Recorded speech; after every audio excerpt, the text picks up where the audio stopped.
Hey feet, and welcome back to A Tween Feet. My name is ChadChad. Not really. And have you ever wanted to make a bunch of money without having to raise a single toe? Then this is not the thing for you. You do have to raise a toe. You have to give birth to your toe and nurse it, swaddle it in a little dough blankie and cover it in mustard. Eat your toes. Go on. Do it.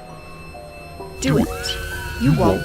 There's just something about companies that advertise exclusively on TikTok that make me go, huh, why are they doing that? I wonder. Probably a good reason. I trust them. A good example of this would be Bang, the Bang energy drink company that would sponsor TikTokers and not really care if they disclosed the sponsored aspect of the videos. I've always wondered what would happen if you trapped smoke inside of a box, so I tried it for myself. And it could be a little difficult to tell sometimes because the drink wouldn't be incorporated in an obvious way and would just kind of be sitting in a corner somewhere. Kind of like all the Coke products in Footloose.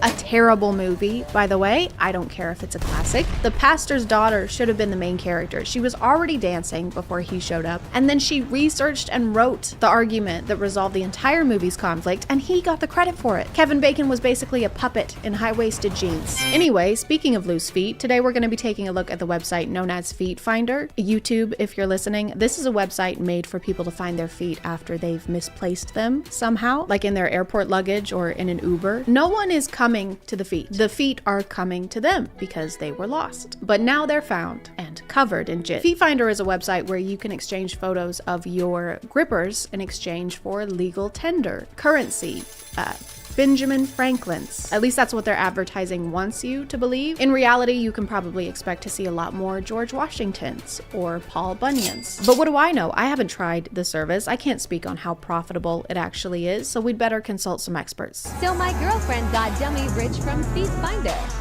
We flew to LA because she needed a new car.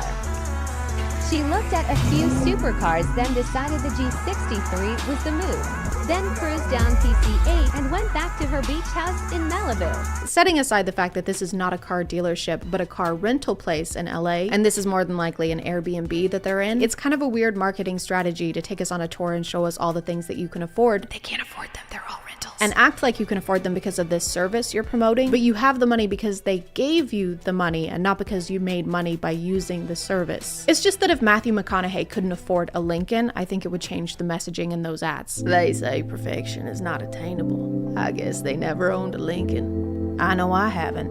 Have you seen how expensive those things are? Anyway, you should get one, I guess. Lincoln. LinkedIn. Find me on LinkedIn. I need a job. All right. Thank you to Raycom for sponsoring today, and let's get back to the video. If you already have a mansion, which who doesn't? You can also use Feet Finder to pay off your student loans. So my first paycheck from Feet Finder just came in today, and we're gonna use $100K of it to pay off my roommate's student loans. Oh, what is this? Just student loans, bro. This is the only way you're allowed to pay off someone's student loans. Hey, so you mean a lot to me. Aww. And you've always supported me. Of course. So I wanted to show you some love in return and throw a leather bag at your head as hard as I can. You do that for me? Feet Finder came through, I got you. No way. Oh, from Feet Finder? Yeah. Yo. Yeah. Okay. What could that have been? Oh no. Bro! New whip? This is yours? All the money that you gave me? I blew it. Aw man. Instead of paying off his student loans, he bought a car, van, truck thing. If the human centipede was made of Jeep Wranglers, that's what he bought. Imagine giving someone $100,000 and then they go out and buy a real life-sized Hot Wheels car. So the plot is a little convoluted, but they do manage to say the name of the website at least 5 times throughout the video. Feet Finder, Feet Finder, Feet Finder? Feet Finder. If you make $100 grand using this website, that's incredible. Kudos to you. Kudos to your toes. Kudos. It's just kind of weird how they keep shouting out the website. Like, you don't usually shout out your employer every time you get paid. Just got my first check from the sperm bank. Oh, nice. Yeah, I'm thinking about getting the ugliest car imaginable. Wow, is that a good idea? I mean, the sperm bank's got me covered. Covered in what? Dude, what? Why are you like coming for me? But I'm not coming for you. I'm not trying to. You should be coming for the Rosewood Sperm Bank on 24th Street. Business hours 8 through 5, closed for all of November. Some of the promos have this fun little spin spin where the person making money from the website is using someone else's pictures. You coconut head, what is this? It's my paycheck for Feet Finder. Oh my god, I cannot believe you are uploading fake pictures on the internet. Mom, it's not mine, it's my brother's, your son's, you know, I take it when he's sleeping. If you don't want to use pictures of your own grippers, that's okay. Just use someone else's without their knowledge or consent, like a crime. Babe, what did you just say? You post my what on where? I just posted your feet pics. Why are you posting my feet pics on places? For money, babe. I don't know if there's any legislature that applies specifically to feet yet, but I'll get us started. Don't do this. Don't wear Crocs without socks. I know, controversial. And don't take your shoes off in public. I don't care how crunchy you are. If I see your toes out in Target, you are the target. I'll f***ing kill you. For some reason in these videos, whenever the person whose pictures are being used without their knowledge, they're always okay with it once they find out it's making money. Mom, why is there a check in the post from Feet Finder with your name on it? Don't worry, you baboon face. It's your dad's feet. How much is that? You asking too many questions. Just keep sending me pics. 50-50?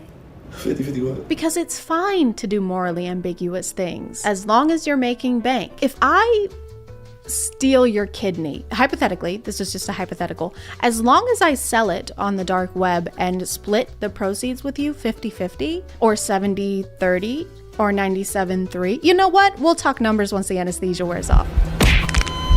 The brand has to approve these before they can get paid. So the actual company looked at these and said, good, this is great. We approve of this. It's good. And it aligns with our mission statement. That gets the stamp of approval. Another method in some of the promos is to integrate them into street interviews. They're usually in the ones where the guy goes, how much money do you have in your bank account? $400. And what do you do for a living? Your mom. Awesome. Thank you. Oh my God, that's that girl from the last Feet Finder video. Do you remember me? How's work been? Good. Still making that bag. Just paid cash for a new car, so. Damn, what kind?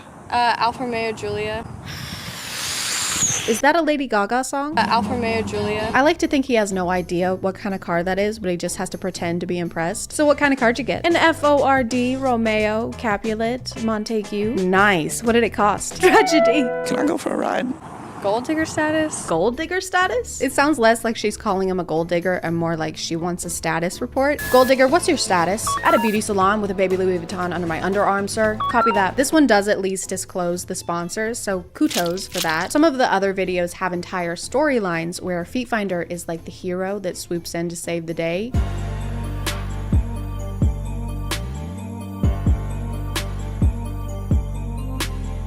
Don't you hate it when you're playing video games and your girlfriend feeds you raw macaroni with one of those washcloth tablets that you have to put in water? So she's sad that they can only afford one pair of socks.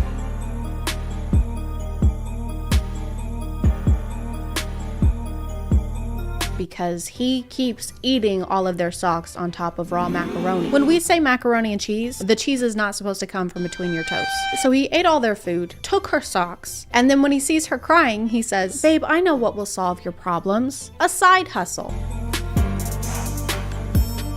Dude, you are her problems. She's literally giving you the shirt off her back. If her shirt was socks and her back were feet. There's a few like this though, where the wife or girlfriend is unhappy or they get dumped and then they find Feet Finder and it transforms their life immediately. Yes, I own 2 mansions and a car that has more prefixes than Rosetta Stone, but before I found this company, my life was miserable. My husband would force feed me sweaters on uncooked penne, and they weren't even cashmere. At this point, you might be thinking it's a little bizarre that this company is exclusively advertising to people who would want to post pictures and not actually buy them. And it might be because that's who they're making a lot of money from. You have to pay to use the website. You can pay $5 a month for a basic subscription or $15 a month for premium and unlock all of these crazy perks like direct messaging or profile customization, things that are definitely perks and not just things that a website should have already. So these ads are less trying to get customers and more trying to be like the finance influencers that tell you they made all their money trading Forex, but then charge you $500 for a course they filmed in their garage. This is how I made my money. This is how I can afford a new Tesla every year. This is how I moved out of my parents' house. Honey, did you take out the trash?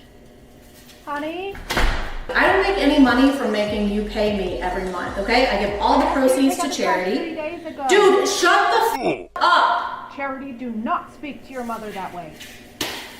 Or maybe I'm being too harsh. I could have completely misunderstood their business model, and this is in fact a company that just wants to help people find their feet. I mean, I know what that's like. My name is Detective Chad Holmes, and I'm the best goddamn foot finder this side of the Mississippi. When it comes to finding feet, I am undefeatable. People always ask me, how do I be more like you? How do I become the world's greatest detective with the world's greatest hits? And I always tell them, you can't. I've been finding feet since I was 2 years old. I can sniff them out in a snowstorm. I can hear them coming a mile away. Platform Doc Martens, size 6.5, mid-calves. No, thigh highs. But it's not always glory and sleeping with the hottest people alive. Sometimes this job is tough, real tough. I'm sorry, ma'am. I was too late. Josiah! Why do I have to be so damn good at finding feet? No. I'm gonna call it there, guys. Thank you for...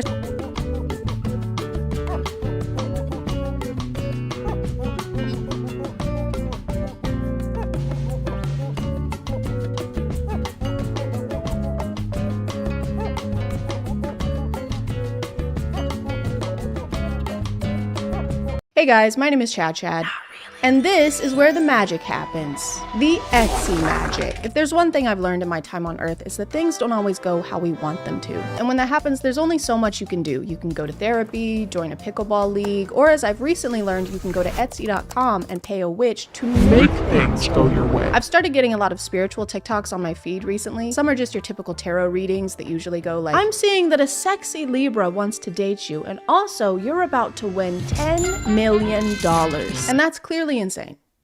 I would never date a Libra, but I've also been getting TikToks where people have decided to use the spiritual realm for their own advantage. Me acting like he's crazy for texting me saying he misses me even though I paid a random witch on Etsy $5 to put a spell on him. A new life hack on TikTok is enlisting the help of witches on Etsy in order to get whatever you want, basically. If you want your ex to come crawling back, if you want your situationship to text you more often, just put a spell on them. Because if there's any guy worth pursuing, it's one that requires supernatural forces to want to talk to you. And this is nothing new, it's a tale as old as time. We'll go to great lengths for love, even if it means buying a spell to get it. But now instead of having to promise your firstborn child, just send him a little cash app. For only $19.99, you too can get a guy named Daryl to call you 20 times in 2 minutes. I've gotten a pretty similar result by not paying my credit card bill, but that guy's name is Capital One. Personally, I really like the idea of being able to get powerful magic from the same place you'd get a resin keychain. Welcome, traveler. Browse my wares. Could I interest you in handmade earrings that were definitely not dropship, or perhaps an incantation that turns all who have wronged you into dust?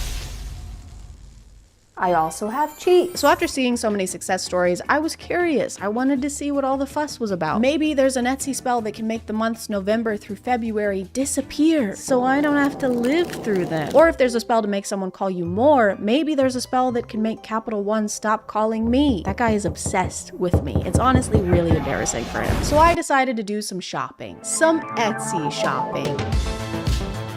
Okay, we're gonna try and find some Etsy spells that are gonna help us find love. Maybe some spells that are gonna make us look really good and give us a jawline. But someone who can extreme millionaire lottery spell. Done in less than 12 hours. Spell with me and my oldest grandmother. That's not that big of an achievement. You only have 2 grandmothers. $32.87, but it's on sale for 75% off. Usually it's $131.47. So it's actually like we're losing money if we don't buy this spell. The thing about buying Etsy spells that makes it a little difficult is that you aren't buying anything concrete. And I love buying concrete. The results of a spell can't be guaranteed, so you have no way of weighing a purchase or deciding if the seller is trustworthy or not. It's basically just having to believe that the seller will do what they say they will do. And if there's one kind of person I trust, say it with me, it's people selling me things on the internet. So the only real option I had was to go based on reviews, and those weren't always entirely helpful. Okay, so Tal Ehrlich, thank you for the good and fast service. So I guess that means that Tal won the lottery within the last 4 days? Yeah, that's right. I was homeschooled. Carol Ann said, Luna is an angel. I got my spell. It was super quick and on the night of the full moon, so extra strength. I haven't had a chance to try any lotteries or anything. Landed in hospital yesterday. Okay. Did the spell do that? Luna, I wish you all the love in the world for you and your grandmother. I'll let you know how I get on as soon as anything happens. Okay, so this is an interesting review because she hasn't actually received what she paid for, but she still left 5 stars. This toothbrush is gonna be really cool, and I wish the seller all the love in the world. We'll update you once I have the toothbrush. One might argue that I should have waited to write this review, but why do tomorrow what you can do today? That's what I'm always saying. That's what my oldest grandmother is always saying. Bring back Stubborn X spell. I would rather die. Detailed, brutal reading. What is a brutal reading? It's like they read you a book, but then at the end they beat the shit out of you. Brutal tarot reading, same hour. Brutally honest psychic reading. Okay. Chad, female, general. Like if I'm a war commander? Yes. Love. Is that a yes or no question? I don't know. Wait, or am I in love? Okay. No.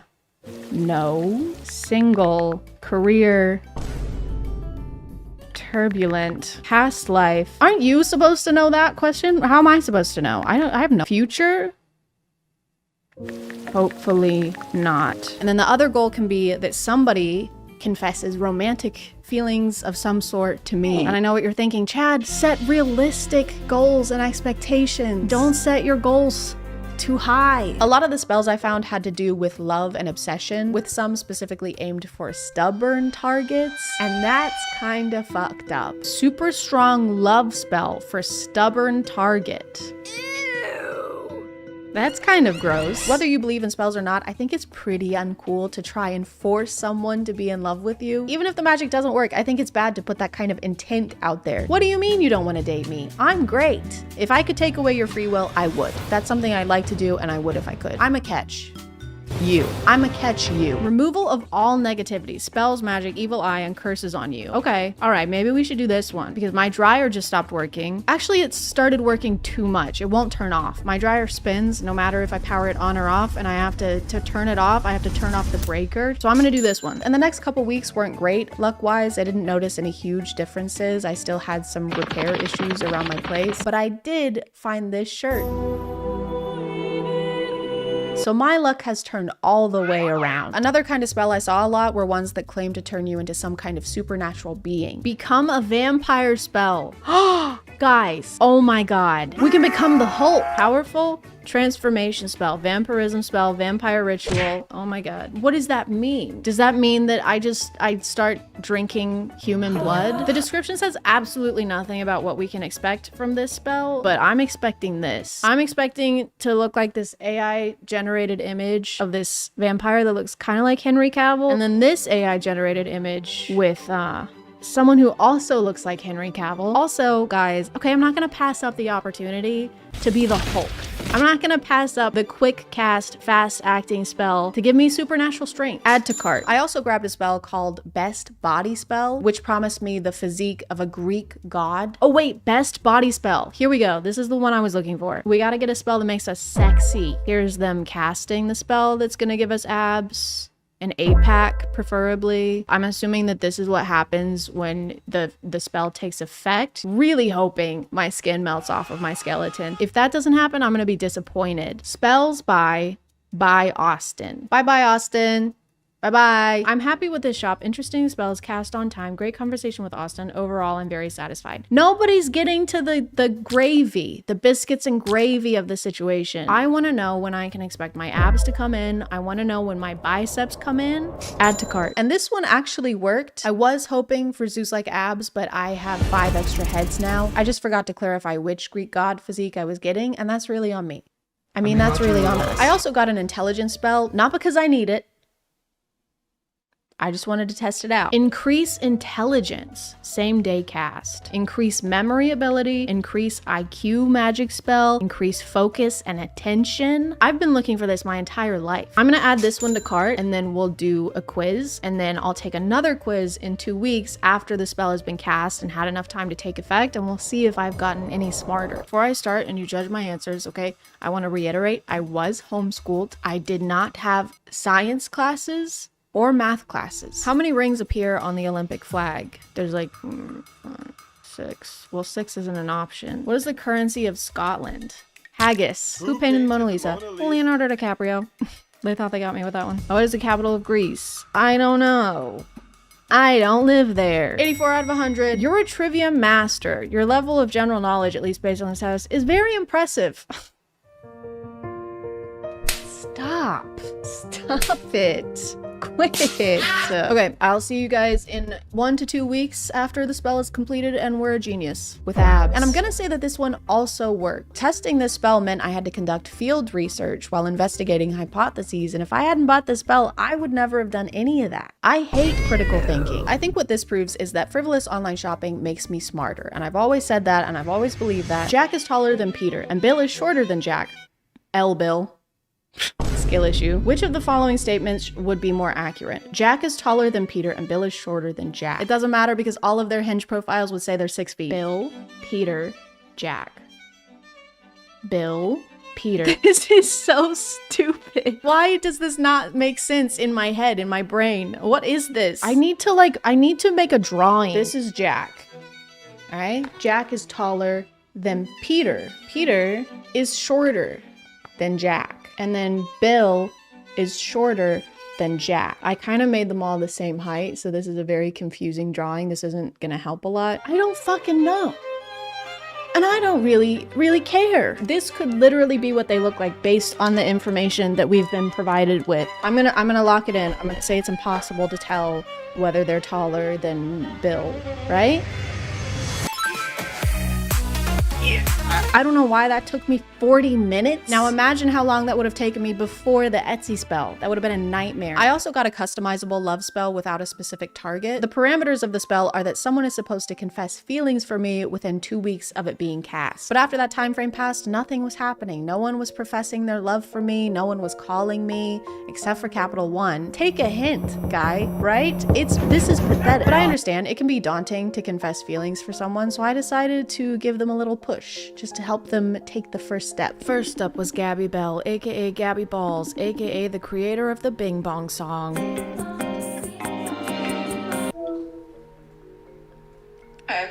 Hey, she seemed to be snacking. I decided to get to the bottom of this. What are you eating? You know. Oh, she was holding back, but I moved on. Anyway, speaking of things that are yummy, I was just wondering if there's something you want to tell me. More resistance. There was something she didn't want to say, or something she really wanted to say. So I have to go. So. But. Well, miss you. Do you?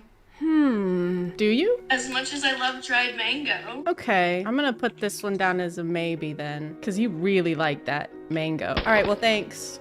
Love you. And there it was. Next up was my friend Josh Dare, aka Fortnite Extraordinaire. Just a quick heads up, this guy farts and lies a lot. Hey. Hey, yeah, what's up? I was just calling to see if there's anything that you've been wanting to tell me, something that might be hard to tell somebody typically. So then this is just an opportunity for you to tell me if there is something like that you want to tell me. You need to stop blaming all of your farts on me. Here we go. I told you so. There are so many times that we've been in a room together and we've been on opposite sides of the room and you've been blaming farts on me. I'm losing friendships. I've gotten warnings at work. I've gotten 2 write-ups. We were getting off track. He wouldn't stop talking about his farts. Like, you're a trusted friend and I love hanging out with you, but like, this can't keep going on. Right. Okay. I hear you.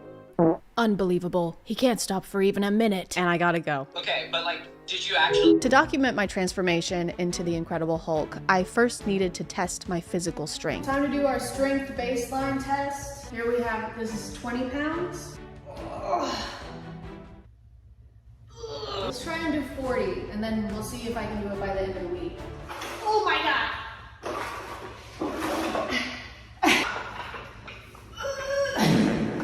I can't even get them in a frame. Never mind, abort. Maybe just one then. Easy. Piece of cake. But after a while, I hadn't seen any real results. I was still just a weak, puny human who could barely do 1 full push-up. But then I realized I was missing the key component of becoming the Hulk. Obviously, to complete my transformation, I needed to get really freaking ticked off. Okay, it's been 2 weeks. I'm gonna retry the 40 pounds now. Also, don't look at my feet because my shoes are stained. I said don't look at my feet.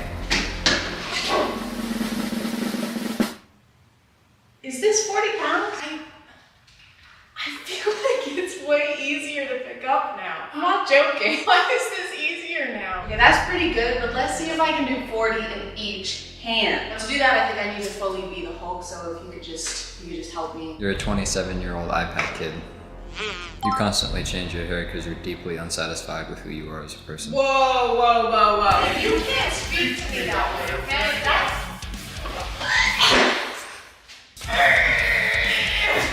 Are you actually trying right now? Yes!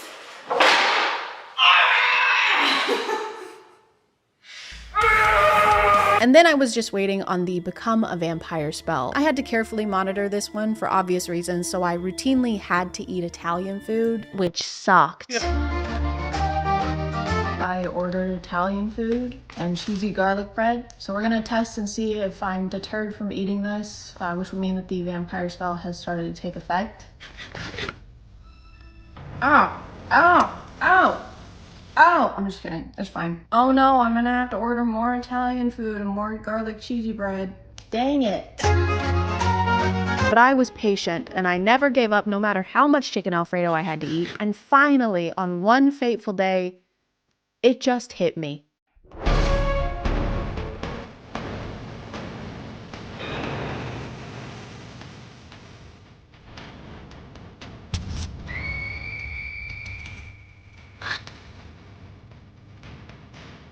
Hold on tight, little spider monkey.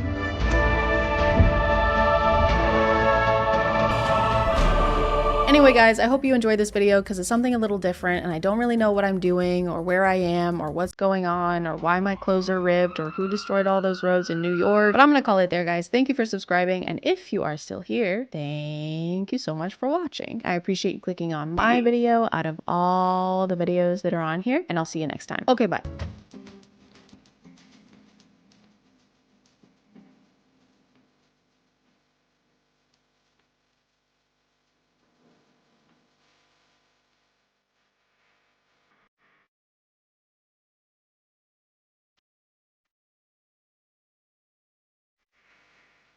Hey guys, and welcome back to My name is ChadChad. POV, you're watching a ChadChad video and then it cuts to an empty room and then Jarvis jumps up from behind his desk and then he screams something. Oh, peanut butter. Peanut butter and what's something that ham. Peanut butter and ham, my favorite food. And then Jarvis thumbs up. Oh wait, sorry, I've gotta change clothes. Wow, you have a name tag. You brought a name tag. It's actually official ChadChad merch. That is official ChadChad merch. I am selling that. Yeah, it's a men's medium. It runs about $200 USD. $250 with shipping. There's no free shipping. Don't expect handouts. We've been trying to make this video for a while. What has it been, like 3 weeks? It's just been marinating, you know, in like a fine wine. I think it's finally ready for building suspense. It's intentional almost. Oh yeah. And it's totally not because we're just both really bad at planning. Definitely not. We're gonna watch some POVs from Fabian X Arnold.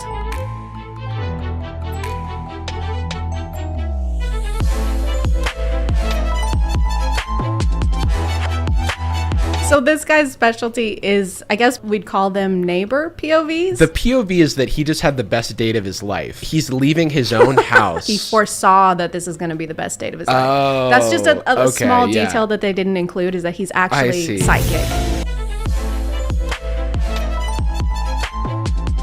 I think we're supposed to be the girl next door. It once again seems like he's leaving to give the girl next door the best 11 seconds of her life. He needs an overnight bag for 11 seconds. I don't think I can use this song, so I'm trying to figure out. I mean, we should describe the song. It's the you know, it's the my money don't jiggle jiggle, it folds. What is it, for sure? Makes me, no, the money don't jiggle jiggle, it folds. 6'2" in a compact. Oh. But luckily the seats roll back. Okay. My favorite part is that at any point could have just unmuted it. No, that's not the game. The game is that you try and figure it out before. Everything in life is a game.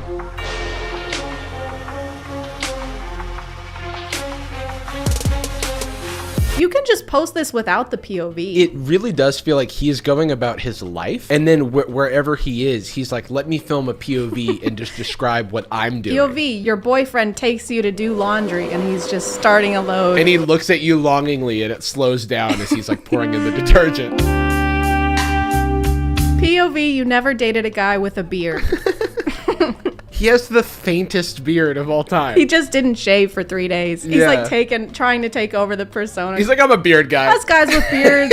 So you're minding your own business, and you see a man with this much beard, and you go, "Oh my God, is that a beard?" Keeps my wife's name out your fool mouth. That sound totally makes sense in the instance of someone making a joke about you. For you to then say this to them about yourself. You just, his name is my wife. My wife. Yeah. And he speaks in the third person. Keep my wife's name. That's me.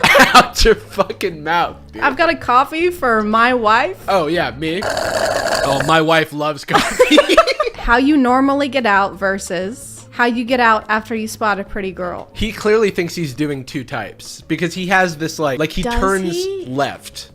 Like it's like I boom, think he's like stumbling kinda to get out of the water. It's hard to watch your videos when I'm out with my parents. I'm gonna tell your parents. Maybe don't watch thirst TikToks when you're out with your parents or out in general. The issue that I have with this is that, of course, you're on the struggle bus when you're literally treading water. The difference is he's no longer walking in water. Of course, it's easier to do a model walk. You're a human and you're on land versus in water where you don't usually live. Whenever I spot a pretty girl, I am treading water, but then the water goes away because she's so pretty. Normally I'm walking through life and it's tough and I'm like, oh. Pretty girls are all Moses and they just like part the waters. I think we're kind of getting to it. He likes Moses a lot. The song is called Moose, which is kind of like Moses. If you take those letters and mix them around, it totally says Moses, and it's not missing any letters that it takes to make Moses. Or a singular Mose. Mosey. Yeah, Mose. Mosey, part the Red Sea. My wife loves it when Mosey parts the Red Sea.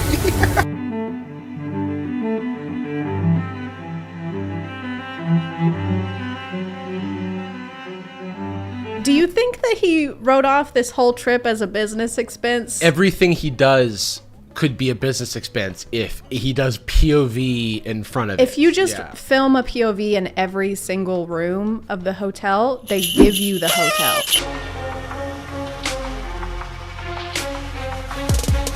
Should I keep... Hold on. His comment, should I keep what the beard, bro? What You've barely got a 5 o'clock shadow. Maybe this is supposed to be a POV of a Spanish friend who has a luscious beard. Because here, he's not Spanish and he doesn't have a beard. This is an imposter. Like, we don't know who this is. Baby, I won't break your legs, only your abs. He says never break your heart, not never break my legs. Never break your heart. How about I break your legs?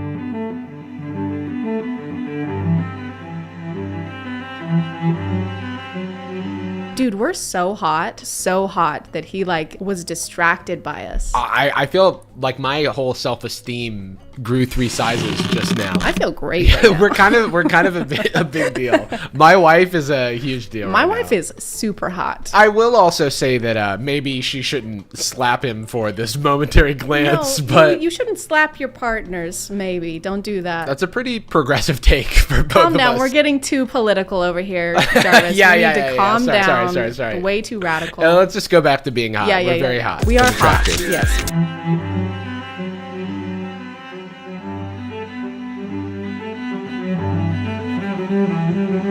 I feel like I'm in Memento, and I'm like, piecing together the like little shards of his life that I have. We're like on a case, and we're gathering evidence for like this guy's alibi, and we're like, okay, so he was in Paris on the 1st of May, and then he was in Dubai on the 1st of May, like 5 minutes later. Yeah, he really is traveling an awful lot. It's an awful amount of traveling. It's disgusting how much he's traveling. I can barely stomach all this traveling.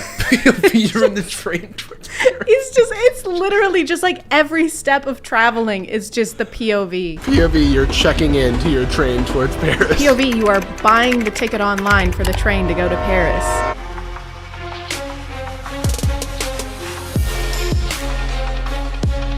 Why did they look like they were about to beat us up? Yeah, the bullies are approaching. POV, the bullies are back, and they're bigger and taller and stronger, and they're gonna beat you up bad. They fist bump to go, just like old times. Back to bullying. Time changes people, not these people. It makes them bigger and stronger.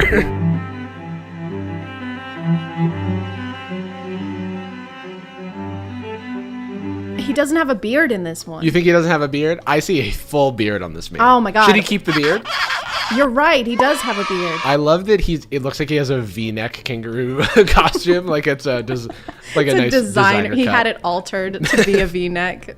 Make room for his necklace. No, that's for his beard because it's just bellowing over. Oh yeah, he had to make room for it. V.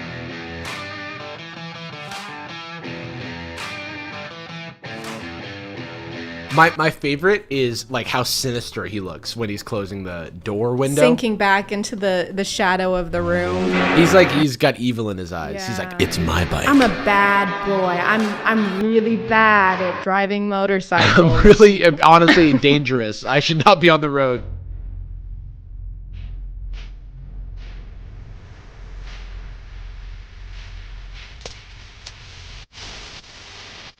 The concepts of his TikToks are so complicated and wrong. But they're also very simple. He should simplify his POVs though. Even simpler than like POV, you're at Paris. POV Paris. POV, I am Paris. I don't imagine the baseball bat situation. That's kind of my whole thing. It's because he was being so impressive with this baseball bat that she's asking him out on a date. That's what it is. Okay. Maybe we fake date for a month. Maybe we fake date and maybe we go to Dubai and Paris. It's a movie actually. It's like just big Euro trip. What if we commit tax fraud together? POV, we're committing tax fraud with the boys. We're writing off non-business expenses. You're at your desk writing off like a trip to Dubai as a business expense, and then your neighbor sees you and you're like...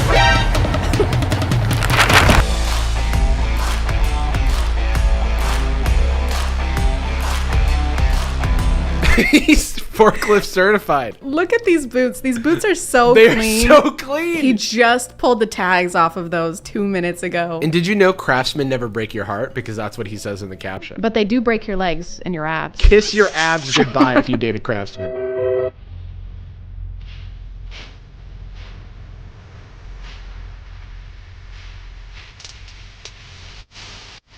I love what he thinks a loser looks like. The socks and sandals. They probably laughed at him for carrying around an umbrella everywhere. Yeah, they're like, we're in Dubai. Why do you have an umbrella? Yeah, dude. We're literally in the desert right now.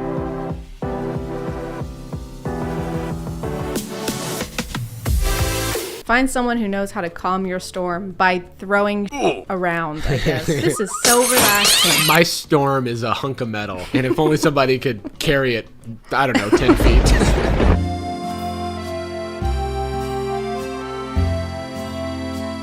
I truly do not have any sort of grasp on what he means when he says POV now, because it's like, I don't know if we're supposed to be us or if we're supposed to be him or if we're supposed to be like a third onlooking party. We're friends, just hypothetically, not in real life, of course, dear God. We're not friends. But like you were like, hey, let's get a coffee. We both go, and then I see this guy and I go, auga, you know, like, wow, look at that barista. You say what? What did you say? What do you say again? I say, auga. Oh, wow. Okay. You know? Yeah. Which is like, I think that this is his response to, you know, people go to the coffee shop and they're like, oh my God, the barista was so cute at the coffee shop. But then why isn't the POV just like you go grab a coffee and there's a cute barista?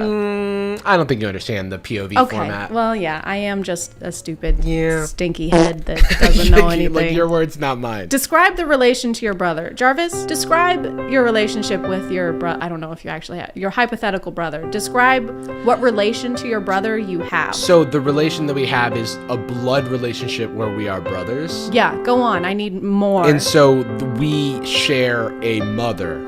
Okay. And we are both men. And so the word for that relationship is brother. So that's our relationship. That's it? That's all you have to say about it? Yeah. Wow. Okay. It's kind of a letdown. POV, your dad told you to demolish the treehouse you built as a child. That's so sad. This is the darkest one yet. It looks like that would be very dangerous, what he's doing right now, right? He's like standing under the treehouse and chopping the support beams for it. He's chopping the support. POV, your dad told you to put your life at risk. I thought I could make a sound of an axe hitting wood, but then I lost it. No, you got it. You got it. It sounds more like a bush shaking. That's not what you wanted? No. Can you do a tumbleweed?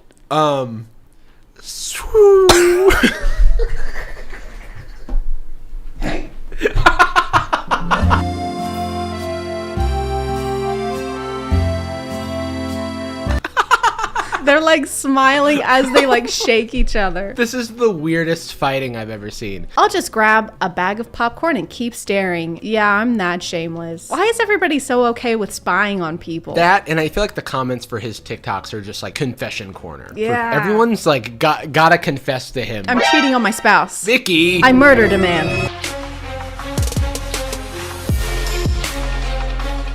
Like, gun to my head, could not tell you if this group of 3 people is the same as any of the other If this guy in the middle people. just took over the account from here on out, I would never notice. Yes, like if he just grew some scruff and was like, do you like my beard? I would be like, this is the same guy. I think we should make our own like type of this POV. POV, I'm Jarvis and I'm on the phone and I'm really angry. Really angry. Oh no, POV, you're not angry anymore. POV, you're flirting with someone on the phone now and you're not angry. Okay, I don't know what that is. POV, you throw the phone. You have succeeded in something very important. Yeah. Okay, well, thank you for coming onto the ChadChad channel. What do you do? I'm still trying to figure that out, to be completely honest. Thanks for having me. But if you really do want to find me, you can find me on YouTube at Jarvis Johnson is my name, and making YouTube videos is my game. I'm cutting that out. I'm not leaving. And if you are still here, thank you so much for watching. I appreciate you clicking on my video out of all the videos that are on here. And we'll see you next time. I'll be back every no, time. He won't. Every time. No, I'm he back. won't. All right, bye.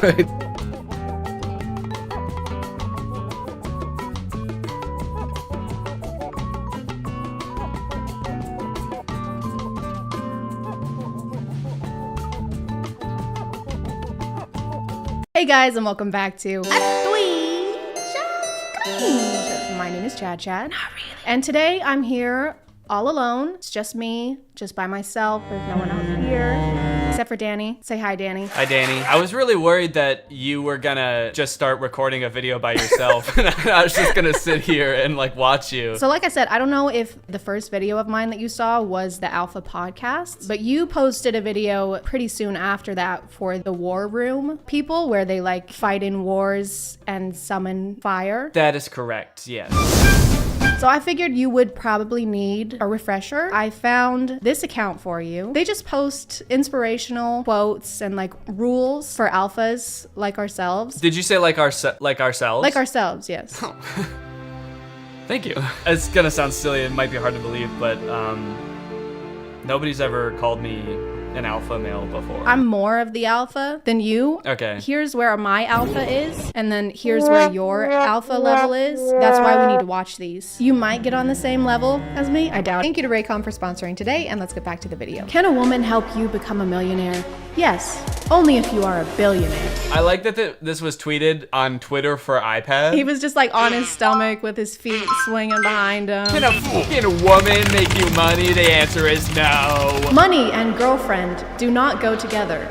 Either you make money or make a girlfriend. Either you make money or you go outside with a shovel, you dig up some dirt and just kind of sculpt it into a female. Just like all night, just bent over the bench with the air dry clay and like the Play-Doh toys where you squeeze it through the top. Just like the hair comes through the holes. Ah, she's beautiful. Listen close, baby girl. I may look like a gentleman, but you don't want to see the beast that lives inside me.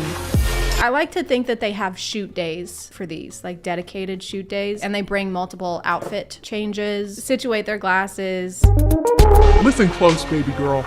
I may look like a gentleman, but you don't want to see the beast that lives inside me. A well-dressed man is always better than a shirtless man. And then there's a man becoming shirtless in the background. And that's why I don't take off my shirt during sex. I don't take off my clothes when I shower. Wear my jorts, and my jandals. And my jen glasses. Why is he standing like that? His posture is like... This is filmed on the iPad. It's gotta like. That's right. The iPad is like falling, so he's like falling with it. So this is the guy that you don't be like this guy. This is the bad alpha. Bad alpha. No iPad for a week. Back in your cave. I failed to maintain a relationship because I don't know the art of lying. Lying. Lying. I think you should have just tweeted the first line of this tweet. I failed to maintain a relationship. Hey guys, just failed to maintain another relationship. Hey, what's up? My standards. Bye. I was hoping that he was gonna speed up at the end because that would make more sense. My standards. Bye. What? How did you get so fast? You must have bought a lot of crypto. You can flirt with my women. If she flirt back, she is now yours. Just letting you know, you can take my girlfriend away from me in the blink of an eye. If she even speaks a single word to you, take her. That is how ownership works, because you know, women are, you can own them. Mm-hmm. She spent my entire jean outfit budget on other things. She spent all my Johnny on McDonald's. Girl, you are like a coin. Aw, valuable? Nope. Two-Face. The only time you're allowed to speak to your girlfriend is if you're gonna use some weird, like, pun joke to demean her. I'm gonna need you to film B-roll for all of these. Yeah, do you want me to do this one right now? Do you have a briefcase? Girl, you are like a coin. Aw, valuable? Nope. Two-Face. Oh, you wanna divorce me? Okay. Your house will stop being paid of. Your car will get repoed and your credit cards will start getting declined. And so your only option at this point is to develop Stockholm Syndrome. Oh, you want to divorce me? That's not an option, babe. Because you're gonna die. He like needs to make a mold of you before you're legally allowed to leave so he can recreate you. Yeah, wait, at least give me time to make another girlfriend. Let me scan you with my iPad. Oh, so you want the nice guy now because he became successful? Sorry, honey, but you rejected him a long time ago. Are we meant to believe that the person tweeting this considers himself a nice guy? We are, yeah. I don't think that it's very alpha to refer to yourself as a nice guy. So I think that this might be an imposter. We should be wary. Who stole the alpha male's iPad? Emergency meeting. Who the fuck stole my iPad? Give it back. Going to a for love is like going to a library for workout. Why does he speed off in the background? Like, watch how he speeds off. I gotta go. I gotta take a shit. And I'm leaving. What are all these videos of guys just like looking into the camera and like buttoning one button of a tuxedo jacket? Nothing says like, I don't care about other people's validation quite like posting videos like this on social media. Do you guys like this outfit? Do you like this jert? My Joe tie? My Jotch. Jotch? Watch. Jean watch. I was thinking Jean crotch. My genus. My genitalia. My genitalia. Oh, this dude's got a Jean dick. Am I in a relationship? Nope. I'm single as a dollar and not looking for change. Whoa! Oh my god. Okay, do that one. Yeah, I can do that. Yeah, do that one. Make sure you get the push-up where all of their limbs stop touching the ground at the same time. I'll do that. So go ahead and read what you were reading. Am I in a relationship? Nope. I'm single as a dollar and not looking for change. I put my whole juicy in that one. I think I'm actually a little bit more alpha than when we started even. That leveled you up at least 3 alpha levels. So go ahead and pat yourself on the jack. We should love, not fall in love. Because everything that falls get broken. Kind of like how you broke all of your ribs. What do you mean? I'm fine. The second half of this video is just me calling you an ambulance. Yeah. I'm just gonna put you edited into an ambulance in the thumbnail. Take like a screen grab of me like in midair doing that. In midair. You're straight up and your legs are perpendicular. Anyone can dress like a boy, but it takes balls to dress like man. I've never worn a suit, but that's just because I don't have any balls. Last time I put on a suit, it was one of the hardest experiences of my life. I was cowering in the corner for hours before I had to put it on. We missed the wedding we were going to. Was it your wedding? Yeah, it was my wedding, and I was shitting and pissing. Oh god. But at least I had the balls to do it. In my mind, that doesn't make you any less of an alpha. I think that you still deserve your level, which is still lower than me. Okay. But don't have to bring that up every time, but we live in a society where people ignore each other to get others' attention. Most of these make sense, you know, like if your girl talks to somebody else, she legally belongs to them. This one I'm not really getting what the message is. So this is alpha male trying to come up with some reason why not every girl wants to talk to him. She acts like she doesn't like me because she likes me too much. She told me not to come to her house. We live in a society where people tell other people, I don't know you, stay the fuck away from me. I'm calling the police. Why did you kill my dog? Sometimes even the devil on my shoulder asks, what the f are you doing? Where the f are we? Yeah. Why are you wearing that makeup? What the hell is going on? Did we just kill some people? Like, oh my god. Women always says, the divorce was not my fault. Are you specifically talking about the women that have divorced you? Because in that case, I think I'd agree with that. He's been divorced 18 times. Yeah. They always say, all these women, they're like, oh, it wasn't my fault. And all I did was work 24/7 and I never talked to them. How could it be my fault? I've never spoken to her. The most dangerous creation of any society is the man who has nothing to lose. I don't know. This is starting to sound less fun to me, being an alpha. I don't know if I want to reach peak. Yeah, I'm starting to feel honestly threatened. There was like the one about like, you do not want to know the beast inside me and be careful when I get quiet. And now he's like, hey, just, you know, I'm the most dangerous person in existence. What wisdom would we instill to the public as far as reaching our level of alpha? All right, picture this. All right, we fade in on a black and white video of a man in a tuxedo. He looks absolutely jacked. He's spinning around. Over the video is text that says, I pooped, I farted, I'm so scared, I'm gonna kill somebody. If you're here, you definitely know who Danny is, which is Jort's channel. If you want to go ahead and send me money, that would be cool too. I'll put Danny's Cash App somewhere on the screen. So send Danny money for the ambulance so that he can fix his arms. And in the meantime, thank you so much for watching. I appreciate you clicking on my video out of all the videos that are on here. And I'll see you next time. Bye. Hey guys, and welcome back to A Twinge of Cringe. My name is ChadChad. Not really. And it's almost Halloween, so I want to talk about something spooky. I want to talk about something horrifying, bone-chilling. I would like to pee in my pants. And the other day, I was thinking, and it hit me. Instagram Reels. I don't know when Reels became scarier than TikTok, but they did. It happened. They got worse. Opening the comment section of a Reel fills me with the same amount of fear as opening a box of snakes, except it's actually scarier because at least snakes don't say slurs. So I sat down the other night to face my fears.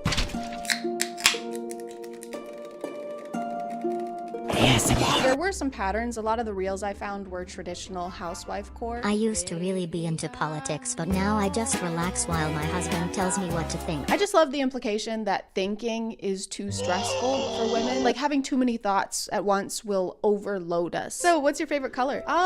Do you like green? How about red?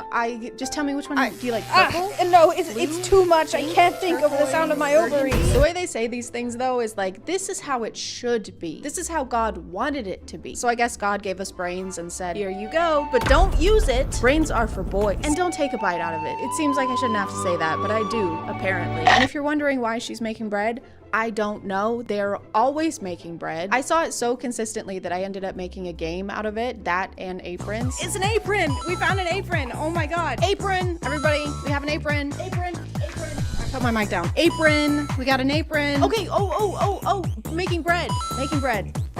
We got one.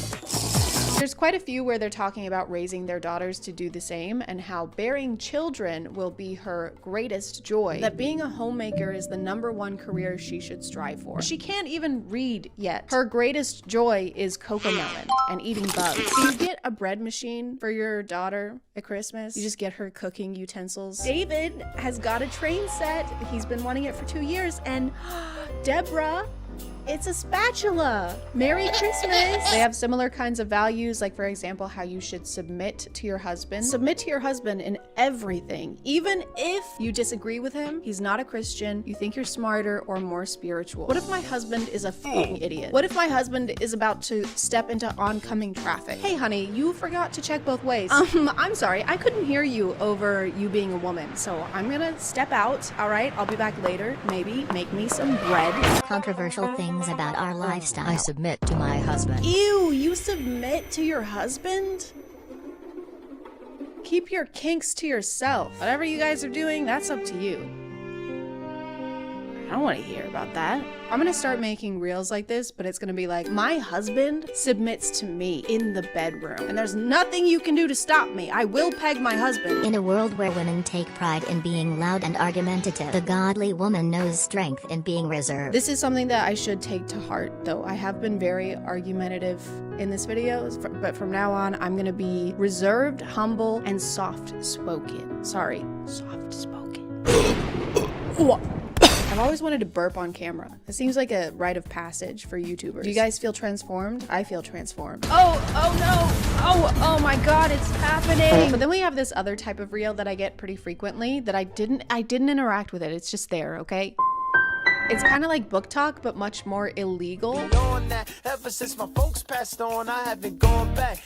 God damn, I gotta get on that. I'm sorry, chat, is this necrophilia? Chat? Chat, is this necrophilia? Chat. Chat? Just because you can put something in a romance book doesn't mean you should. At some point we went from, oh no, there's only one bed in this inn, whatever shall we do? And then we got to, oh no, there's only one bed in this inn. This murder inn. I kill people, but it's because I'm misunderstood and my gaze, it softens a lot. Unlike my dick. Speaking of, there were also people slapping their meat. Oh my god.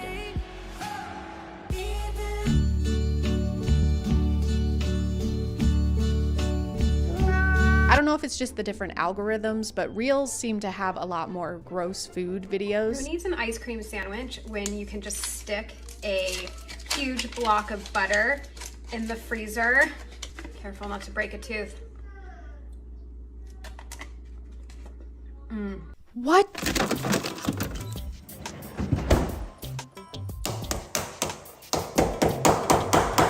Okay, time to be a butter muncher. It's my nickname in college.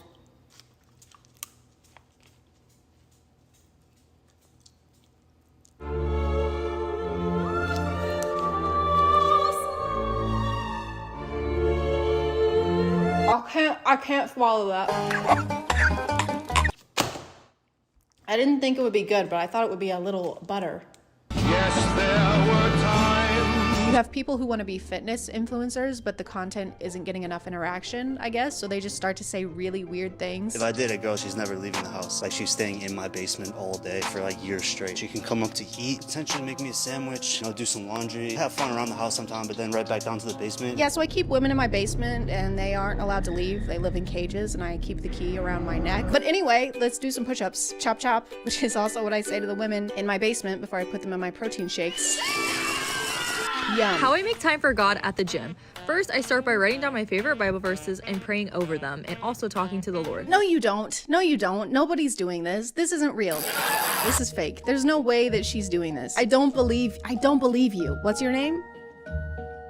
Activewear? I don't believe you, Activewear. That's a dumb name. Get a new name. Oh, and the music. Don't forget the music. That was really good. See the devil, he don't make me flinch, I won't settle. She put her foot to the pedal. It gon' take a whole lot to be a vessel. This song was big on TikTok a while ago, so Reels are still not beating the claims that they're just months behind TikTok. What's so bad about Reels? Bad? I think they're pretty interesting. How did you get in here? Hear about those people who got stuck in a submarine? Did you copy my house key again? Hope they're okay. You can't keep. Hope they find them. There was weirdly horny content, but when is there not? What are the actual benefits of getting naked with a group of men? Whoa, I'd say hello first. We're just jumping straight into it? He never explains the benefits, by the way. You can't just open with a line like that and then not tell us. So what are the benefits of putting tomato sauce up your ass? I don't know. What are they? What are they? Where are you going? Link in bio. I'm not clicking that. Sometimes there's just stuff that can't be explained.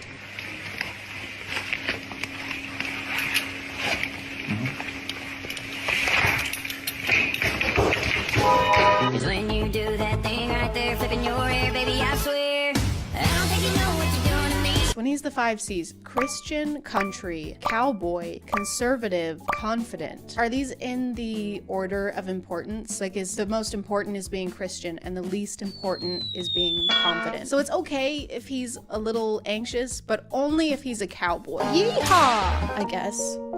Is that okay? Giddy up, if that's okay with you. And of course, we can't escape street interviews. Those just can't be avoided anywhere on any corner of the internet. What's your age? 19. 29. I like them young. Perfect age gap for a relationship. Why? Well, see, when they're 19, you can train them. They're very young, so, you know, you can influence them and train them to be the perfect woman for you. He's admitting to the bad reasons of why he's doing what he's doing. If you sound like you're describing a puppy while talking about your relationship, do not have that relationship. Perhaps do not do that. Why does he stand at an angle? He stands like there's a really strong breeze. So yeah, anyway, like I was saying, I love grooming people. So I feel pretty spooked. I think that these really did the trick and were not a treat at all. What was that? My power is on. What was that? What the fuck?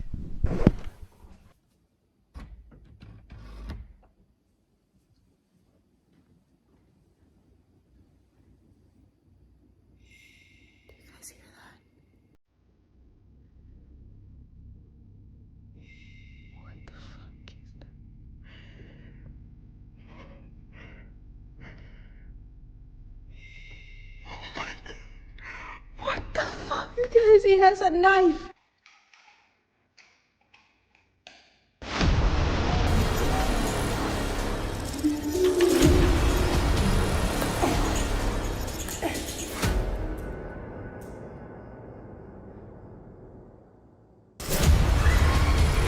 I'm gonna call it there, guys. Thank you for subscribing, and if you are still here, thank you so much for watching. I appreciate you clicking on my video out of all the videos that are on here, and I'll see you next time. Okay, bye. Ooh, okay, bye.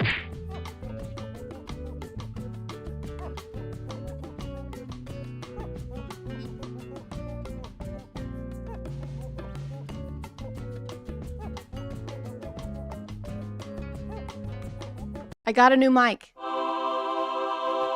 It's wearing a sock. But the good thing about it is that I can move wherever I want and you can still hear me. See? Look, you can even talk to this guy. She forgets to put on deodorant. She smells like and I don't even have a nose. It makes me sick. Never mind, don't talk to that guy. A twin job. Great. My name is ChadChad. Not really. And today we're gonna talk about sauce. Small sauce, big sauce, blue sauce, pink sauce. You can eat it in the car, or you can eat it in the ER. Chances are you've heard of the infamous pink sauce on TikTok, and if you haven't, what's it like? Outside. Are there still trees? I remember those. Pink sauce blew up a few months ago, figuratively and then literally. And yes, I said months. ChadChad being late to a topic? That doesn't sound like me. You're thinking of bad ChadChad. Hey, what's up? My arch nemesis. She just learned about pink sauce because she only watches reels. Have you heard this? I have seen that. Yeah, I have. She's a fucking monster. The creator of pink sauce, who goes by Chef P, invented what a lot of reviewers are calling pink ranch. It's a dipping sauce for salad, fries, your pregnant wife at a Nickelodeon-themed gender reveal.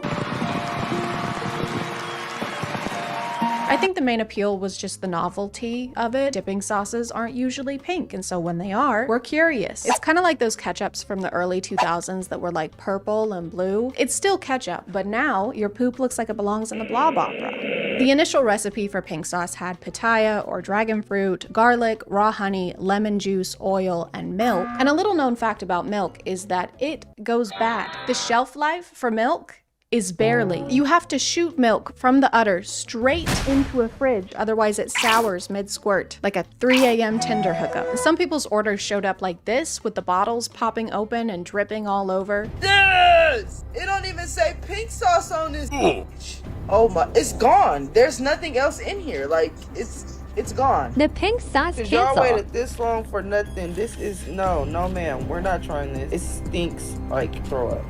No, not gonna work. And some of them looked like they had maybe been shipped out in just a piece of paper with the label slapped on top of it. Hi, I'm editing. She's also almost showing people's addresses and information during this video, so that's good. I looked up the type of parcel that she's using to ship these. Blah, blah, blah. They are handled more often. This makes it more important to properly package items that are more easily damaged. Just because the sauce is bubblegum pink doesn't mean you can ship it like chewing gum. This is how it feels to chew 5 gum. This is a wet envelope? Stimulate your senses. Is that honey mustard? Stimulate your senses. No thanks. Go on, stimulate yourself. Right here? Yes. But pink sauce is not the only example of people selling questionable food on TikTok. A more recent one came from an account called Pickle Me Everything, another TikTok creator making and selling products right from her kitchen counter. Bloody Mary pickles from Pickle Me Everything. Oh my gosh. Look how juicy. You've never tried pickles like these. And like the name implies, she pickled everything. Bell peppers, cauliflower, grapes, botulism, mangoes, your mom. They started getting reviewed by bigger accounts, which of course led to orders piling up, allegedly over 10,000 of them. I am a huge onion fan, okay? Love, love, love them. I never thought onions could get any better than they already are. That's a good spice.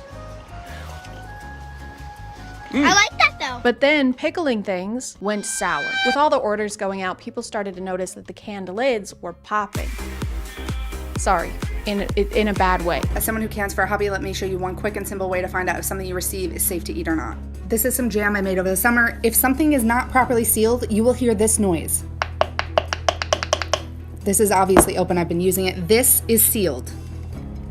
No movement. Some orders would show up leaking in the box, or if you were really lucky, they showed up in a plastic bag. I love pepperoncinis. I'm gonna empty it in here. Mocha is still fighting with the trash can.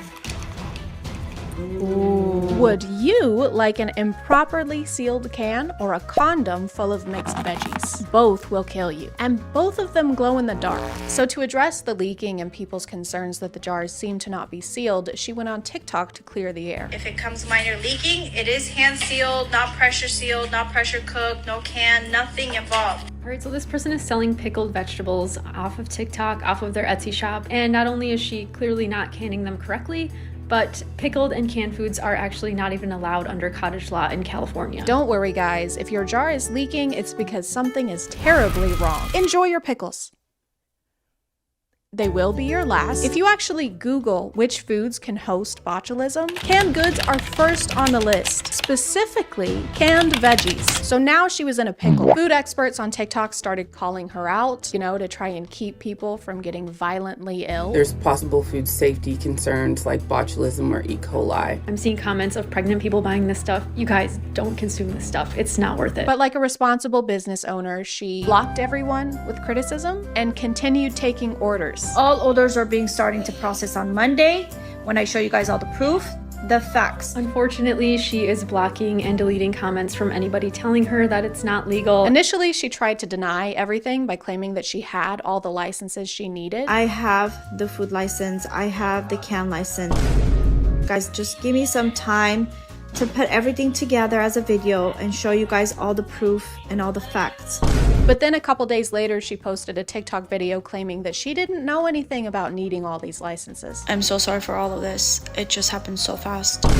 I want to thank Food Science Babe for bringing awareness to teach me things that I didn't know about this food canning license, about a lot of things. Which it's fine to not be an expert on FDA regulations or how to properly make canned goods.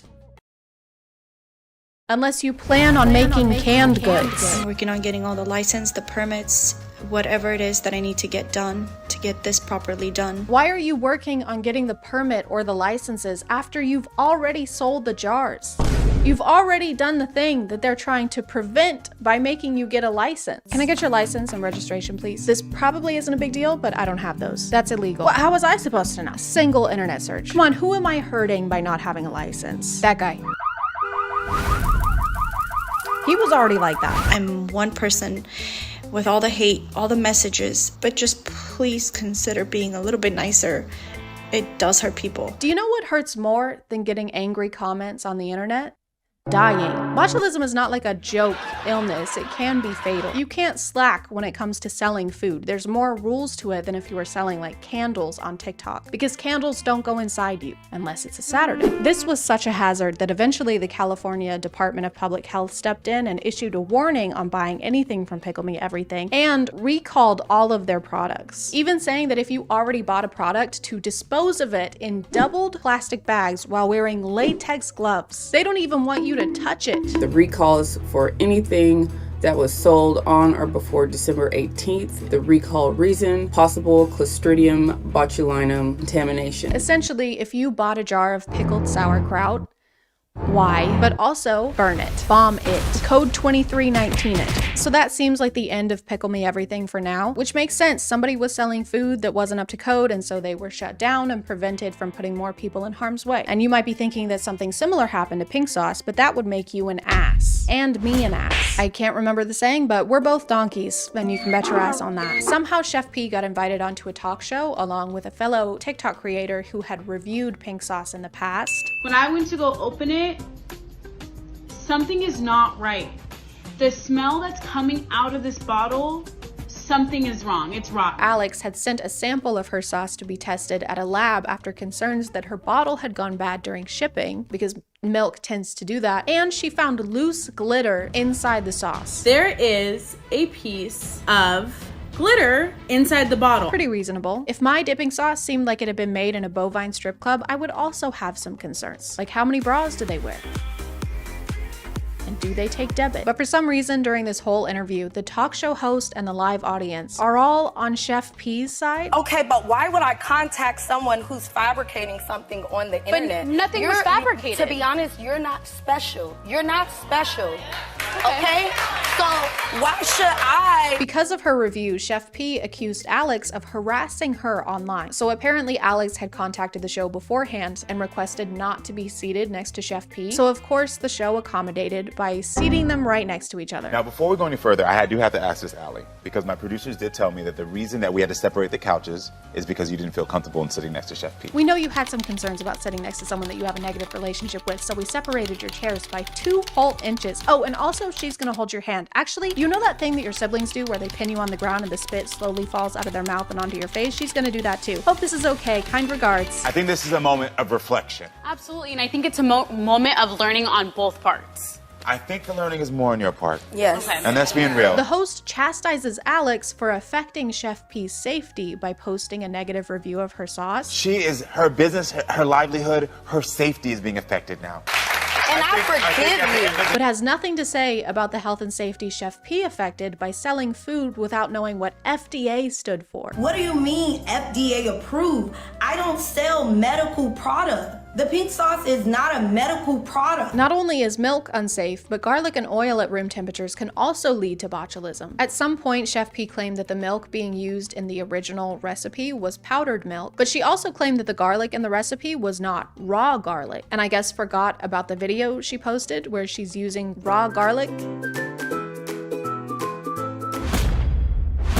And then to finish off your homemade apple juice, I just like to add 2 shots of freshly ground urine. Did she say urine? I think she said urine. Hey, I don't think you're supposed to put pee inside the apple juice. And by the way, there's no piss in this apple juice. Chef P also chastises Alex for posting her review on TikTok instead of coming to her directly. You could have contacted me directly. No, you could have reached out to me like, hey girl, you know what? Take this step. Did you research this?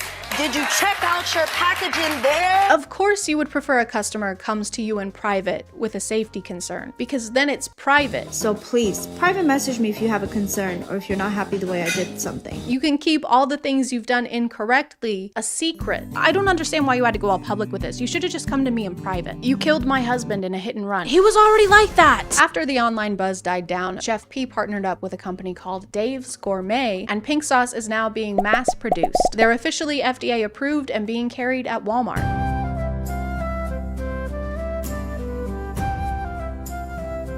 Some of them aren't even pink. Some of them are beige. This is beige sauce. This sauce just told me it collects postage stamps. I rest my case. But I guess not all Walmarts carry it because I ended up having to order mine online.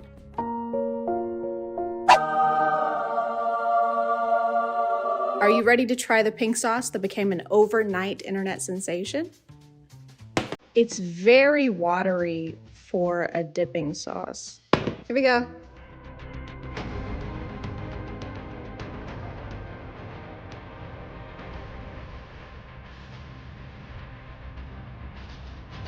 I think the only reason people are gonna buy this is because they want it to be bad, and it's not. It tastes okay. Sweet and tangy. There's not really any sweet, it's just tangy. But my favorite part of pink sauce is that it tastes like ranch. It even has ranch flavor listed in the ingredients, which is kind of like Coke listing Pepsi as an ingredient. But you know what they say, if it looks like ranch, it smells like ranch, tastes like ranch, it's made of ranch, it's pink sauce. I'm gonna put it in my mouth.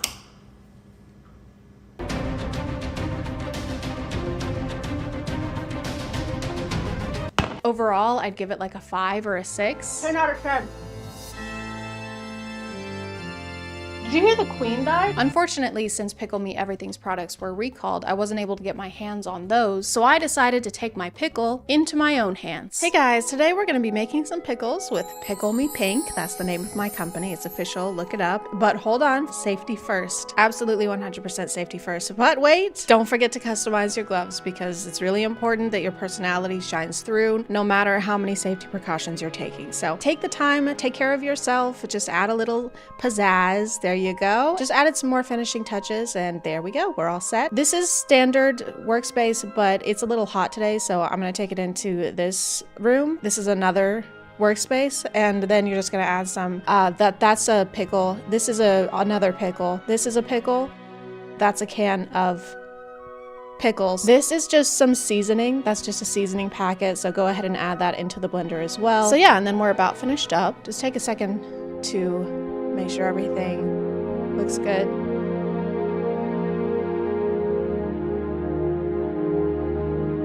So then you're just gonna add your liquid, but you don't wanna use the sink water. You wanna use this water. It just has more flavor.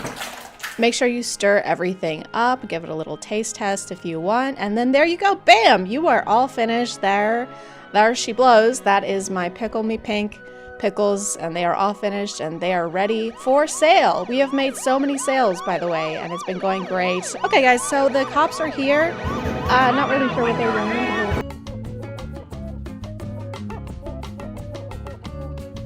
Hey guys, and welcome back to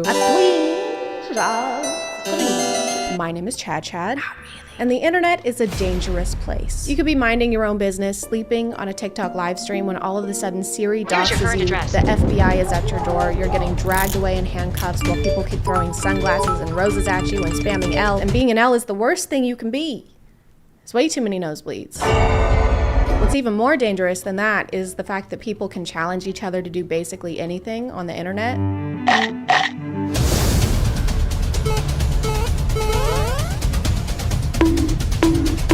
Kind of like when someone dares you to do something as a kid and you go, no, I'm not gonna do that. And they go, why? Because you're scared? And you go, fine, I'll do it. And then you drink bananas and Sprite until you throw up.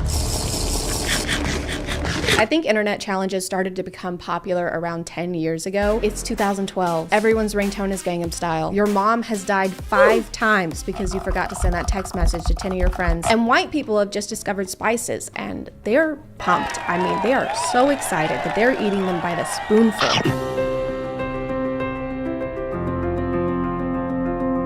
So I have cinnamon here and a spoon, and I don't really see why this is gonna be a challenge because I love cinnamon, so it'd probably be easier for me than most people. And I love cinnamon. I put it on my toast, I put it on my tea, everything, so. What's so challenging about cinnamon? Really? You know, because cinnamon is good for you. I don't know who started the cinnamon challenge, but a lot of people would start out their videos saying something like, well, I like cinnamon, so this isn't even gonna be a challenge for me. I put cinnamon on my food all the time, which is basically like saying, well, I salt my pasta sometimes, so yeah, I'm not gonna have any issues with the soy sauce enema challenge. Ma'am, I just asked if you want more cheese. Around the same time, there was a baby food challenge where you would just eat the baby food. I don't want to just, I don't know my spoon. So just take a spoon of it. It's not like it's inedible, like it's it's made for babies, so you'll probably be okay. If you were a few years younger, this would just be a food review. Today I will be reviewing this baby food because I'm a baby and I shit my pants. Gonna be trying this one, and this is the flavor spaghetti. Thank you to ExpressVPN for sponsoring today, and let's get back to the video. There was the Charlie challenge where you would communicate with a young ghost boy named Charlie. You have a piece of paper and it's a yes, yes, no, no, and you put two pencils on top of each other, and then you talk to Charlie. Are you there? Charlie, can we play? Does my parents love me? Charlie, do you want to hurt us? Oh my god! I don't know why his name is just a regular name twice. That's fucking stupid. Who does that? One of my favorite parts of internet challenges is how the news reports on them. Some challenges are really stupid and can get people hurt, obviously. Don't do those. But according to the news, if you do any kind of challenge, even the renegade, you will die. The most dangerous dares and trends you should warn your children about. Number 1. The Charlie challenge. The kids are using pencils and paper. Guys, someone get Vice News. This is a trend with demonic and supernatural undertones. If this is undertones, what's overtones? Hey guys, today I'm gonna do the internet challenge where I literally attempt to commune with the dead. Hey, I kind of feel like you're gonna try and commune with the dead. Yes, it just feels a little demonic. Well, it's a demon, so it's a lot of demonic. I just get the feeling that this has some supernatural undertones. Charlie, possess my mortal shell to do your bidding and use me to fulfill your mission of causing a number 2 pencil shortage. I don't know, it just has evil connotations, you know? Understandably, people got bored of this and just eating things that you're already supposed to eat. So they moved on to destruction of property.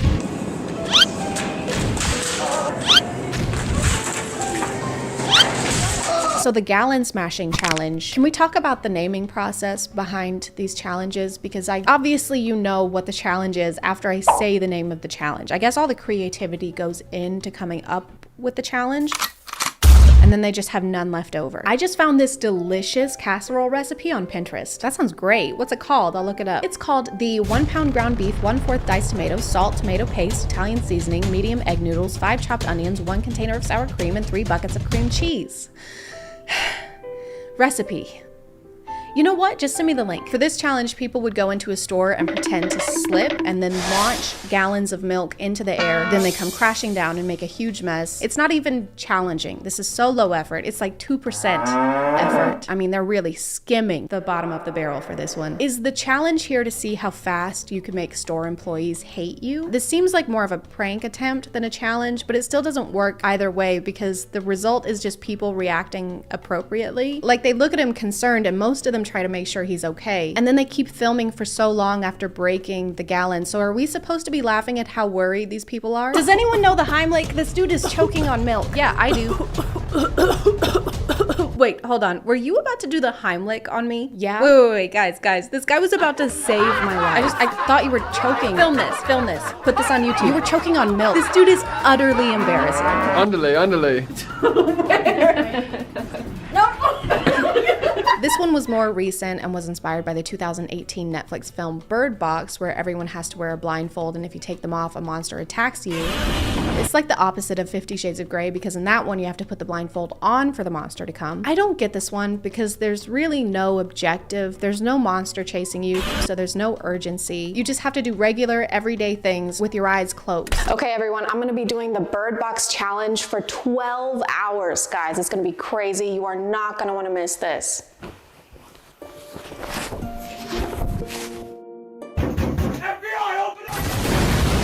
It's not a different day, I just got sour cream on my shirt. These were all kind of around before TikTok gained popularity, and then it did, and people realized that they could just do something they already want to do, but call it a challenge, and then it seems like someone else did it first, and you're just following a trend.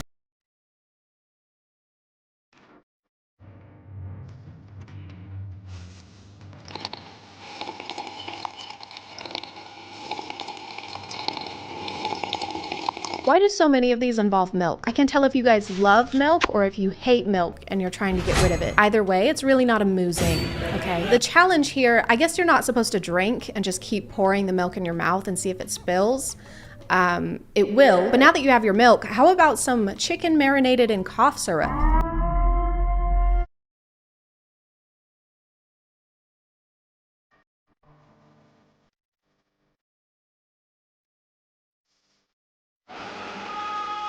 This is chicken for when you want to eat chicken and get the best sleep of your life. If you have to have poison control on the other line when you're trying out a new recipe, reconsider that recipe. But you have to be over 12 to use though. So is this chicken age restricted? Must be this tall to ride this chicken, but still don't though, because you'll die. Do you need an ID to eat this chicken? Do people get fake chicken IDs? So you were born in 1896 and you're from somewhere Alabama. Yep. Right. And are you a big fan of poultry? Oh, I love poultry. I like William Shakespeare, Edgar Allan Poe. Okay, no, you can't have any chicken. Come on, dude, don't be such a cock. One of the most viral TikTok challenges so far was the devious or diabolical lick challenge. It started out with people taking something from their school bathroom, like a box of masks or a soap dispenser, but obviously it got worse.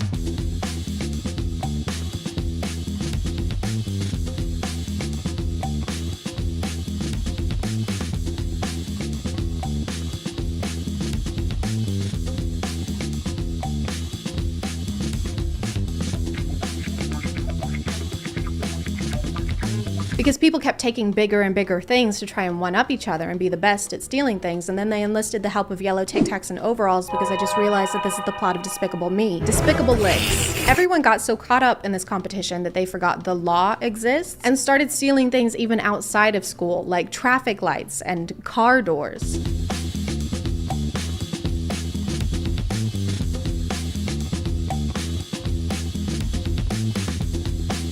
Honestly, I would rather you just take the whole car. Like, this is bad, but it's irritating also. Like, there's gonna be a draft. I have to work for UPS now. Just take the whole car at that point. Hey guys, my name is ChadChad, and today I'm gonna be jacking off this car. Send this video to 10 of your friends and challenge them to also jack off a car. Then we can jack off as a group. Some people think it takes a lot of skill to do this, but actually all you have to do is take a blindfold like this, and then the car basically jacks itself. Now it's important to put #challenge on this because then it's not admissible in a court of law. No, it definitely still is. Hey, can you get a shot from behind the car? Just like go behind this way. Perfect. I'm gonna call it there, guys.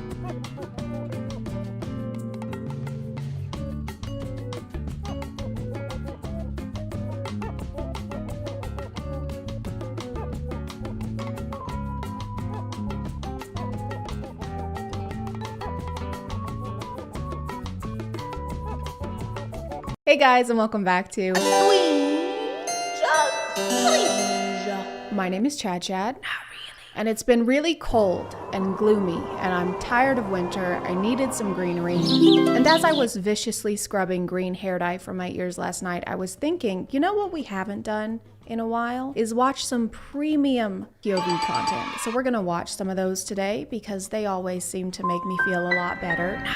I found this page, and this is the self-proclaimed Spider-Man of POVs with some romance sprinkled throughout. They're incredible quality, so that this time we get to watch the unnecessary lip bites and thumb licks in 4K. What an incredible time to be alive.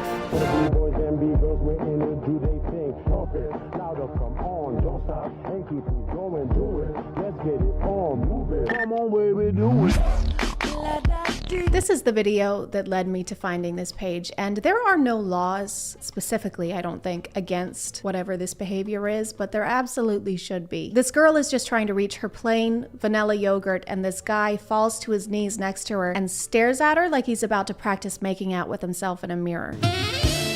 Why does he smirk for hours after being pushed to the ground? Is he proud of what he's done, or is he embarrassed of what he's done? Why is he wearing handcuffs as a fashion accessory? We may never know. He did steal her pads though. He picked them up, but he never actually gave them back. He was too busy making the eggs behind him wish they'd never been born. Have eggs been born though? Or are they... Is the egg born first, or is the chicken born?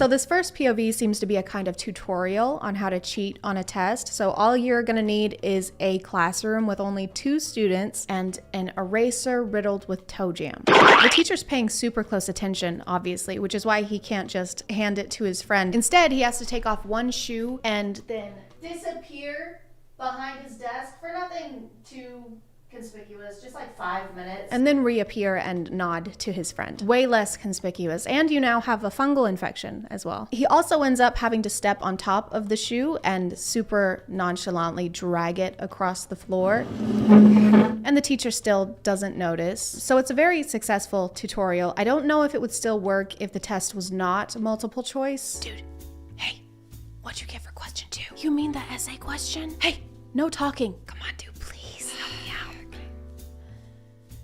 Here you go. Hey, you two, stop conversing. That's a good one. That's good. That's funny. No, I'm giving you both an F.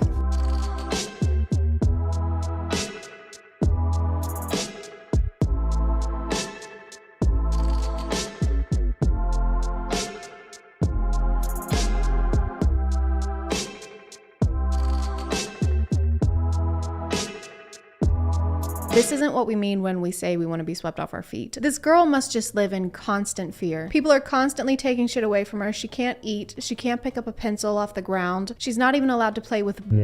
What is the point of suspending her in the air anyway? It's not like they have a huge height difference. It's a lot of work for her to just be barely hovering above the ground. I've always wanted to share a truly passionate kiss. There's just something so romantic about staring deeply into each other's eyes while surrounded by the stars and Cinnamon Toast Crunch.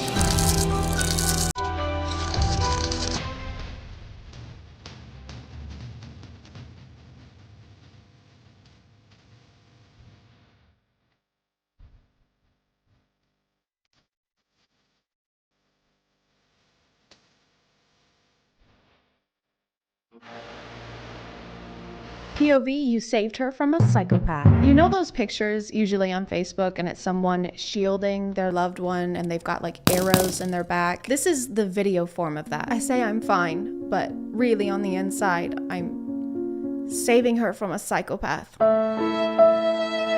Let's give them the benefit of the doubt, okay? And let's say that they can't move because their grip on the knife is just too strong. She has both hands free. She could go anywhere. She could call the police. She could find something to fight back with, but instead she chooses to just stand there and look mildly concerned. She even looks bored sometimes, which I probably would too. We don't know how long they've been standing here like this. Bethany, I've been stabbed.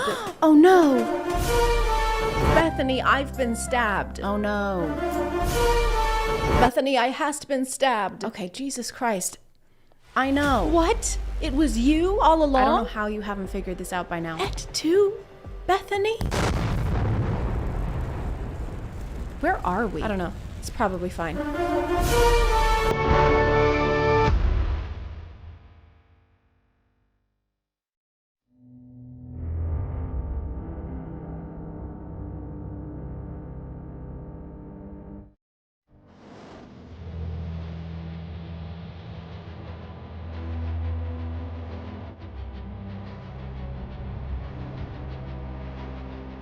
So this girl is getting bullied again, some more, but thankfully Spider-Man stopped his NASCAR race in time to help out. I love the fact that Spider-Man revealed his suit just to do this, because then it's like he's been waiting for someone just to even steal a pack of gum so he can reveal his secret identity to the world. Pro tip, you actually don't have to be a superhero to stand up for someone who's getting bullied. I know. I also kind of feel like the punishment is disproportionate to the crime here. Like, of course, you shouldn't trip people when you're at school. Don't do that. Also, don't stomp people's heads into walls, though. He could be dead. I mean, we don't know the strength of this Spider-Man variant. R.I.P. guy who was also wearing a NASCAR racing suit for some reason. But not really, because you were a one-dimensional bully not worthy of our sympathy. Ka-chow.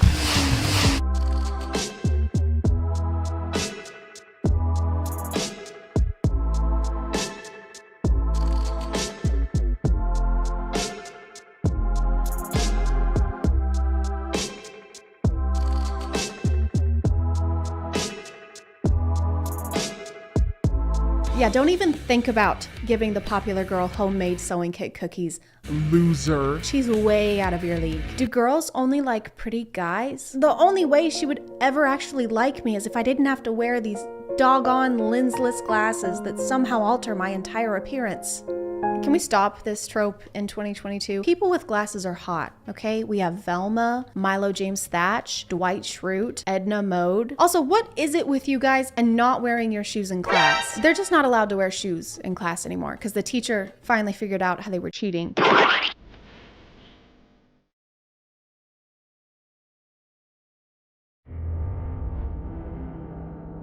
So this guy is running away from this guy. We don't know why. It says he's a bandit, but he's not holding anything, so I don't know what he could have stolen. It could be the bracelet or maybe the band-aid on his face. It's a cartoon-themed band-aid, so it might be an NFB, a non-fungible band-aid.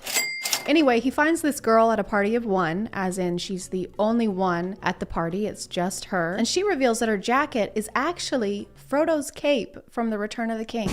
But he doesn't usually play the criminal. Actually, the main type of POVs posted on this page are the hero complex ones. And I say hero complex because it's literally called the hero playlist.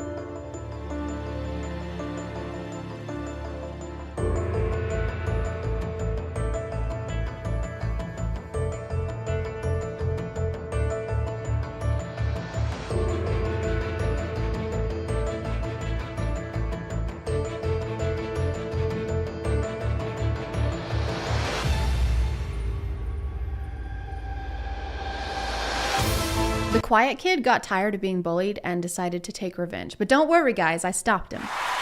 Yeah, that kid. He's quiet.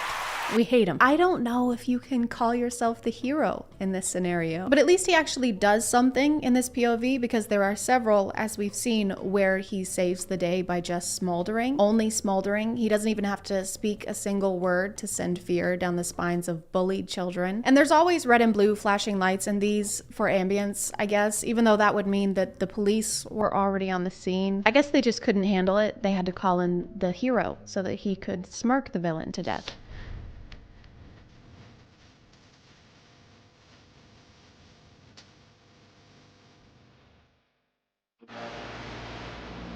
They just stand for so long. Like, imagine a superhero movie where they just act like they're about to fight the whole time. You've gone too far this time, Dr. Squid. You'll never stop me, arachnid boy. Oh yeah? Well, what if I do this? Oh my god.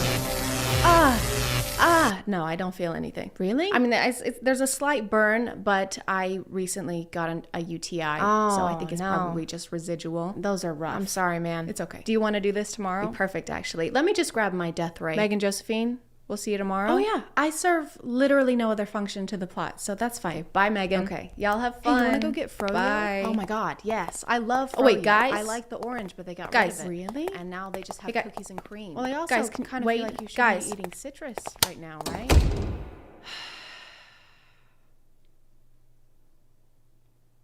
My nose itches. I'm gonna...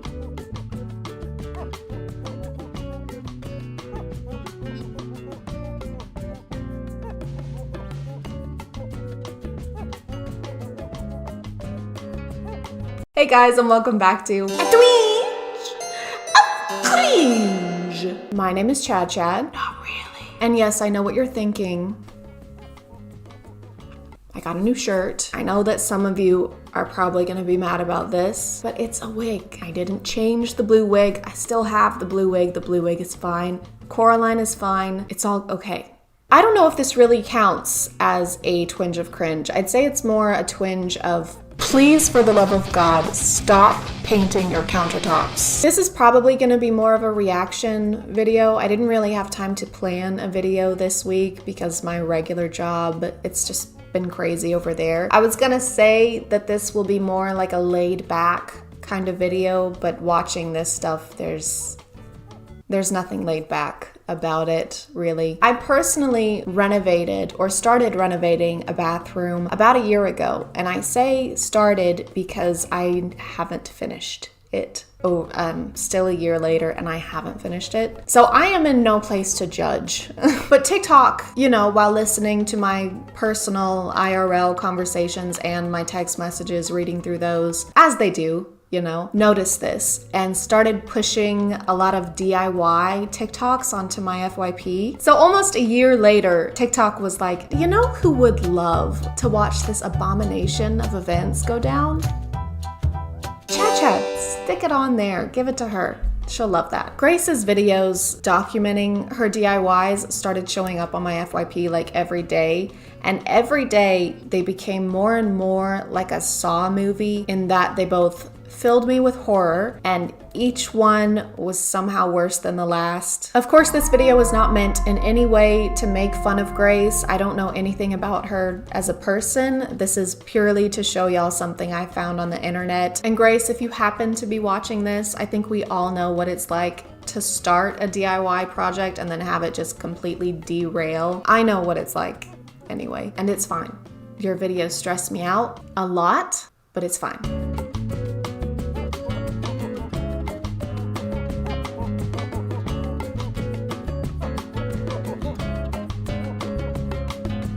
So we're starting off pretty tame. It looks like they've completely painted the bathroom floors with a matte black paint since it's covering everything, including the grout. But then they tried to add this stencil, which those are pretty popular on TikTok right now. And there is something kind of wrong with this stencil. The lines are bleeding more than me on my first period after the COVID vaccine.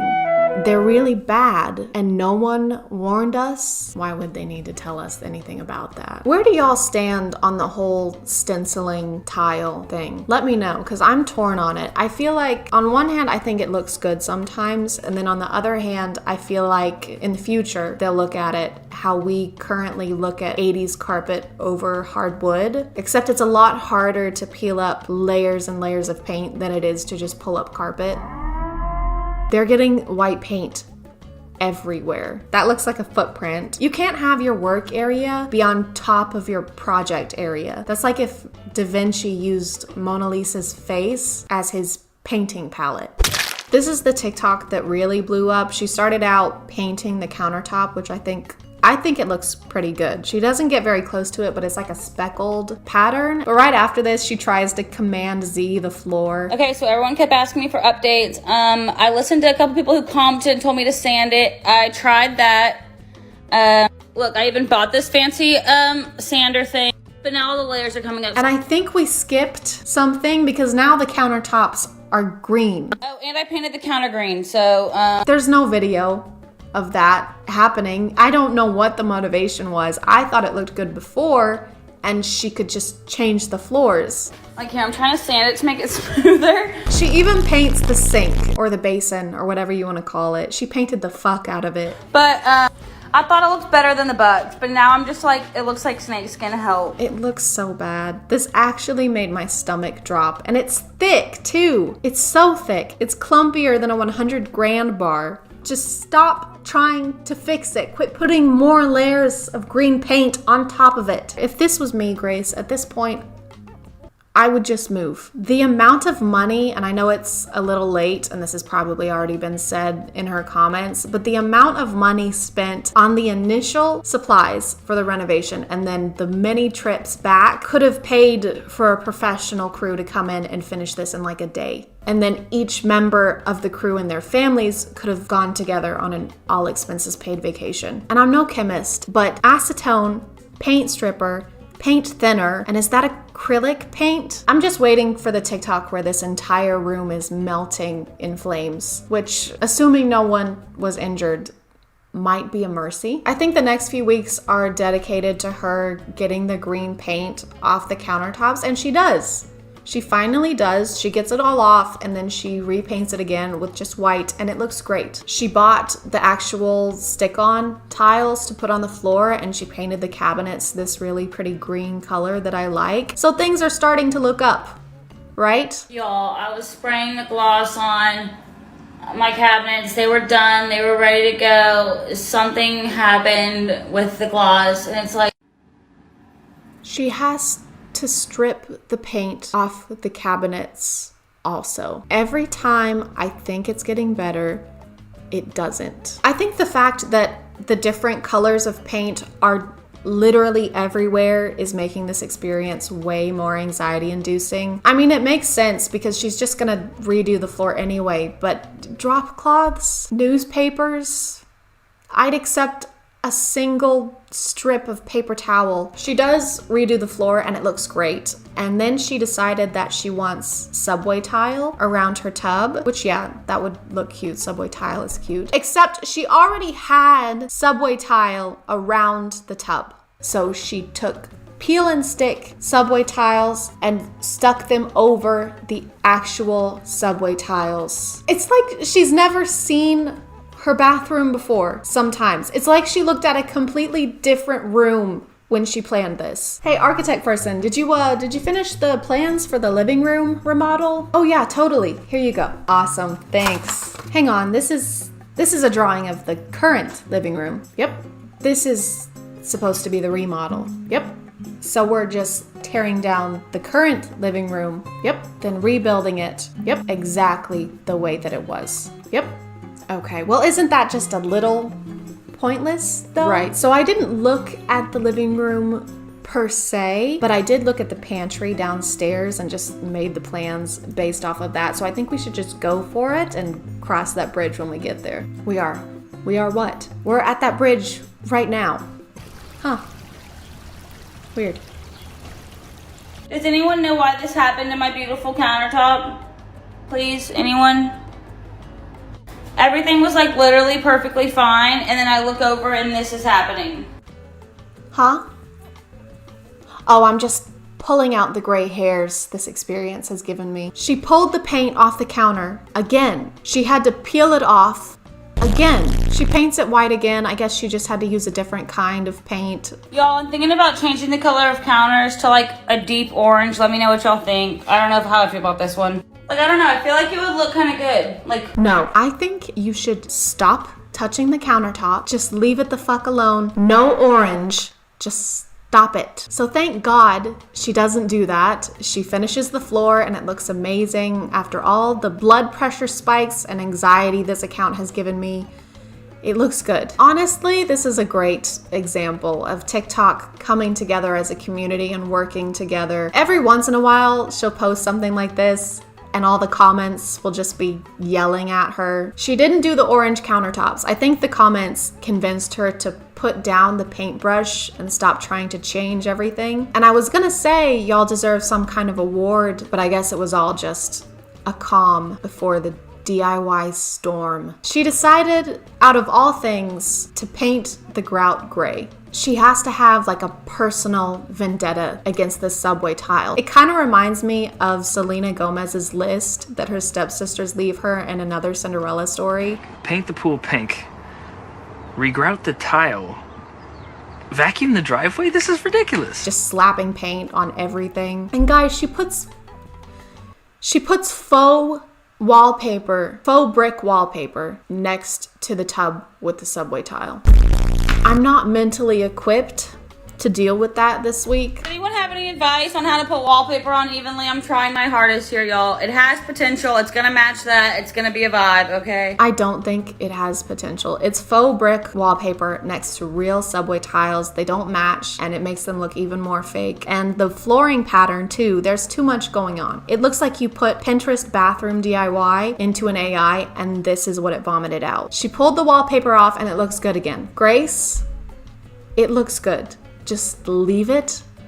Don't touch it, or I swear to God. Grace seems like a really sweet, very positive person who handles all this way better than I ever could. I also love the way she responds to comments. She never really looks at quitting as an option. She just goes immediately from something not working to trying to find a way to fix it, and I really appreciate that about her. I think the universe chose the right person to test with this. I hope she gets the bathroom and the home of her dreams, and I hope she gets everything exactly the way she wants it, because after this, she definitely deserves it. I'm gonna call it there, guys. Thank you for subscribing, and if you are still here, thank you so much for watching. I appreciate you clicking on my video out of all the videos that are on here, and I'll see you next time. Okay, bye.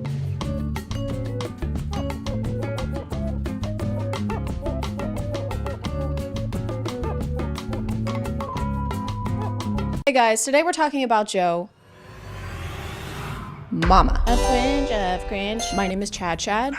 And JoJo Siwa has been acting kind of silly lately. Good morning to every single TV native who's asking this entire little bit. What else going today, guys? Good. She's been doing some weird things and moving her body in a weird fashion. Speaking of fashion, she's been doing weird things with that as well. My knee hurts. I'm not sitting because you guys told me to. I'm sitting because I want to. You can't bully me. If you're like me and never watched reality TV or Dance Moms where JoJo got her start, then your knowledge of her is probably bows. That's all I think of, that and asbestos for some reason. I don't know why. I'd have to do some more research, but I'm thinking about asbestos as always, right? JoJo's been a public figure for a while and is known for having a pretty young audience, thus the bows and bejeweling of the hair. She usually sings and dances in an aesthetic I can only describe as the human version of a glow stick. Everything about her is fluorescent, and if your eyes are exposed to her, recently anyway, then irritation may occur. By the way, I watched about 3 minutes of Dance Moms to try and understand where JoJo came from, and it's just like people getting mad at kids for having the coordination of kids, and they edit it like every mistake is an earth-shattering devastation.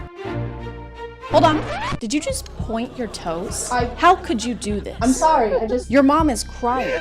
You made your mom cry. It was an accident. You were an accident. But now JoJo is going through a kind of rebranding, and I say kind of because it's not the best rebranding we've ever... She's coming out with a new song tomorrow, actually, and I know that because she has not stopped talking about it. JoJo, you coming out with some new music. What? Yes. No one knows what's happening. No one knows what's going on. I do. I know what's happening. Nobody else.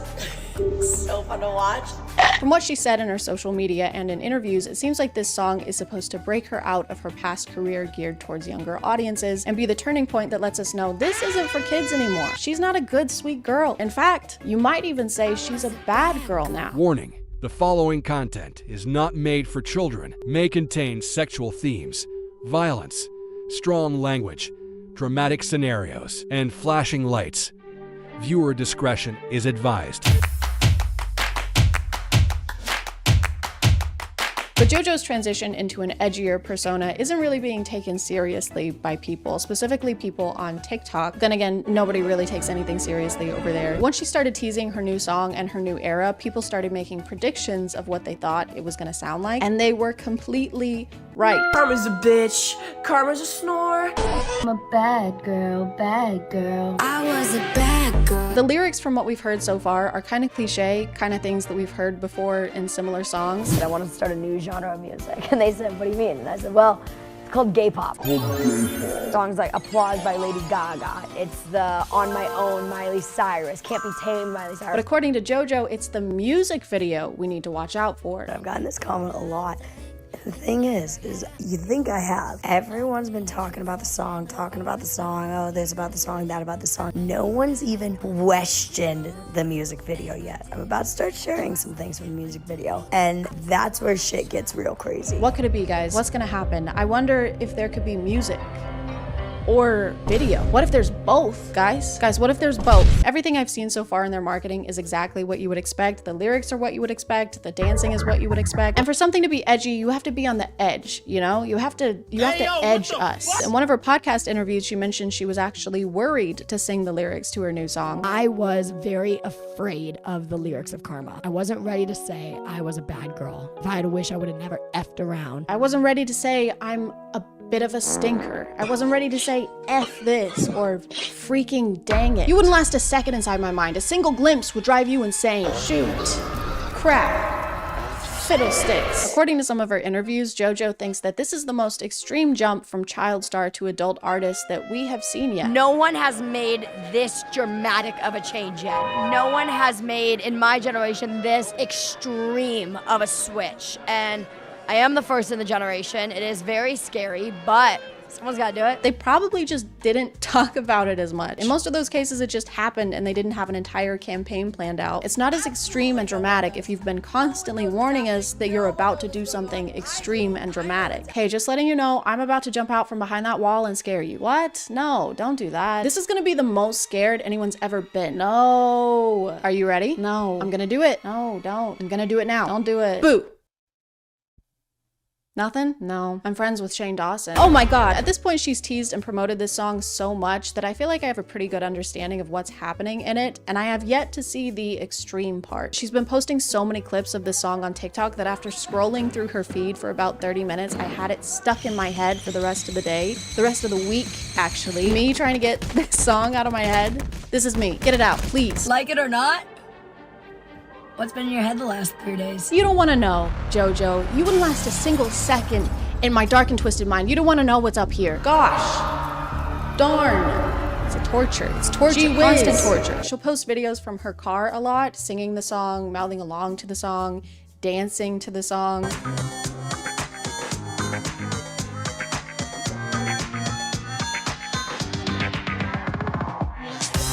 She even got her car wrapped with her face on it to promo her new song, which apparently she's been doing for a while now, even when she's not promoting something. I barely want to see my face at all, much less pay thousands to have it plastered on a Kia Soul. So it's just a waste of money. Stop car wrapping. Sweaty. Knees weak, arms are heavy. There's vomit on his sweater already. I said stop. Mom's spaghetti. I think one of the most controversial things about her new era, though, is the dance for her new song. She's been posting videos of the choreography, and people that are not fans, they don't like it.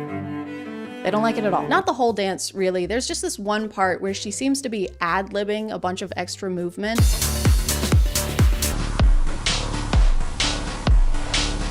The other dancers don't seem to be doing quite the same dance that JoJo is, but despite the spinal trauma, she can't stop doing the dance. Literally, she'll go through the dance sitting in her car. She'll rehearse the dance after rehearsing for 12 hours. She'll rehearse the dance in bed.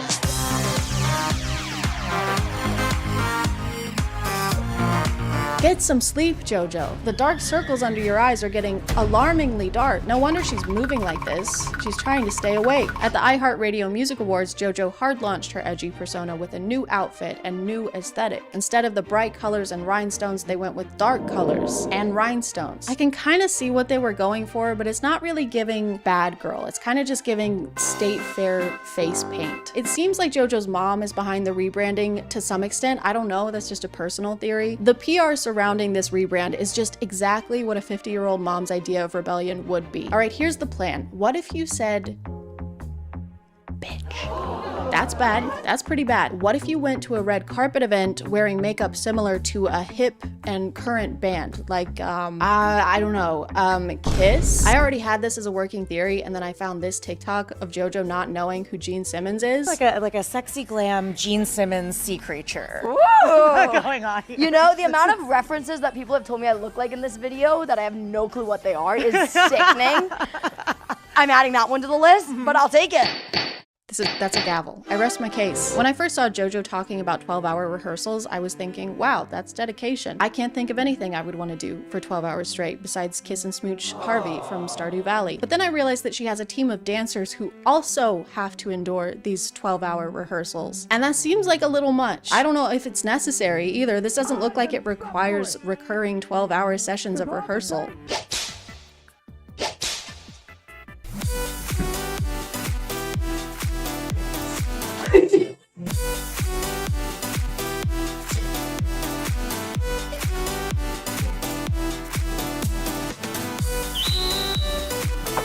That was close. I'm getting better.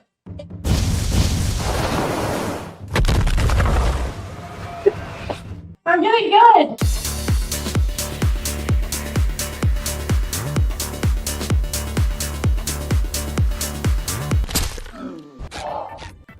Ah! Oh my God! My knee hurts. Cut the cameras. Shut it down. Call an ambulance.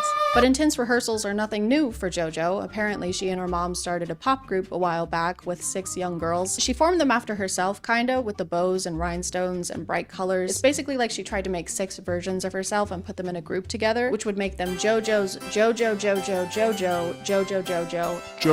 They went with XOMG Pop. Mine was better. According to one of the members' moms, the conditions were way too intense for young girls. They say the rehearsals were long and physically exhausting, and the Siwas were allegedly trying to get the members to cry for the cameras and pit them against each other. One of the members had chronic health conditions, and days before one of her surgeries was at a rehearsal and started bleeding from her stomach, and Jessica Siwa told her to put a pad on it to keep blood from getting on the costume. The costume isn't the issue, Jessica. There shouldn't be blood at all. This is literally putting a band-aid on the situation. Also, they fired this member and her mom after her mom tried to say something about the condition. So I guess JoJo is telling the truth. She was a bad girl. It's like they're trying to get people riled up and have some kind of reaction about how crazy she's being or how psycho she's acting. They're saying psycho. No one else is saying psycho, just them. They probably think I'm psycho. Valid. I'm sorry. The old JoJo can't come to the phone right now. Why? That bitch is in dreamland. They even orchestrated a paparazzi session as JoJo is leaving a sex store. Oh no, is this me holding a giant penis plushie while decked out in merch promoting my new song coming out on April 5th? I said April 5th, write it down. With the words 18 plus only conveniently hovering above my head? Guys, please. Come on.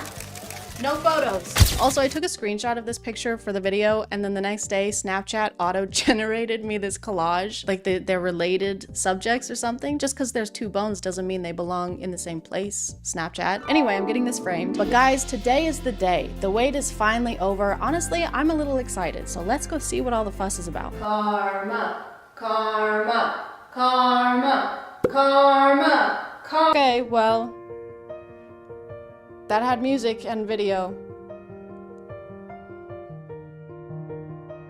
Bye.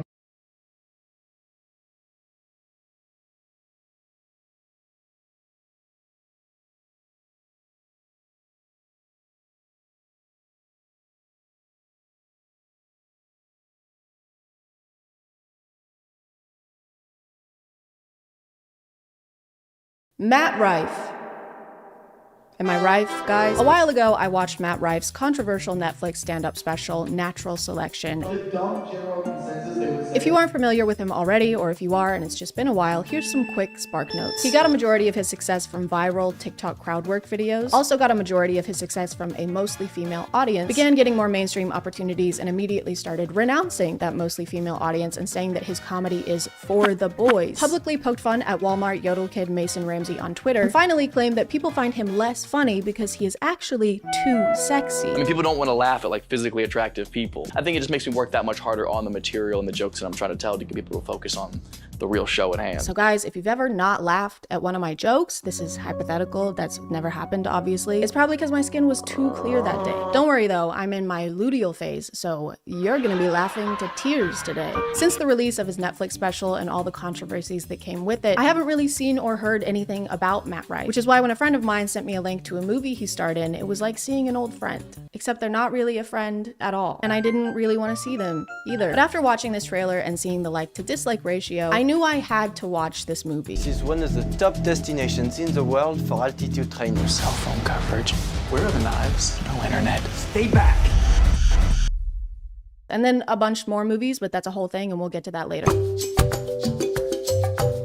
For some reason, I immediately forgot the name of this movie and also pretty much everything that happens in the trailer. So when I went to actually watch it, I just Googled Matt Rife movie and found this one. You may notice that in this poster, Matt Rife is not there. He is in the movie, but this is not him here. You may also notice that it's a completely different movie entirely. I didn't notice any of that.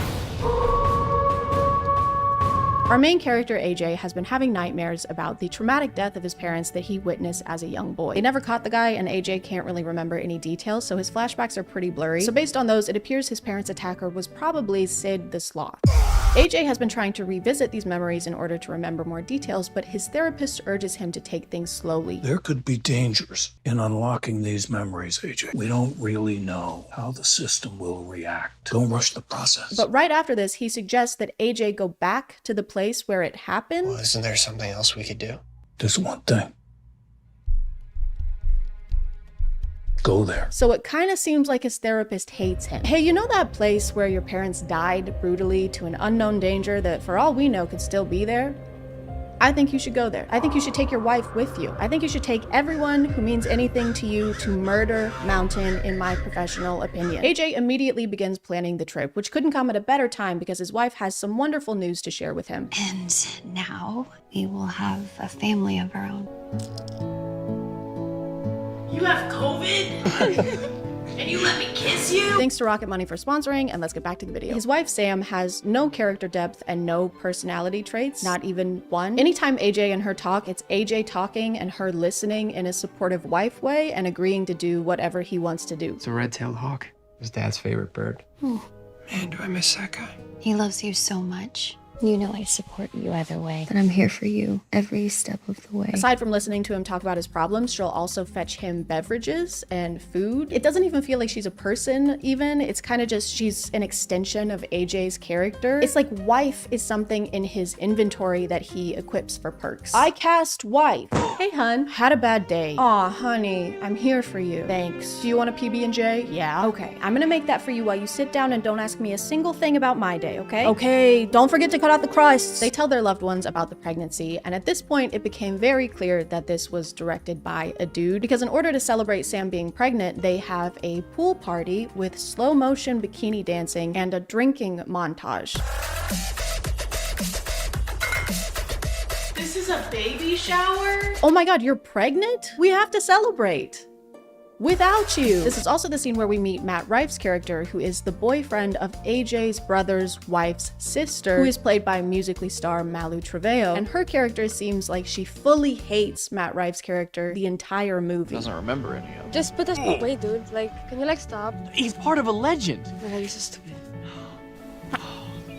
Sam finally makes an appearance at her pregnancy celebration to bring the guys a dessert, but not the one that they wanted, apparently. Hey, lemon cake, anyone? Okay, that is not a cheesecake. That is not a No, cheesecake. maybe a bundt cake, lemon-ish. Very good, AJ's brother. It is lemony. Lemon cakes tend to be. Lemon cake, anyone? This scene is immediately followed by Sam watching a news story about a bank robbing and AJ saying this. 3 men robbed a bank in Eagle Ridge. They fled the scene. People still rob banks? What do you mean, do people still rob banks? Why would you think there aren't people who rob banks anymore? What, like it's out of style or something? I am a bank robber and I'm robbing this bank right now. No, why would you do this? Because I need money. No, like why would you do this? It's so cringe. No, it's not. This is so like 2010s of you. I have explosives, okay? Oh, no need. You're bombing hard enough on your own. AJ's brother Max, who also happens to be the director of this movie, decides he's going on the trip too, along with his wife, his wife's sister, and his wife's sister's boyfriend. Oh, and Sam is coming too. Oh, I'm coming with you. And hey, it might be fun. Sam, I cannot stress enough how not fun this will be.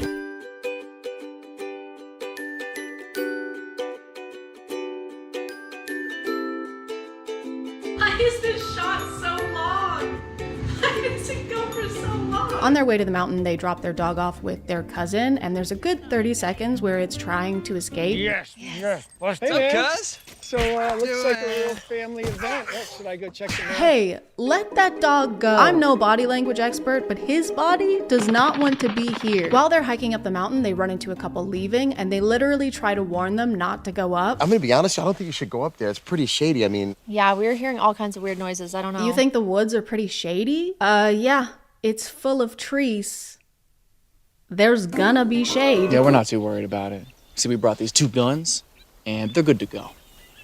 Did they just tell Matt Rife to be himself? Danny Trejo is also here. He and this guy are the ones who robbed the bank, and they're on the mountain trying to flee. And none of that matters. I can't stress enough how little this plotline matters. The most important thing is that every time he comes on screen, there's these 4 ominous guitar notes that play.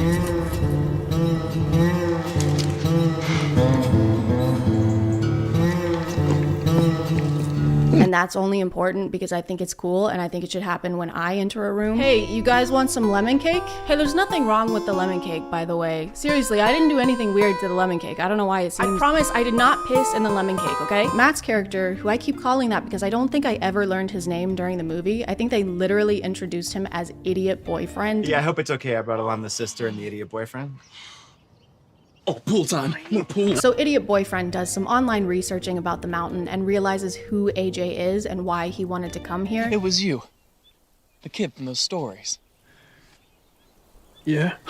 For some reason, he's excited to make this discovery, like it's a cool thing he just learned. You really don't know what happened to your parents? What? Dude, that is awesome. Wait, you're that kid whose parents got brutally murdered?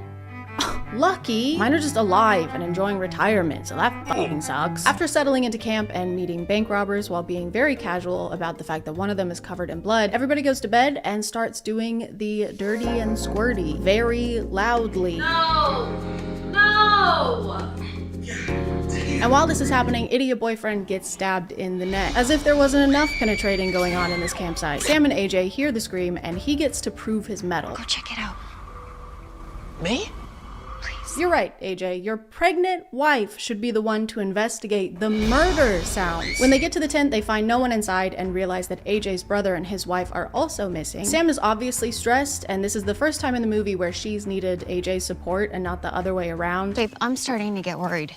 Hey, you know the song Freebird?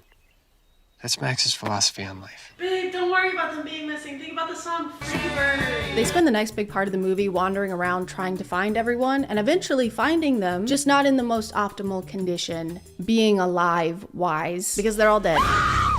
Oh, and there's also bear traps in the woods for no reason other than for characters to run into them and it be scary. Why would there be bear traps in the protected forest? They live there. That's like the mouse in my walls setting traps for me. And I'm not gonna fall for it again, no matter how much Mountain Dew voltage you put in there. Mark my words. Eventually, the cousin who was dog sitting for them tries to come and help because they managed to get service long enough for a phone call and decided to use it to call him instead of someone like the police. This guy can't handle a serial killer. Okay? He can't even handle dog sitting. In a shocking turn of events, the cousin gets immediately captured by the killer, and AJ tells the last surviving bank robber to stay behind while he and Sam charge forth to try and help him. Let's go.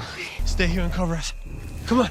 Or maybe have your pregnant wife be the one who stays behind at a safe distance instead of this guy you don't know. Maybe have him run at the dangerous killer with you. It's whatever though, Sam ends up being fine, and by fine I mean she gets stabbed. While everyone has been getting viciously murdered, the two park rangers have been lollygagging. I don't have any other words to describe what is going on with them. They're driving to check on them because something suspicious was reported, but they do not have a single shred of urgency. Ah!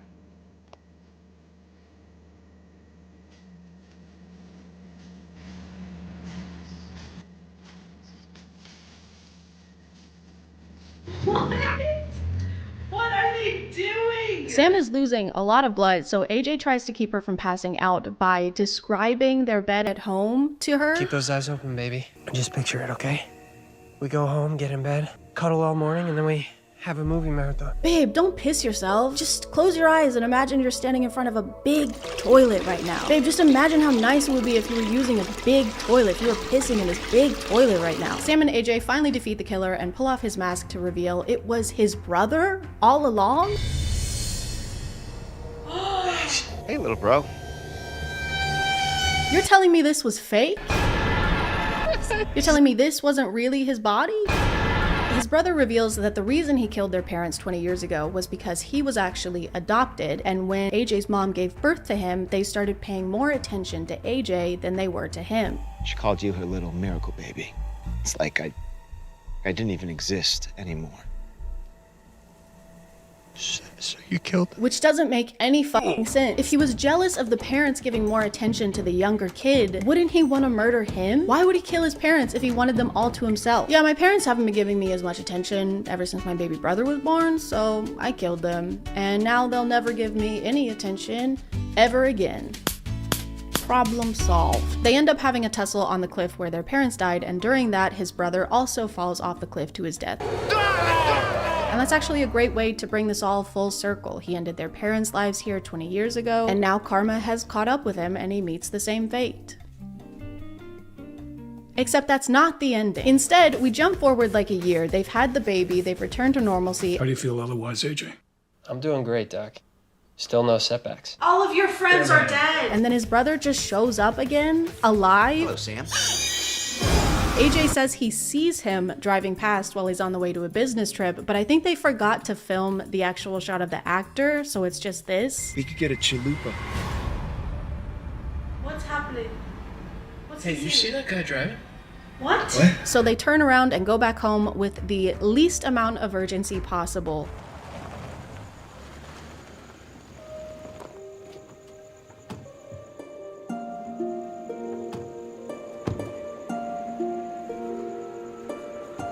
There's another tussle, and this time the brother actually is gone. So instead of having a cinematic full circle finale at a visually compelling location, they decided that this should be the end of the movie.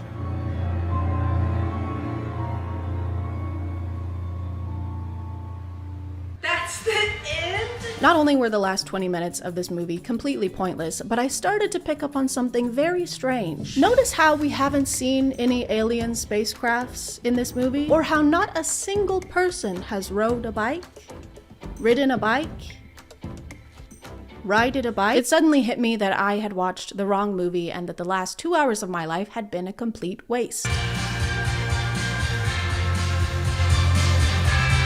Do you have any idea how productive I could have been with that amount of time? I could have played 6 rounds of Fortnite with that amount of time, or 4 if I consistently made top 10, which is less likely.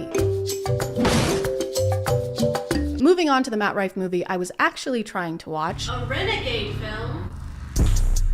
The title Trapped In is spelled with 2 N's because they're trapped in and in. Kind of like how Matt is spelled with 2 T's because his acting is 2T, like farts. In this one, Matt plays Connor, the newest addition to a biking team that's training for an undisclosed biking contest thing. They're probably gonna race, if I had to guess. Easy, Connor. You're gonna blow up or bite it, buddy. Connor and Greg are pulling away. That was awful. Connor seems to have some anger issues and also some beef with the team captain, Greg. Rolling with the pros now, pretty boy. The whole team and their coach traveled to Andorra for a training trip at this isolated inn with little to no cell service and with innkeepers who are weirdly horned up. One of the innkeepers has clearly dubbed audio to the point that it sounds like she's in a video game cutscene. Welcome to the Auberge Piage. My name is Jean-Luc, and this is my lovely partner, Nathalie. Bienvenue. Welcome to a little inn. Welcome, my name is Jean-Luc, and this is my partner, Natalie.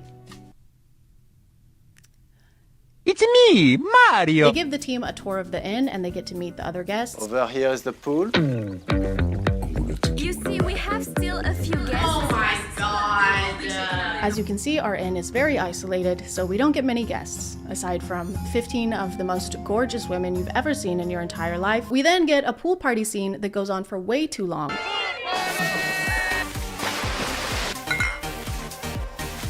Lasting for over 2 minutes may be a good thing for Matt Rife, but it is not a good thing for a montage. I also want to point out that this is the second Matt Rife movie I watched, and this is also the second time there's been a pool party with women in bikinis dancing with each other. What a weird coincidence that I'm sure won't be repeated at some point in the future. They have Matt's character start vlogging during this trip as a kind of narrating tool. This is my first time out of the country, so I figured we'd give this little vlog thing a try.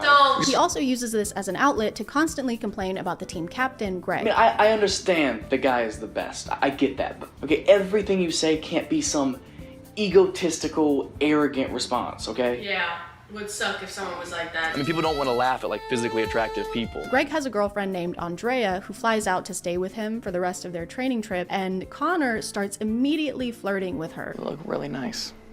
Okay, weird. At least now I know why he never shuts up about you. He's hitting on his girl? Oh, and his girlfriend came today.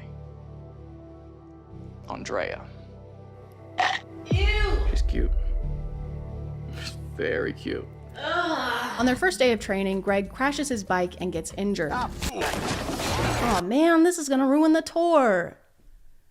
The Tour de France. They take Greg back to the inn and watch a newscast announcing that there's a suspected killer on the loose. Federal and local officials have been alarmed and overwhelmed by the sudden and sheer volume of dead bodies over the last 24 hours, bringing the known death toll to a staggering 28. 28? Y'all have found 28 bodies, and all you've done so far is be alarmed and overwhelmed? Also, when they first got here, they were talking about how tiny and isolated this town is. Our town is so small, so remote. People come and sometimes they never leave.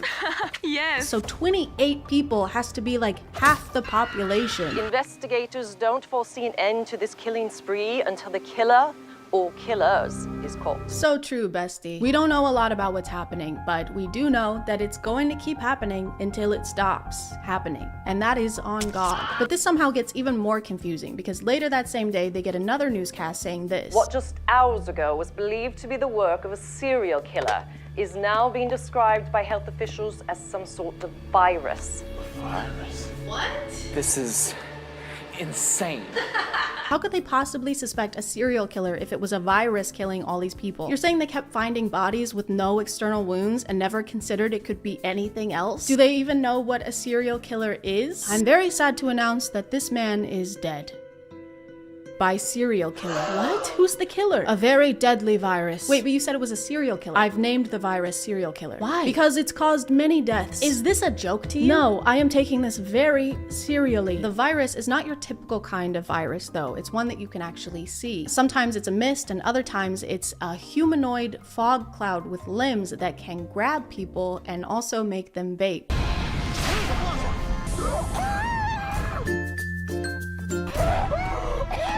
Oh no, watch out, it's a virus! And it's gonna make you lit as hell! They stay in the inn for weeks waiting for some kind of news that it's safe to go out or that the virus has been contained, during which Connor keeps making vlogs that are usually spliced with him doing workouts furiously. I'm losing my shit. I don't know if anything matters anymore. Is today the day we die? What is he doing? Eventually, he moves his camera to a shelf in the bathroom so he can vlog while looking at himself in the mirror. So we just try to keep things as normal as possible. Which is probably his best acting in the movie so far because he's not acting. This is his morning routine. Eventually, the virus gets everyone except for Connor, Greg, the team captain who's been injured for months with no professional medical attention, and Andrea, who has a habit of screaming at the top of her lungs anytime the virus gets someone. Coach. Don't scream. At this point, it's been months and they've been running out of food for a while when Connor decides to reveal that his parents were survivalists, and so he knows how to forage for food. My parents were survivalists. I mean, there's plenty of mushrooms and edible plants all around this area that we could eat. Oh, no. And they don't want him to do that because the virus is still around and it's dangerous to go outside. But eventually they completely run out of food. So he takes a home goods basket and makes them a full course meal with 2 mushrooms. He found a whole onion while he was foraging? So thanks to Matt being in his trad rife era, he and Greg are finally able to make some kind of amends. This is actually really f***ing delicious. And it's so amazing, Connor. We definitely should have listened to you sooner. Yeah, you did really good, kid. Did Matt Rife write this movie? Yeah. But after this, they get another newscast with another update. It appears the authorities have finished their investigation into the multitude of deaths originally assumed to be caused by a virus. Experts are now saying we are being invaded by a species of extraterrestrial origins. We have no further information at this time. What kind of experts do they have working on this? I don't think they have their greatest minds on this case. It has been months, and they just now realized that this can't be fought with a vaccine. We've tried NyQuil, we've tried Dayquil, I don't know what else. That's what's been behind the mist this entire time? Fucking aliens? Well, no one said you have to do that. I really don't know how Greg has made it this far because, again, he's had open wounds on his back for months.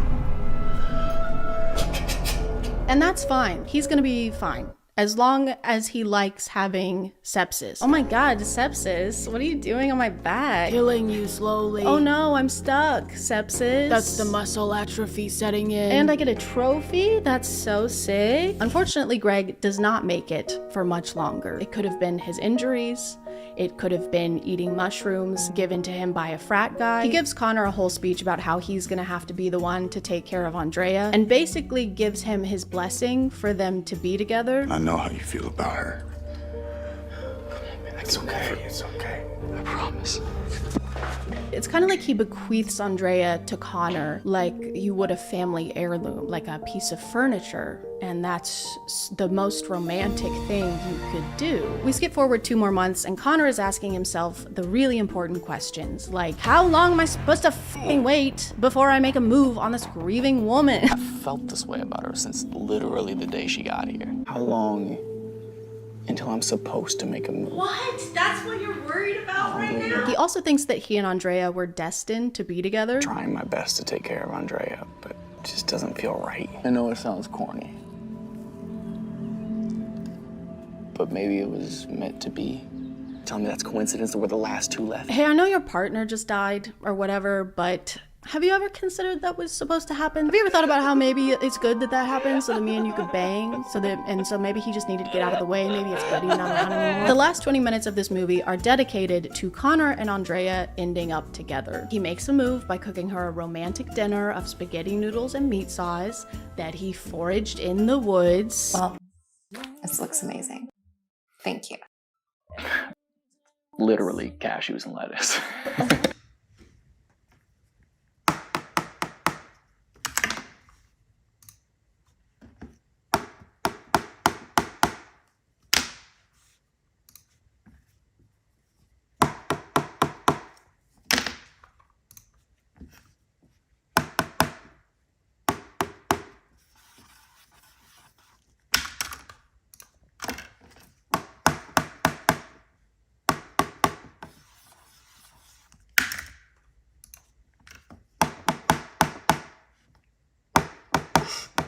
They spend the night dancing and smooching and kissing. Those are the same, the last two are the same thing. This is crazy. We just spent this movie waiting for her boyfriend to die. And while they're in the middle of this, the aliens return and begin to beam them up into the spaceship, the alien spaceship. But then they stop doing that. They change their mind. They decide against it. And then they leave. To explain why the aliens had a change of heart when it came to these two when it's been ruthlessly taking everyone else out, the movie says, hey, don't worry about it. Don't worry about it, toots. When the beam of light came down from the craft and it hit us, I got this, like, I don't know, download, like a telepathic connection. Why it spared us, that I don't know. Oh great, you don't know. Apparently, all of this was caused by AI. The crafts were controlled by artificial intelligence. And it's over now. We are now getting reports from all over the globe saying the alien crafts are gone. Experts are baffled. We are now receiving reports that this movie is over now, and so are we. We don't know how to end it, so stop asking us any questions. Also, experts are baffled, so that's pretty on brand for them because it's all they've been this entire time. I didn't realize this until the credits, but Matt Rife actually produced this movie, which means he probably had a direct hand in having someone say, you were right. You've been right this whole time. We should have listened to you sooner. Promise me when I'm gone that you'll sleep with my girlfriend. After this, I thought I was done with Matt Rife movies until my friend sent me another Matt Rife movie on Tubi. If I can even call them that at this point, these are not the actions of someone who wants me to thrive. Could I have stopped after Trapped In since it was the movie I meant to watch and there was more than enough material in there to make a whole video about? Yes. But now I had seen two of them and I started to wonder, did I just get unlucky? Or is every Matt Rife movie terrible? I had to watch this movie multiple times because the first time I watched it, I was trying not to throw up. Not because of how bad the movie is, but because I was drinking a couple glasses of Josh wine and immediately got so sick. So I don't recommend that wine, and I don't recommend this movie. Guys, if I had $1 for every Matt Rife movie that starts with a guy recounting a traumatic event to his therapist who wears glasses and has plants behind him in order to remember more details about said traumatic event, then I would have $2. And I couldn't afford a carton of eggs. This guy is named Wayne, and he's actually not our main character. In fact, he's not in this movie at all, really. All the movie really wants us to know at this point is that Wayne is in a psych ward and has been since he was humiliated and bullied by a group of kids from his high school. Oh, and they also want us to know that he hit someone in the head with a food tray. I love that the sound effect sounds like he hit them with a concrete block, but when he tosses it down, it's the thinnest, flimsiest plastic. The main characters of this movie are actually the high schoolers who did this to Wayne. That's right, we get to spend the whole movie with the bad guys. Everyone in the friend group is an influencer or an aspiring one, so they're all trying to get to 500K on InstaTalk by doing things like this.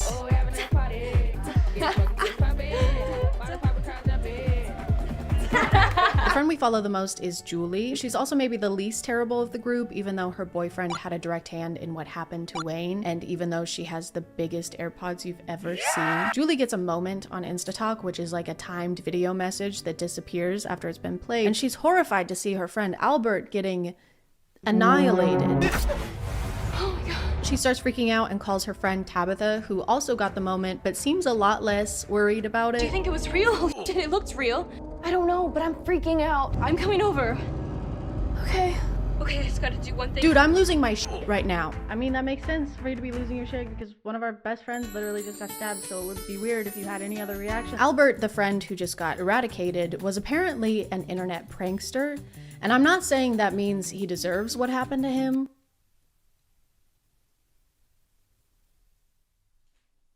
I'm not saying that. Because Albert is known for doing some pretty over-the-top pranks, they don't really do anything about the fact that they saw this video. It takes them an entire day to even try and call him, and when Julie suggests it, her boyfriend acts like she's crazy. Should we call him? Call him? Yes. Be serious. This is an emergency. We need to call him. Call him? It's 2021, okay? We don't call people unless it's a matter of life and death. And not even then, still. Matt Rife plays this guy, Darren, who is dating Tabitha, the hair-fixing girl, but consistently cheats on her with another member of the friend group. And they do really sexy things together, like eat berries on FaceTime. I'm gonna cover you in chocolate sauce. And then you're gonna lick it all off. I'm sending you to college, baby. You're sending him to college? That's actually very nice and supportive of you, wow. And then I'm gonna put a kiwi in your belly button. And then what are you gonna do? And then I'm gonna financially support you while you obtain higher education to avoid crippling debt via student loans. Oh my god, babe, you're so hot. Tabitha's dad is the same guy who plays the murderous brother in Curse of Wolf Mountain, which he directed. And he also directed this one where he plays a creepy, gross guy. If you just need someone to talk to, I'm a pretty good listener, and my phone's always on. Yeah. Julie's boyfriend thinks he sees Wayne one night, so he does some digging and finds out he's been released. 2 days ago, I hacked their site. Just get your ass over to Skyjacks, okay? Fine. My mocha! The movie really wants us to believe that Wayne is the one killing people off, but they don't do a very good job of convincing us. The only thing that makes it somewhat believable is how much damage he can deal with a styrofoam tray. During a heart-to-heart, Tabitha opens up to her boyfriend, Darren, Matt Rife, about her previous relationship. Darren, I had this boyfriend when I moved here. We dated for a year before I found out he was f***ing half the school. It really messed me up. Tabitha, okay, I would never, ever do anything like that. Man, I sure hope this guy makes it. I sure am rooting for these characters so far. They get another video of one of their friends being annihilated, and the sheriff finally starts to do some investigating by going to see Wayne's psychiatrist and asking some hard-hitting investigative questions. I'm just chasing down any lead that I can get. And you haven't got any. Doc, why are kids today so casual about telling the whole world, total strangers, what they're up to at any given moment? Hey dude, you have to pay for a session just like anybody else. You can't just come in here pretending to investigate a murder and then start asking him about your incomprehension of the youth. I mean, it all just seems to be so damn stupid. I can stop you there, Sheriff. Yeah, you should stop him there until he writes you a check or something. Damn. This is clearly one of those social media bad movies that was made by somebody who needed their kids' help to make their Facebook account. Which is fine, it's just funny to make your movie topic about something you aren't super familiar with. That's like if I made a movie about not being sick as fuck. After losing two of their nearest and dearest friends, everyone is obviously miserable. Lee in need of a pool party. I cannot make this up, guys. There is another pool party montage in another Matt Rife movie. That's 3 for 3 Matt Rife movies. That's all. If I had $1 for every time this happens and $1 for every time a guy opens up about his past trauma with a psychiatrist with the glasses and the plans behind him, then I would have $5. And I still couldn't afford a carton of eggs. The movie also seems to want us to believe that Beth, the girl Darren is cheating on his girlfriend with, is the reason he's cheating on his girlfriend, as if he's not actively making the choice to do so. I care about you, okay? We've had a lot of fun, but I don't want to do this anymore.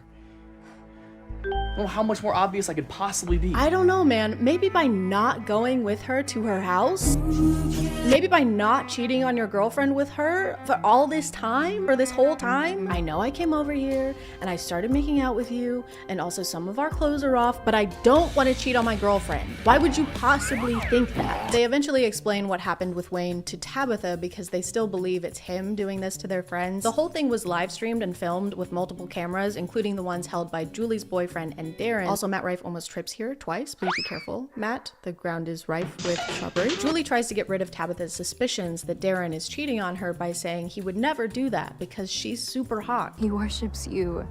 He's really vain and you're the hottest girl ever. And as we all know, guys only cheat on ugly girls. And that's proven fact. After Darren ends his affair with Beth, is that an affair if you're not married? It's not a fair either way. After Darren ends it with Beth, she wants some kind of revenge, so she goes to Tabitha's house to do things with her father. Once again, Beth is a high schooler. Okay? So this is very weird and bad and gross. But then the killer shows up and then kills him. So that's good, but it's definitely a choice to be the director and cast yourself in a role where you get to make out with a woman half your age. Especially when, aside from this, the dad has nothing to do with the story. So for this scene, we're gonna be pretending to give any cash we might have in our wallets to the guy asking us for any cash we might have in our wallets. And to play this character, I've chosen me. Does this advance the plot in any way? Yes, it is an advance for me. The finale of this movie is like trying to open a pickle jar and then spinning in a circle and then starting to braid your hair. Because it's twist after twist after twist. We finally get the reveal that the killer has been this guy all along. You know, this guy that we all remember and haven't forgotten because he's had so little screen time. He says that it's to get them back for letting him take the fall for what happened to Wayne, but he's the one who literally orchestrated the whole thing and live streamed the whole thing to his audience, so I don't understand what he thought was gonna happen there. Except wait, we get another reveal that he has an accomplice who turns on him, sadly. And who is that accomplice?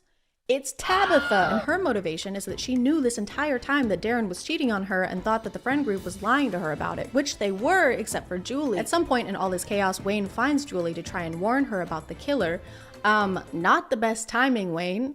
There's been some signs. And she's scared at first, but she has the realization that it's not Wayne doing this to them, just in time for her dumbass boyfriend to burst through the door and kill Wayne. No!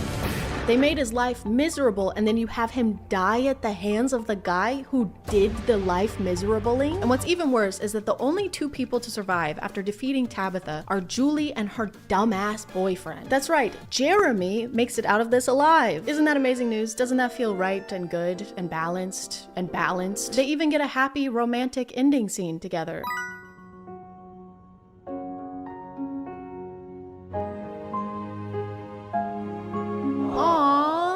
Your boyfriend is a murderer. The movie ends with Julie deleting her social media and giving up on the influencer lifestyle because she's realized that social media is bad now. It can kind of just take over your world until you don't recognize the person in your own selfies. That's actually really messed up, guys. She can't even recognize her selfie. So she sets her phone down, joins hands with her only surviving friend, and gallops into heaven, into a light bulb, perhaps. I don't know why it's so overexposed here. Maybe it's to signify how bright life is after all of your closest friends are dead. They have another twist that the psychiatrist was actually the one behind all of it, but I don't care. I don't give a fuck, okay? You can't have any more twists. You're in twist timeout. Do not twist it. Just kidding. I have to tap out here. It's about an old comedian meeting a young comedian who's also a Matt Rife and also is a vampire, and he has a terrible accent the whole time. I am Ethan Barr, and I am a vampire. Welcome to my home. It's incredible. Enthralled. You both could make it. And it's really bad. And I tried to watch it after Deathlink, and I was so sick from the Josh Wine and so sick of watching Matt Rife movies, and I had to give up, and that's okay. I know my limits, and it happens to be 3. 3 push-ups, 3 glasses of Josh Wine, and 3 terrible Matt Rife movies. Okay, technically 4.5 movies because I actually did finish the Don't Suck movie, and then I also watched half of a movie he was in called The Elevator, where Eric Roberts is his dad and he's trapped in an elevator, and his wife, who's Matt Rife's mom, is the same age as Matt Rife. And they were so bad that I can't let you think I didn't actually watch those. I need somebody to know that I did that. His dad is only trapped in the elevator for a few hours. He starts writing a letter to his family. By the time you find this letter, I'm not sure if I'll still be here. So now you know that information, and I don't feel any better still. So I'm gonna call it there, guys. This was a little bit longer of a video than I'm used to making, so let me know if that's cool with you or if you hated it. Actually, don't tell me if you hated it because I can't regulate my emotions well enough to move past that kind of feedback. Thank you for subscribing, and if you are still here, thank you so much for watching. I appreciate you clicking on my videos out of all the videos that are on here, and I'll see you next time. Okay, bye. Hey guys, and welcome back to My name is ChadChad.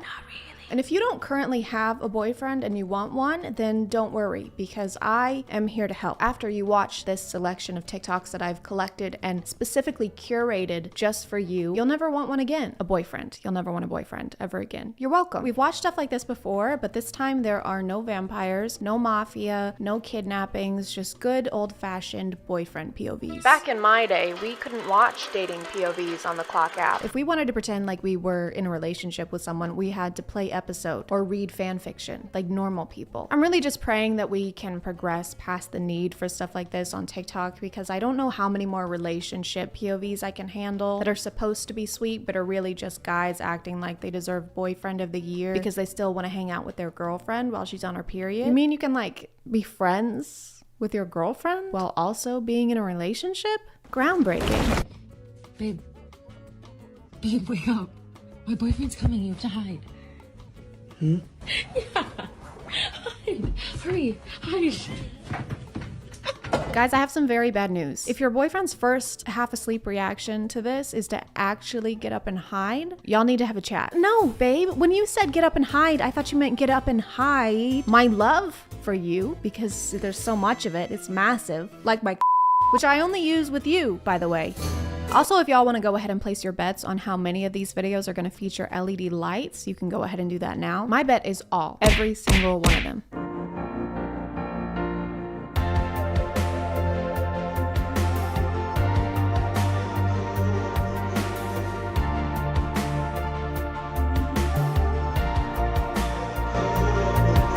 No. Please put down the broccoli. You're not posing for selfies. You're on FaceTime with your grammatically ignorant partner. And why would anyone be made about this anyway? You wouldn't let them off FaceTime long enough for them to get some shut-eye, and now you want to be mad about getting woken up in the morning? We need our 12 hours, Brad. If I was on the other end of this POV, you would barely get an apology. Babe? Oh, hey, babe. Yeah, sorry about that. I was just brushing my teeth. Oh, that's okay. Yeah, so I should probably head out for work soon. Okay. Yeah, I guess I'll talk to you. Is that a cow? Oh yeah, I'm just making a bowl of cereal. You drink whole milk? POV, your back hurts. Wrong. It's not a POV. My back does hurt all the time. I have the spine of an 89-year-old woman who spent her entire life thinking that you're supposed to keep your knees straight while lifting. I blame it on genetics and not the fact that I spend 8+ hours a day like this. I got cold. Some of you were asking where my jacket was from for my last couple videos. This is a bathrobe. My mom got it for me like 3 years ago for Christmas. The pocket is falling off.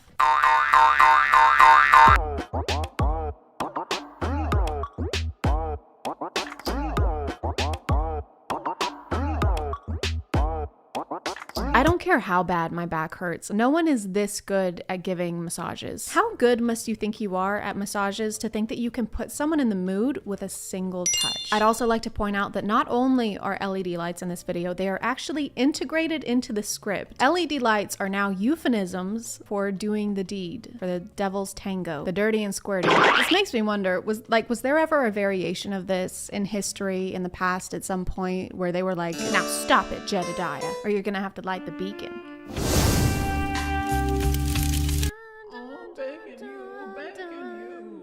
Yeah. Please do not do this immediately after I wake you up unless you're prepared to be taken to a hospital. Some of these POVs, because this is it's such a specific, minute situation that it has me wondering how it was thought up, because nothing significant enough is happening for this to have been on the mind organically. All that to say, did you do this? Did this happen? Is this something you did in real life and it went so well that you needed to recreate it? Or he just really, really likes this song. Sorry, a cover of this song. Hey, wake the f up.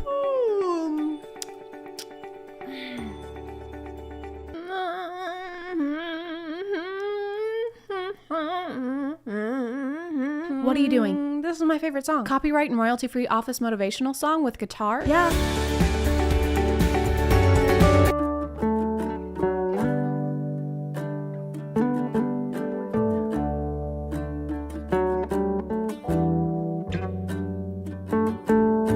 Oh, I'm late to this. This is that trend that white people did for 2 weeks where they romanticized getting arrested. How do they film these? Like, do they have someone at the beginning to do the first part? Actually, I think those are his own hands somehow. That's actually pretty impressive. What was the crime? Just wearing a Letterman jacket with nothing underneath? You're under arrest for attempting to chase? There's so much unnecessary movement. Like, what is the cop doing back there? You are arrested. Not to mention how calm we are in this POV where our boyfriend is getting arrested. All we have to say about this is babe, and we don't even use an exclamation point. You are arrested. Hands behind your back. Palm, babe. Oh my God. I am arrested, babe. Babe, no. they're gonna take me away. I love you so much. It was wearing this Letterman jacket was 100% worth it for you. Oh no, don't take You'll him. rue the day that you decided to wear this outfit today. What were you thinking? Legally, though, they have to let him go because they didn't read him his Melissa rights. So.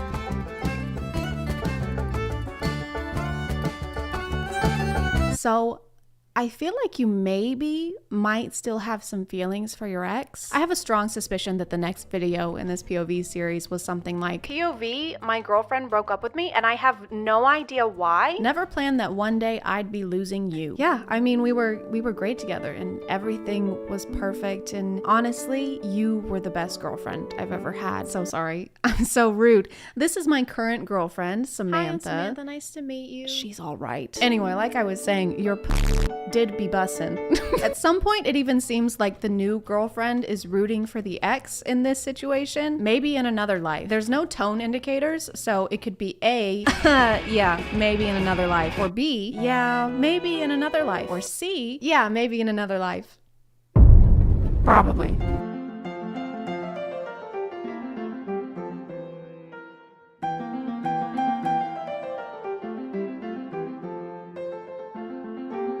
Kind of confused by the dynamics in this one. POV, your ex-girlfriend walks in with her new boyfriend, but it kind of seems like it's this guy's ex-girlfriend, not ours, unless this is supposed to be us and this is more of a third person POV. Is that even a thing? I also like how the girlfriend doesn't even notice us until we lightly squeeze her boyfriend's left pectoral muscle.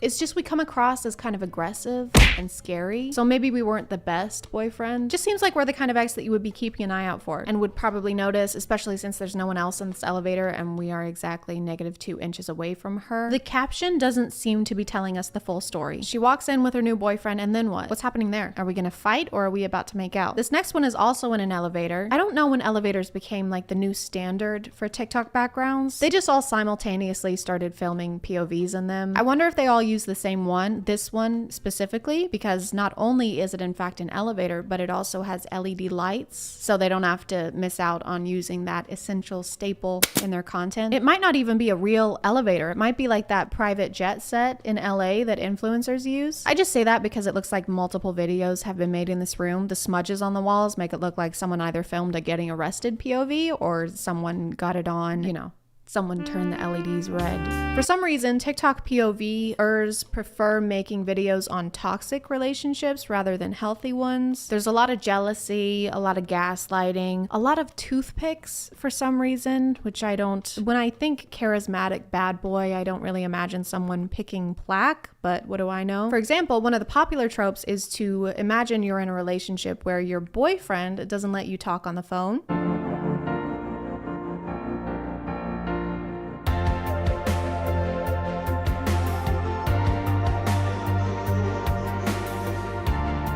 Totally normal behavior. If they ever get married, he's gonna have a rough day. Who is that? This is my dad.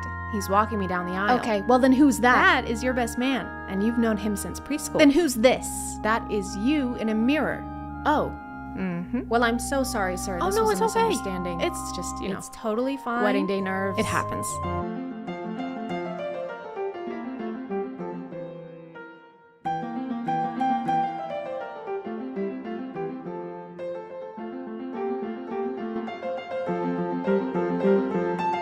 No one has ever done that little investigation to make sure someone is asleep. Oh hey, their hair is perfectly styled and they're wearing jeans and an Apple Watch. They must be in a REM cycle. That's on us in this POV, okay? But we aren't the only ones to blame. Why are you pretending to be asleep? Were you waiting on a one-sided declaration of love, or were you just waiting for them to leave so you can play Fortnite? This all could have been avoided. Maybe next time we just do some extra checking before revealing our deepest secrets. Well, hello, Barbara. Hello, Abigail. How's the restaurant doing? It's fantastic. Thanks to my secret recipe that you'll never know. Right.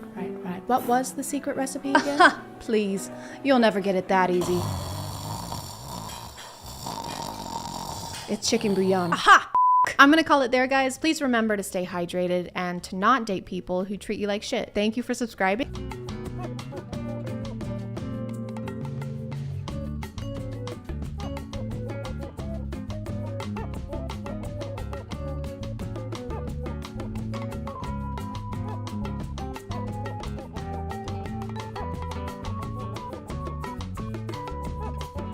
Hey guys, and welcome back to. Oh, I'm so sorry. So sorry. I didn't realize you. No, you first. Go ahead. Oh no, please. That would be so rude and unladylike. I couldn't possibly. I insist. No, I insist. You go first. No, you. You're too kind. It's only polite. A twinge of cringe.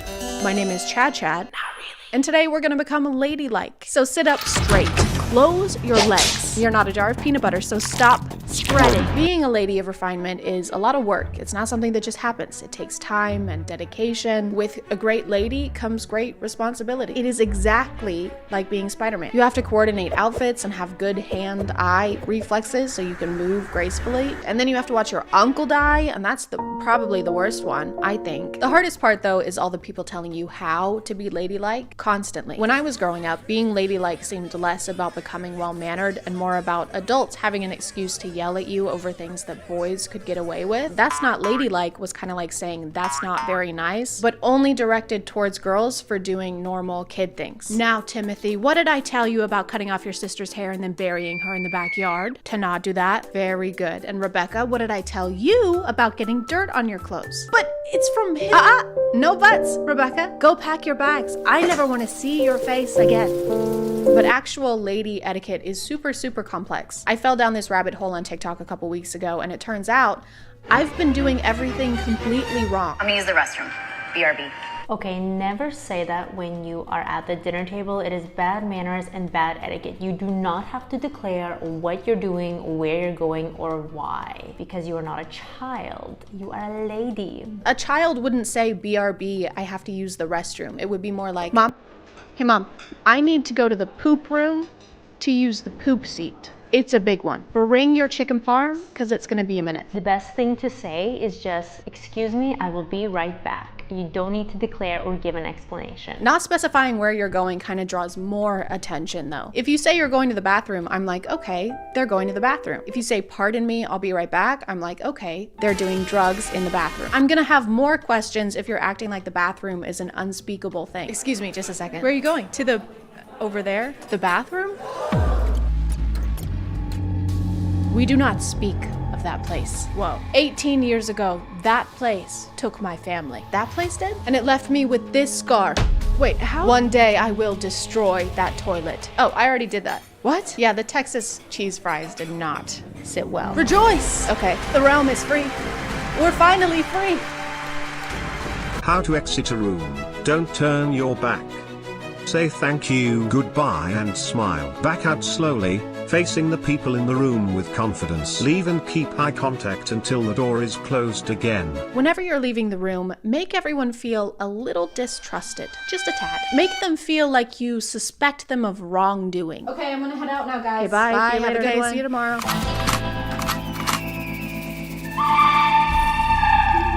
Sometimes these videos involve really specific scenarios, like how to pick up your purse from the ground.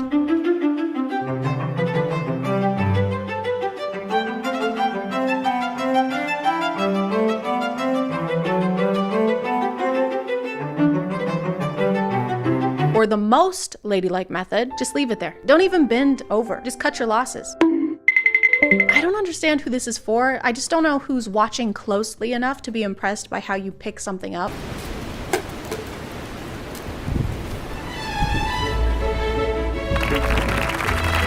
What I mostly don't understand about etiquette is when it extends beyond like the dinner table, because I understand classes where you go and they show you which fork to use or where to put your napkin, but some of these apply even when you're in your own home. 5 things elegant ladies never do at home.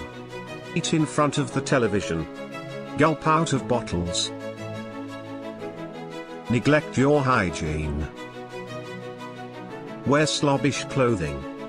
Have a cluttered/untidy environment. So picking your nose and wiping it on the couch is off the table, then? That's a no? Got it. Rules don't apply when you're in your own home, okay? There's no shame there. That's the only place you get to stop the facade, not continue to care about your appearance. I like to come home after a long shift at work and slip into something more comfortable, high heels and a ball gown. Then I reapply my makeup just in time to go to bed and sip water from a decanter. I've seen this rule a couple of times, but they never really give an explanation on why we shouldn't be drinking directly from bottles. My only guess is that we don't look dainty enough while doing it. Nothing could matter less. There's no equivalent of the rule for gentlemen. If there was a TikTok telling men not to drink from bottles, it would be for a completely different reason. I've said it once and I'll say it again. Water bottles? Phallic. So phallic. Drinking water is gay. Don't do it. Oh, you're hydrated? How long have you had a boyfriend? What are you guys, like dating? Yeah, what are you guys, like happy together? Yeah, what, are you two gonna get married? And what, like love each other till death do you part? That sounds awful. Yeah. I am so thirsty. I've noticed that sometimes there will be situations where being ladylike is more of a priority than basic safety.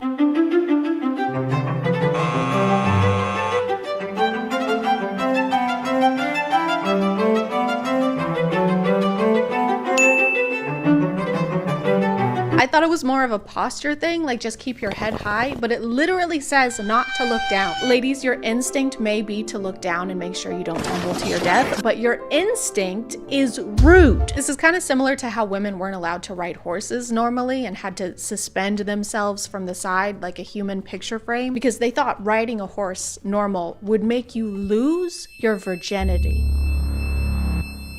Ahem. Sure, you might fall off because you're kind of defying gravity, but at least you won't be a slut. There are just some situations where I think it's okay to throw etiquette to the wind. Like, do we still need to look elegant while we're in the ambulance?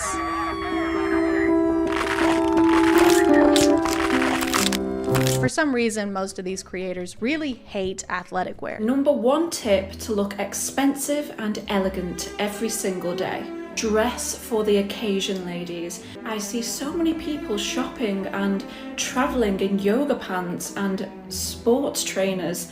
This just is not acceptable, ladies, if you want to look elegant and expensive. I was just recently on a plane in the back seat closest to the bathroom, and the whole time I was thinking to myself, man, I am underdressed. She says to dress for the occasion, but if you're wearing yoga pants and the occasion is Starbucks, then you are dressed for the occasion. I get etiquette as a hobby, like as something you're interested in, but this just has a lot of holier than thou energy. Not a lot of people have time to worry about looking classy at the grocery store, and they're not enforcing formal attire. Like the store greeters aren't there to make sure you fit the dress code. Hi, welcome to Kroger. Are those Crocs? Get the fuck out. Once your guests arrive, don't take them to the living room and offer them a seat before showing them the restroom first. How are we supposed to introduce them to the bathroom? I thought we weren't supposed to talk about it. Hey guys, come on in. This is the foyer. Oh, watch your step. And this is the...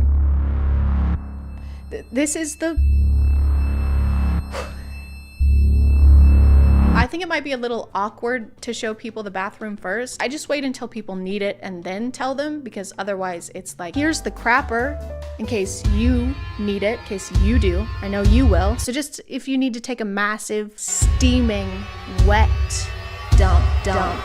No? Okay, let's see. You really can't catch a break with this stuff because even your hobbies need to be ladylike. Elegant hobbies. Equestrianism. Art enthusiast. Gardening. Ballet classes. Archery. Skiing. Polo. Baking. Isn't choosing a hobby based on what other people think of it kind of defeating the whole purpose of having a hobby? It's supposed to be a you thing, not a make other people think I'm fancy thing. So this is my scrapbook. I just like to work on it when I have some me time. Aw, that is so cute. Yeah, I guess. I like to make this when I have some free time. Wow. Yeah, this is way better than your scrapbook. Well, yeah, your scrapbook. Okay, shit on it. I'm gonna shit on your scrapbook. Please don't. So you can't take a break with your hobbies. You can't take a break in your own home. Do you ever get to pause being ladylike? Because it seems like it's almost a sport. It's like a competition that never ends. It's like the Hunger Games, but for elegant ladies.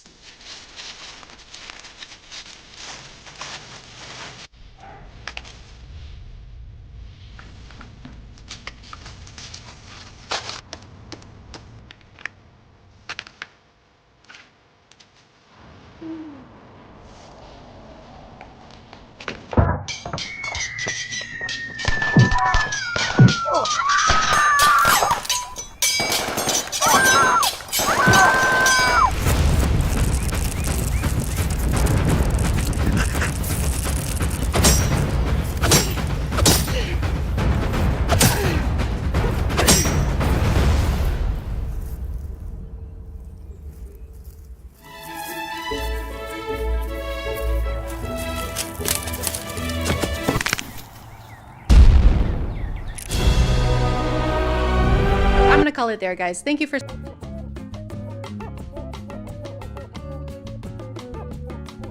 Hey guys, and welcome back to My name is ChadChad. And today we're going to be learning some girl facts, some facts about girls, some things that are exclusive to only girls, some girl facts. What are girls? Some of you might not be familiar. Girls are very complicated. Sometimes they'll say really cryptic things like, I wish you would pay more attention to me, or I'm hungry. Like, okay, well, what does that mean? I wish they would just tell us what they want sometimes, you know? No need to be so mysterious, girls. So I did some research. Where else? Other than TikTok. I love the hashtag girl facts on TikTok because it's so obvious that a lot of the people who post them have never even breathed the same air as a girl. Most of them seem like they came from Google, or more specifically from those weird WikiHow articles, except instead of telling you how to pretend to be a vampire at school, they're telling you what a girl really means when she texts you the letter K. And everyone knows, if you want to know something about girls, don't ask girls. Ask dudes on TikTok who copy-pasted baseless studies from the internet and then stood in front of their iPhone camera like this. Okay, first girl fact is actually a two-in-oneer. It's boys and girl facts. Girls fall in love with what they hear. Boys fall in love with what they see. That's why girls wear makeup and boys lie. Wow. I'm 2012 and this is Facebook. One of these is not like the other. So this fact is girls are under a lot of pressure to be pretty and to wear makeup in order to be considered attractive based off of often unattainable beauty standards to appease the male gaze, and boys are liars. It's not their fault though, it's a fact. They can't help it. Yeah, so then I lied to her, obviously, and I told her I was out with the boys, but really I was cheating on her with her sister, and she still doesn't know to this day, and we have 2 kids together, but it's literally not my fault. Like, I'm a boy. Boys lie. It's a boy fact. Sometimes I wear eyeliner. We are experiencing the same thing. When a boy is truly in love, he will act like a child. But when a girl is truly in love, she will act like a mother. I know someone who would really like to speak with you. Why is this fact so not specific? So she falls in love with you and she sets up your doctor appointments or brings you fruit gummies to your soccer game. He falls in love with you and just starts uncontrollably pissing and peeing himself. Once again, it kind of seems like girls are getting the worst end of the bargain. Girls are more attracted to guys who have the ability to make them laugh. Yes, that's it. That's the whole fact. Man, I wonder how many studies they had to conduct to figure out that girls are more attracted to people who have a similar sense of humor to them. Hashtag psychology. Hashtag psychology facts. This applies to literally everyone. Yeah, so when someone makes you laugh, it makes you feel good inside. Okay. So you like them. But if someone doesn't make you laugh, then it doesn't make you feel good. So you doesn't like them. probably. Whoa, I dude. know. That's It's like psychology. It's like psychology. It's psychology. It's psychology. And why are we in the ocean? Why are we underwater for this? I just can't believe I it, know. dude. Guys, I know. You should write a book, I really dude. Really oh should. my God, that would be I should write a book. What would you call it? Lord of the guys, I'm Like, actively Lord of the drowning. Friends are food, not fish. Girls normally fall in love with older boys. Girls hate it when boys always talk about themselves. But girls like it when boys pay attention to them and tell them how important they are. Yes. These are just basic rules for interacting with anyone ever. No one really wants to hang out with someone who only talks about themselves because it means that they probably don't care about what's going on with you as much. And yes, girls usually like when people tell them they're important and pay attention to them because they are human beings. This video has 500,000 likes, which means that 500,000 people watched this and thought this was informational. This taught me something that I didn't know before. I just had never considered having basic human decency before, but now I will. Only 4% of women consider themselves beautiful. If a girl goes silent during a conversation, she is probably overthinking what you just said. You cannot just pull statistics out of your ass, plop them onto a picture of a sunset, and label it a psychological fact. Where did 4% come from? Was there a control group? Was there a placebo effect group? I don't know anything about scientific studies. Was there a hippopotamus? Girls easily get carried away by their emotions. This is true. My emotions have been bulking. 70% of girls use silence to express pain. Again, with the statistics, this is literally impossible to be fact. It is a subjective reaction to being sad. You cannot just make sweeping generalizations with no study and no research. There have to be actual scientists and like placenta pills. Unpopular fact. If a girl goes silent during a conversation, it means she's probably overthinking what you just said. A lot of guys tend to get annoyed at this, when in reality it's easily fixable.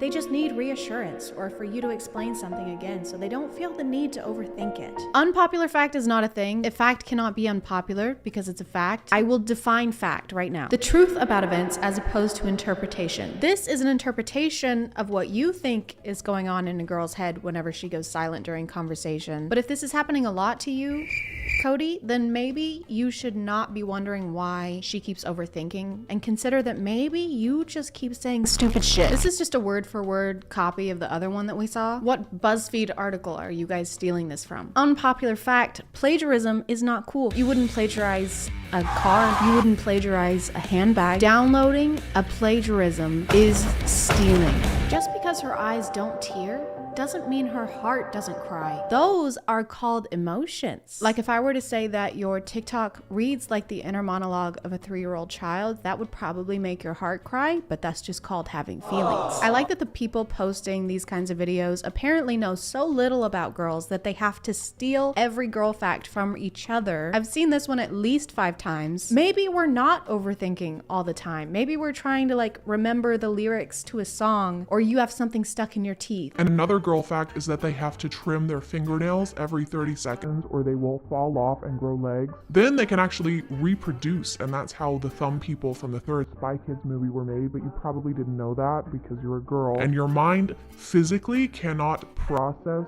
the incredible graphics from the Spy Kids franchise. The true meaning behind the girl texts. She's mad. I'm fine. She's not fine. It's fine. It's not fine. I don't care. She really cares. It's okay. I'll be okay. She's hurting a lot. Oh, okay. Her heart just shattered. Okay. Everything is good. Okay. Something might be wrong. Okay. Something is really wrong. Don't try to guess a girl's feelings. Always ask her. So I'm kind of starting to get mixed signals. You said if a girl says she's fine, then she's not fine, and just to go with the opposite of whatever she says. But now you're saying that we should just ask her and never assume. So your girl fact is just to ask a girl. But we came to you for girl facts. We came for your expertise. We're not going to be able to learn about girls anywhere else. Girls want nothing more than to feel loved. I mean, I can think of a couple things. We might also want basic respect, safety. Safety is nice. Equal pay. That might be cool. If not, that's totally fine. When she stares at you mouth, kiss her. That is 100% not what you should do. It's just based on some of the previous girl facts we've seen. It doesn't seem like y'all are the best at picking up on signals, so maybe don't kiss girls just because they happen to glance at your mouth hole area. If she starts cussing out a storm at you and tries to be all big and bad with you, kiss her and tell her that you love her. Got it. Okay, so if a girl is visibly upset with you, don't admit fault. Just kiss her, because all girls want is love. Aww. When she's quiet, ask her what's wrong. Oh, that's sweet. Yeah. If she pulls away, pull her back. Is this girl language or serial killer language? Because I genuinely can't tell anymore. If she tells you a secret, keep it safe and untold. If she looks into your eyes, look back into hers and don't look away until she does. Definitely sounds like something a serial killer would do, which checks out since you're driving us around in a car at night on an empty road to bury us, no doubt. Do not take any of this advice. If you were to see any of these happening in real life without weirdly motivational music in the background, it would be terrifying. Hey, are you okay? Yeah, I'm fine. You just got really quiet. Yeah. Yes, I did. If you're overthinking something I said, I do not care about anything you've said, ever. It's gonna be okay, okay? I'm here to protect you. Okay, I'm just trying to diffuse this, okay? And if I make one wrong move, the whole world will literally end, so I could really use some silence right now, okay? Okay.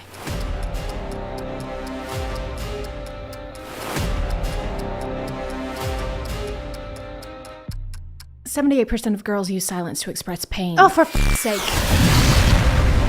To conclude this video, obviously do not listen to any of the things in these TikToks, but I'm gonna call it there, guys. I'm sorry if this video was shorter than usual. I'm still trying to get back.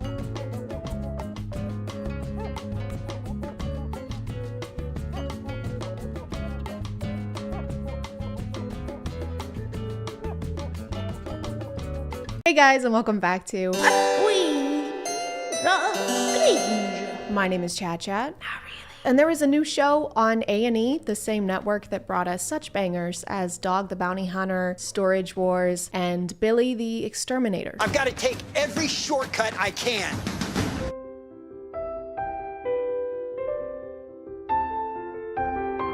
Adults adopting adults is the new hot goss online. It's the new thing. But I wasn't sure I wanted to make a video on this because I've seen that people have already talked about it. But then I watched the first episode in a moment of weakness, and it was way worse than I thought. I'm already not a huge fan of reality TV because it's usually not reality. Kang just cheated on me. Oh my God, seriously? I am going to end his career. Oh. In living as a successful businessman. Okay, yeah, okay. If his business was breathing. No. There's actually a lot of reasons for adult adoption, like foster kids wanting to be adopted by their foster parents, or stepkids who have become adults who want to be adopted by their step-parents. So adult adoption isn't inherently strange. But this is reality TV, guys. They can't make a show about healthy relationships. Ugh, get that shit out of here. So the show starts out introducing us to the different couples who are looking to adopt an adult, and immediately one couple sticks out to us. But if you're adopting a whole person, Danny, I feel like Christy's allowed to have a few cats, you know? Baby, I know you don't want to adopt an adult pregnant woman and bring her here to live with us and financially support her, even though we've only known her for 3 months, but you have more than one cat, so you kind of owe me. Her off. Like, they've been letting Danny ramble about his creepy motivations for this and then barely let her get a sentence in. If I had to guess, I think she was saying that she's being supportive because it's the only way to keep their family together is by letting him do whatever the f he wants. The way that Christy is clearly opposed to this, and it's still happening, and her even saying that Danny gets what he wants no matter what she says, makes me feel like I have front row seats to an emotionally abusive relationship. And I did not buy tickets. I just went on the internet and I was like, I would like some lighthearted cringe, please. For one, thank you. And then the ticket person kicked me in the head and said, actually, f you. You're gonna feel really sad now. No. And also you're gonna really hate Danny. Who the fuck is Danny? That ticket will be $8,000. Throughout their entire introduction, Danny constantly references a father-daughter relationship and talks about how much he wants to be a father figure for Eliana. Daughter relationships Danny has been seeing, but I don't think you could have said anything more inappropriate in this moment. This is not something that you joke about to a daughter. And if it is, go pack your bags. We're going to jail. Well, you are. Not me. I'll get you an Uber. Despite this being something that, Christy, you don't deserve this. I will adopt you, okay? You can come live with me. You can divorce Danny. You can have as many cats as you want, and I'll even let you keep your deodorant in the fridge. I don't know why you would want to put your deodorant in the fridge. Maybe Danny wants his pits to be so chilly that Kevin Malone would drop them on the floor. I am very, very concerned that I may steal the Declaration of Independence. I mean, this is a sensitive topic. So far, I have not thought of stealing the Declaration of Independence. I mean, I have. I did steal it. I did steal the Declaration of Independence. What was the question? What's your favorite type of ice cream? Oh. Yeah, so like soft serve, froyo. Fellatio. Yeah, I'm calling the police. With nut. Yeah, lots and lots of nut. Eliana runs into some issues at the airport, and Danny is freaking out and trying to get over there as quickly as he can. Baby, we need to move. We gotta go. We need to leave right now. As if Eliana is going to change her mind about living with them in the time it takes Christy to refill her water bottle. This is the contact picture you chose for your potential daughter? You don't put your kid's contact picture with them bare-shouldered and moist. Parents choose a picture that your mom posted on Facebook 5 years ago, and her friends called you pretty even though you had corn stuck in your braces.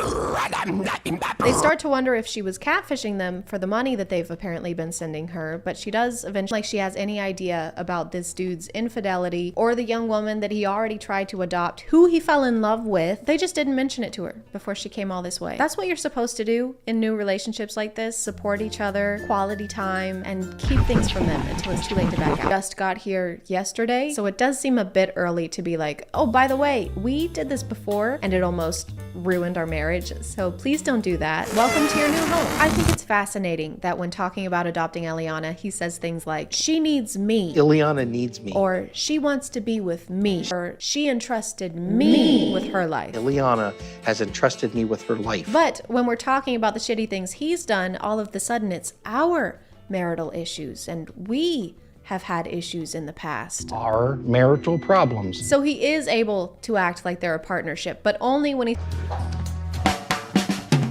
To conclude, Danny f***ing sucks. Hey, it's Editing Chad. It's been a few days since I filmed this, and I just found out that A&E completely canceled this show already. They pulled it from their website and every streaming service that it was on, thank God. And Danny is also racist, so you're welcome for this update. I'll talk to you later. Okay, love you, bye. Christy needs to find someone who likes her cats and takes her feelings into consideration before making huge life decisions. A&E also sucks for using Christy's obvious distress as a hook for their show, and I highly doubt that Christy wanted to be on the show in the first place because she seems pretty unhappy with the camera being around. In short, everything about this sucks and I hated it, but you can let me know what you think in the comments, or you cannot leave a comment because I respect your opinion. Do you see how I did that, Danny? I'm gonna call it there, guys.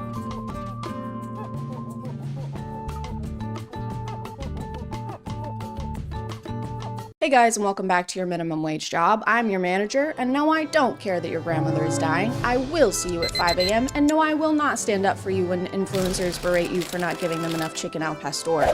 Manage this, idiot, loser. A twinge of cringe. My name is ChadChad.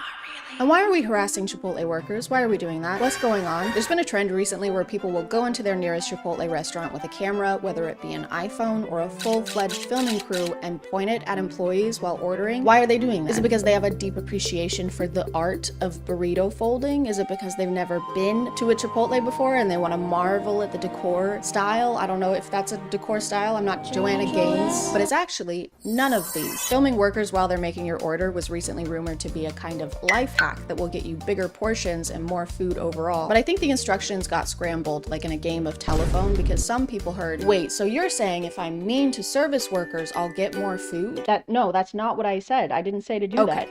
I'm gonna be mean to them. You shouldn't do that. I didn't tell you to do that. I'm gonna do it anyway. I want to do it anyway. A lot of this started when Keith Lee reviewed his usual order from Chipotle and made a couple comments about the quality. Chicken here. Yeah, see, I don't see no chicken at all.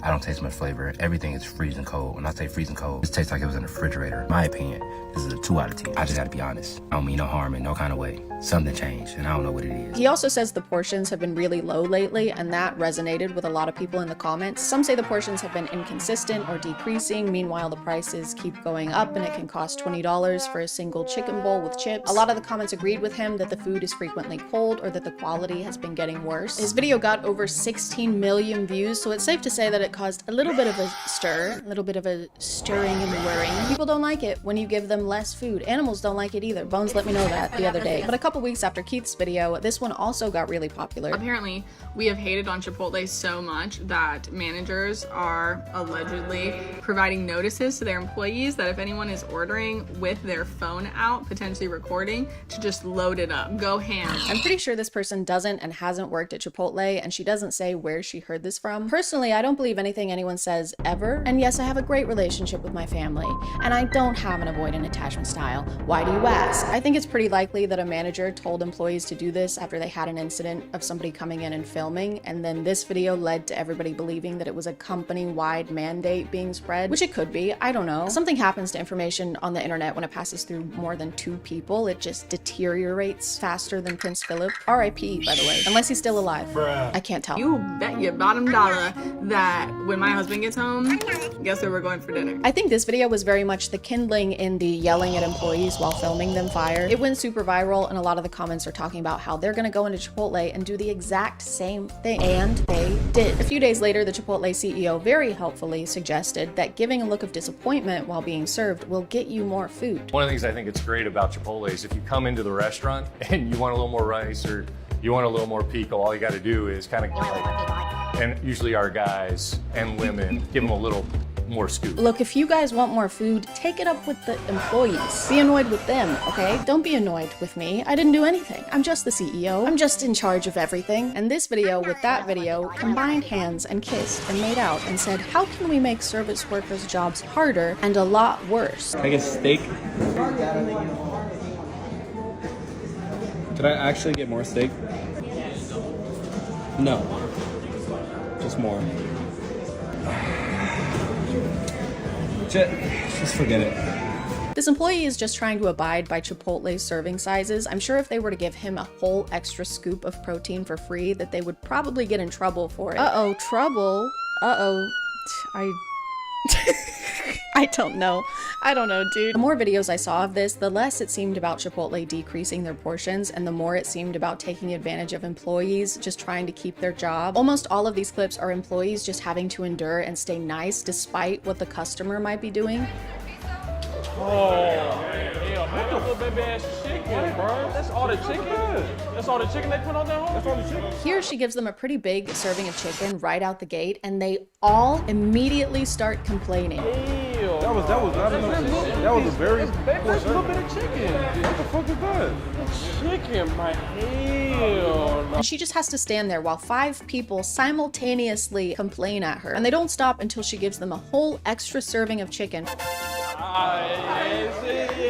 Which again is probably very discouraged by management and the reason she hesitated to do it. It seems like some people think it's kind of funny, like it's a joke, and they think the employees are in on the joke, but the employee is not having fun. She still had to give you a free extra serving, and she still had to deal with a group of customers complaining at her. And she deals with upset customers all day long. This is the same interaction she has all the time.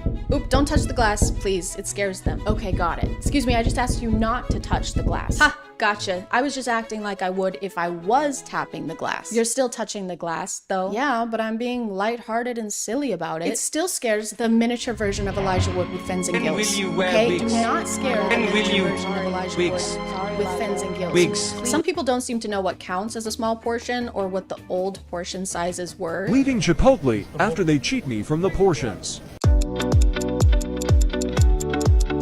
Very little rice. This guy gets 4 scoops of rice and then says, very little rice. Sir, your bowl runneth over with rice. It's actually not possible for you to have more rice. This idiot won't give me any more rice. I just want a bucket of rice. And they look at me like I'm crazy. I just want a bathtub of rice that I can lay in naked with all my stuff out. And they look at me like I'm crazy. He even put a bunch of face palms on the screen as if this employee isn't doing literally everything he's asking them to. More rice, white rice. They give him a big portion of chicken, which he complains about. He orders to go and then makes her stack the bowl to the point that putting the lid on is gonna be almost impossible. Then he asks for like 4 scoops of sour cream and complains that she's making a mess. Do more cream. Making a mess, shaking my head. The only mess here is your attitude and your lower intestines in about 2 hours. He's also tapping the glass over and over again like they're gonna forget where the toppings are. They know where the shredded cheese is. They work here. You don't need to tap the glass like you're fucking Darla from Finding Nemo. He ends the video by saying the customer service is terrible, despite them being perfectly nice and having the patience of a saint on Valium. It just seems like this guy is using this whole thing as an excuse to bully and intimidate employees into giving him extra food. Like in this one, this guy is literally threatening employees. You're gonna have to hold me accountable. And that ain't no issue. Anybody in here can get it. Straight up. You can call the police. I ain't break no law. Wait, what? It's just a burrito bowl, so calm down, or I'm gonna have to ask you to Chipotle leave the premises. Chipotle go. Chipotle get the fuck out of here. And this didn't solve anything. Yes, he may have gotten a bigger portion, but Chipotle isn't decreasing their prices or making any official changes to their portion sizes. He still went to the restaurant and paid for the food, so the company is getting the same amount of money, and the only consequences are falling onto the employees who have no say in how much food you're getting. So the only result here was employees being treated like shit, more than usual. 1 extra scoop of poop, please. I also hate how employees are just really not allowed to ask customers to stop filming them, because that'll make the customer upset, and the customer is always right. The customer deserves a little massage and to be hand-fed grapes while they sit on a grassy plain. Like in this one, the employee politely asked this guy to stop filming her. Yeah, that's it.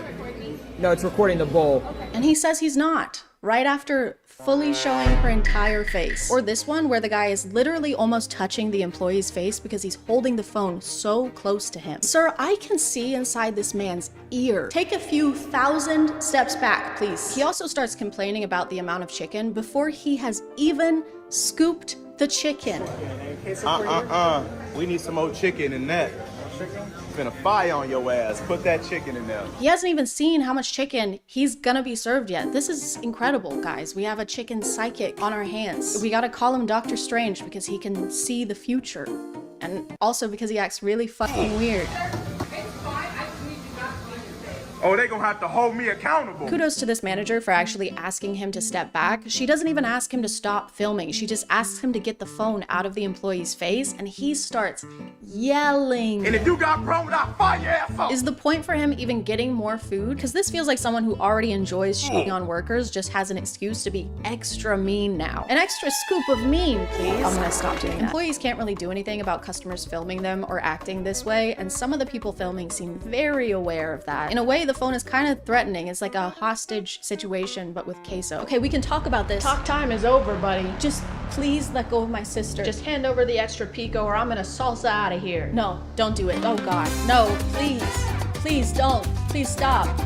Oh, come back. No, don't. Chipotle has been getting complaints about their portion sizes way before this. People have been talking about it for a while. Can we talk about the downfall of Chipotle? I feel like the quality is not there. The price has increased. For literally a scoop of guacamole that big, it's like $2 freaking now. This video was posted in October of last year, and just for fun, I checked the side of guacamole now, and it's $2.65, so getting closer to $3 now, which based on what she said would mean the price has already increased again. Allegedly. She also mentions the cost of the bowl has gone up too. Plus this one little bowl used to cost me $9, I remember. $14. So $5 more for the same size bowl is an increase of something percent. I don't know. I was homeschooled. My math lessons were counting how many wives Abraham had or how many vaccines I didn't have. I don't really eat at Chipotle and haven't much in the past, so my opinions are all based on other people, just like my personality and sense of style. But even though I don't have that information based on personal experience, if you're wondering if I believe a corporation has been increasing their prices allegedly while decreasing the amount of product you allegedly get, while their employees' wages allegedly stay pretty much the same, yes, I do believe that alleged thing would happen allegedly. The natural next step in this video feels like I should order from Chipotle, but that just gives them more money while they're allegedly giving us less food. Well, they have to increase the prices, guys. The CEO made less money last year. He only made $17.2 million instead of the $38 million that he made in 2020. What's he supposed to do? Have 5 tennis courts instead of 6? Let's not be rash. Let's not be hasty. Let's not do anything crazy insane like that. So I won't be doing that, but I still want to degrade someone on camera while they make me food. I can't just miss out on that. Hey, can I get turkey? Of course. What else? Very little turkey. Can I just get more turkey? Some more. Yeah. Some more turkey. Okay. More turkey. Would you like any cheese with that? Oh, okay. Okay. Some more turkey, please. Oh, I gotcha. It'll make you happy as a customer, yes. Additional turkey. Yeah, could I get some more turkey? Right there. The turkey's actually, Okay. And could I also get a side of turkey on the top, please? Side of turkey on I'm the top. disappointed in the top. I am doing Terrible my best. customer service for real. So much turkey. Trying to get me fired. Just one more. I know the CEO. We're mutuals. Where? TikTok. Okay. An extra turkey. You said one more. Ma'am, I'm And just then- trying not to get fired. And then I here. could also get some cheese, please. And then some cheese. Why does it look like throw up so nasty? Can you just do that twice? All right, so you see how like this is this? You want an additional 14 pieces of turkey and I would one like- piece of cheese? I'm the customer. And These I am a NPCs customer think who I would don't like have an places to be. 14 pieces of Okay, turkey. I was just clarifying. Yeah, no, she said more. If you could also hurry. Here to make your day. Thank Just you. doing my job. Wow, thank doing you my so job. much. Some more turkey. And if you don't give it to me, I'm gonna walk I out. feel like it might be good for us if you walk out. But you've already made it, so like this is just gonna go to waste if you don't give it to me at this point. I mean, I could feed this to my family. You have a family? You're not real though. You're just here to make the food and then No, I'm a 3-dimensional person with a whole life. I have kids. I didn't know. Can't make a turkey sandwich, but can make a baby. Make it make Hey, sense. you know what? I get it. I'm gonna throw a few more turkeys on there. Wow. Thanks. Yeah. You know what? Make one for yourself. Pull up a one for yourself. All right, I'll just... On me. On you? Wow, that's actually really generous of you, ma'am. On the house. On the... No, you can't.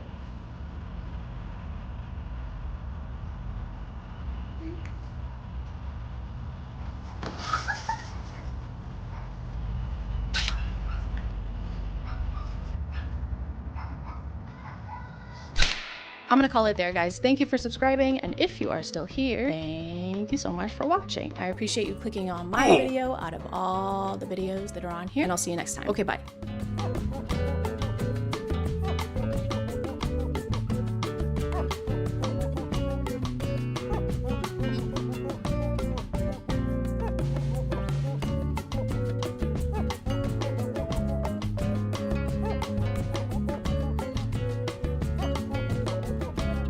Oh man, which of these perfumes do I use? I don't know anything about smelling good. If only there was a Polish media personality and businessman who licks bottles here to give me advice. Oh my god, it's a Polish media personality and businessman who licks bottles here to give me advice. Yay! This is a good thing that's happening right now. Hey guys, do you like smelling things? Do you like getting sprayed on your skin with a liquid and then sniffing that liquid and going, top-notch liquid? Then you're gonna love Jeremy Fragrance. Jeremy is not a new phenomenon. He's been on the internet way longer than I have. He's been reacted to and discussed before because people can't quite comprehend him as a person or why he does the things that he does. Jeremy Fragrance started out on YouTube as a cologne connoisseur, not a colon connoisseur. He doesn't know shit. And in the beginning, he seemed to be actually helpful. He would review colognes and compare them. Sometimes he would poll people in real life to see which one they preferred. He was literally conducting field research for noses. He had this suave, confident aura and was always wearing a freshly pressed suit. And most importantly, he only talked about fragrances. Oat milk is the most similar to mother's milk. It smells so gorgeous. Oh, yeah! Which makes it very convenient that his real and legal name is Jeremy Fragrance. That's such a coincidence. That's like if my name was Flawless Body and Skin and Hair and Personality, because I'm an expert in all of those things. Skip forward a few years to 2024, or don't. don't do it. It's worse here. And recently it's been a little harder to get Jeremy to stay on topic. He does still talk about fragrances every now and then, but not as much as he does things like this.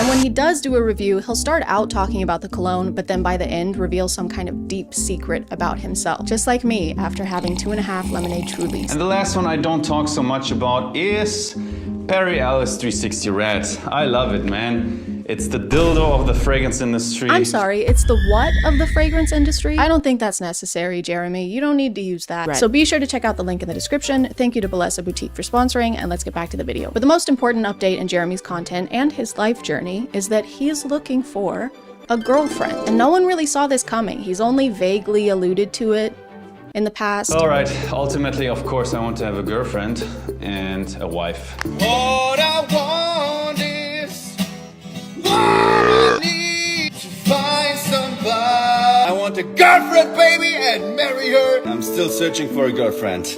Nice. But now it's finally time for him to find the one and settle down. Love is just in the air. And so is a lot of Dior Sauvage. But when you're a guy like Jeremy, a genuine connection can be hard to find. He's been busy. He's got his own fragrance business to run, and he found Jesus as well. #1 fragrance icon that follows the teachings of Jesus. People are always finding that guy. Maybe he doesn't want to be found. If he keeps hiding like that, found you. No, I thought this was a good spot. Just found Jesus. And now you're tweeting it. Of course. Of course you are. Risen. Now everyone's gonna know where I am. So Jeremy decided to take matters into his own hands and announced that he'd be finding his soulmate with the power of social media. So I'm looking for a girlfriend. You must be Christian and you must be under 32. I was thinking 35, but let's say under 32. In his announcement video, he only mentions 2 requirements for being his potential girlfriend. She has to be under 32, even though he's 35. And I can't decide if him only having 2 specifications is a bad thing or a good thing. On one hand, it seems like you'd have more requirements for someone you want to spend the rest of your life with. But on the other hand, if this is what you're posting on Instagram, I don't know if you're even allowed to have 2 of them. But as time went on, Jeremy started posting a couple more demands, like for example, that she needs to be 100% committed to him. He is looking for marriage, so that makes sense. And that she needs to be able to give birth to children, which is a weird thing to specify. What else is she gonna give birth to? Congratulations, Mr. Fragrance. The baby's here? Uh-huh. You've got a healthy 1.7 ounces of perfume on your hands. No! I knew this would happen. The lighting is different because I had to block out the sun. It was frying me and cooking me, and I'm sweating, and I had sweat in between my boobs and every part. Based on other people's videos, it looks like Jeremy responds to the women he's interested in and requests additional information from them, like their Snapchat usernames. I can't even express how big of a red flag that is. Nothing says you're ready for marriage and commitment and a family like asking a woman for her snap. Hey, you want to communicate on the one app that makes communication disappear? If it makes you feel any better, there's also a map that shows me your location 24/7. He also seems to routinely ask them to send videos addressing him directly, probably to verify that they are who they said they were in their application. Hi, Sophia. I asked for a video of you. Can you send me a video of you saying something like, "Hi, Jeremy"? And once he has that information, he can move on to the more important questions, like how old are you? And are you a virgin? And is it possible at your age that you're still a virgin, Maria? Is it possible that you are still a virgin? Why are you asking that, Jeremy? So yeah, I want you to be able to have children. I also want you to have zero knowledge about the thing that creates children. The only way this would be appropriate for him to ask is if he is a virgin in his mid-30s. He just wants to make sure he's using skill-based matchmaking. They've got to be on the same level. 0. Hey, do you know what you're doing? No. Good, because I fucking don't either. The way he phrases the question too somehow makes it even worse. Is it possible that at your age, 30-ish, right, that you have remained pure of soul and body? Kinda weird if you haven't, says me, I'm saying that, me, the guy who engages in sexual activities with cologne bottles.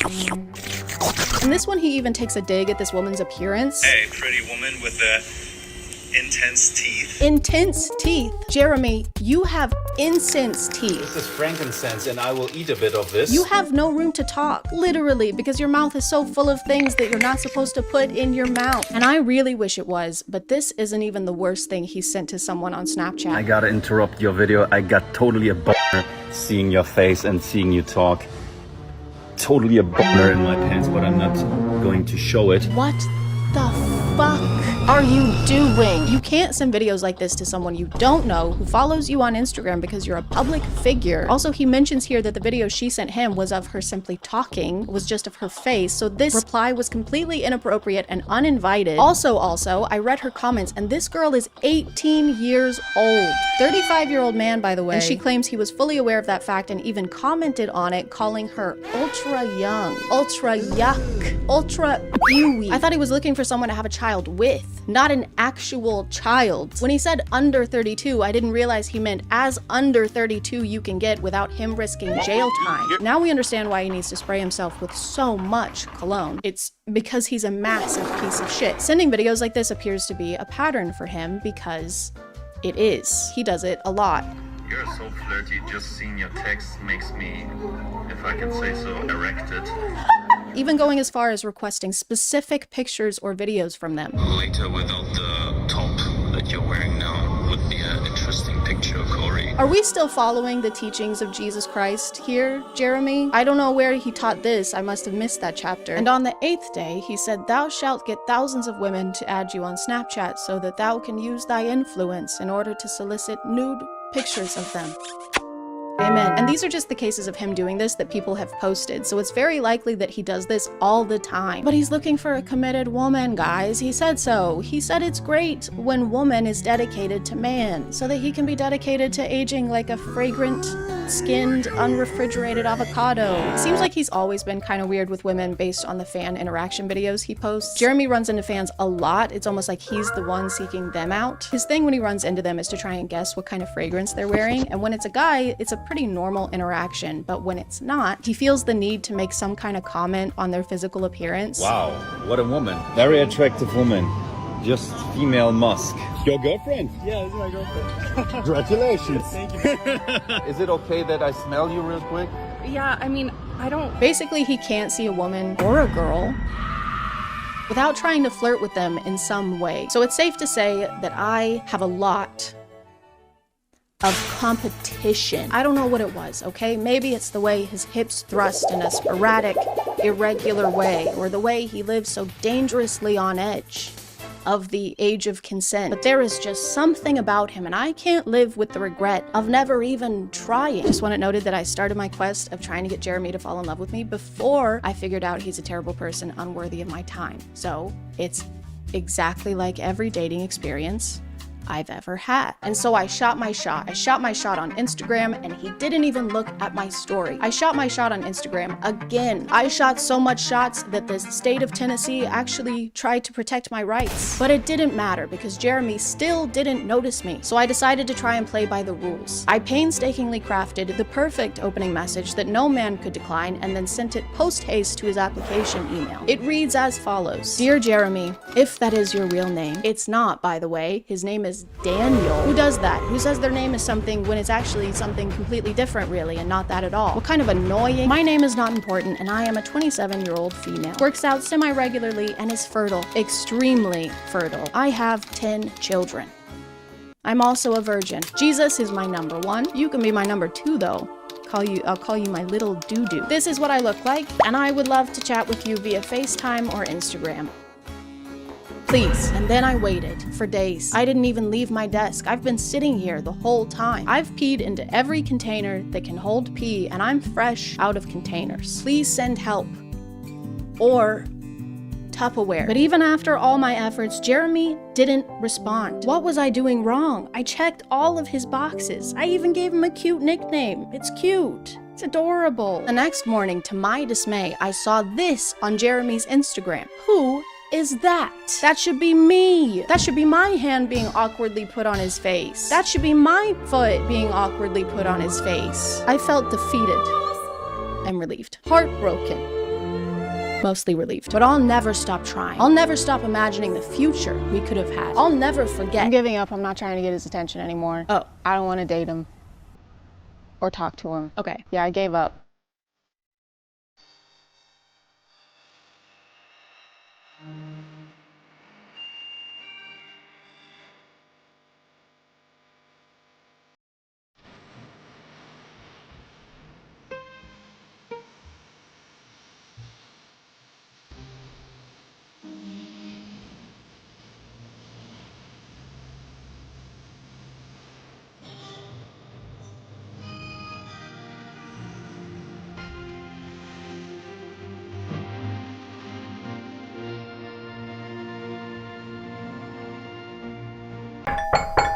Trick or treat. It's a trick. All of these have machetes in them.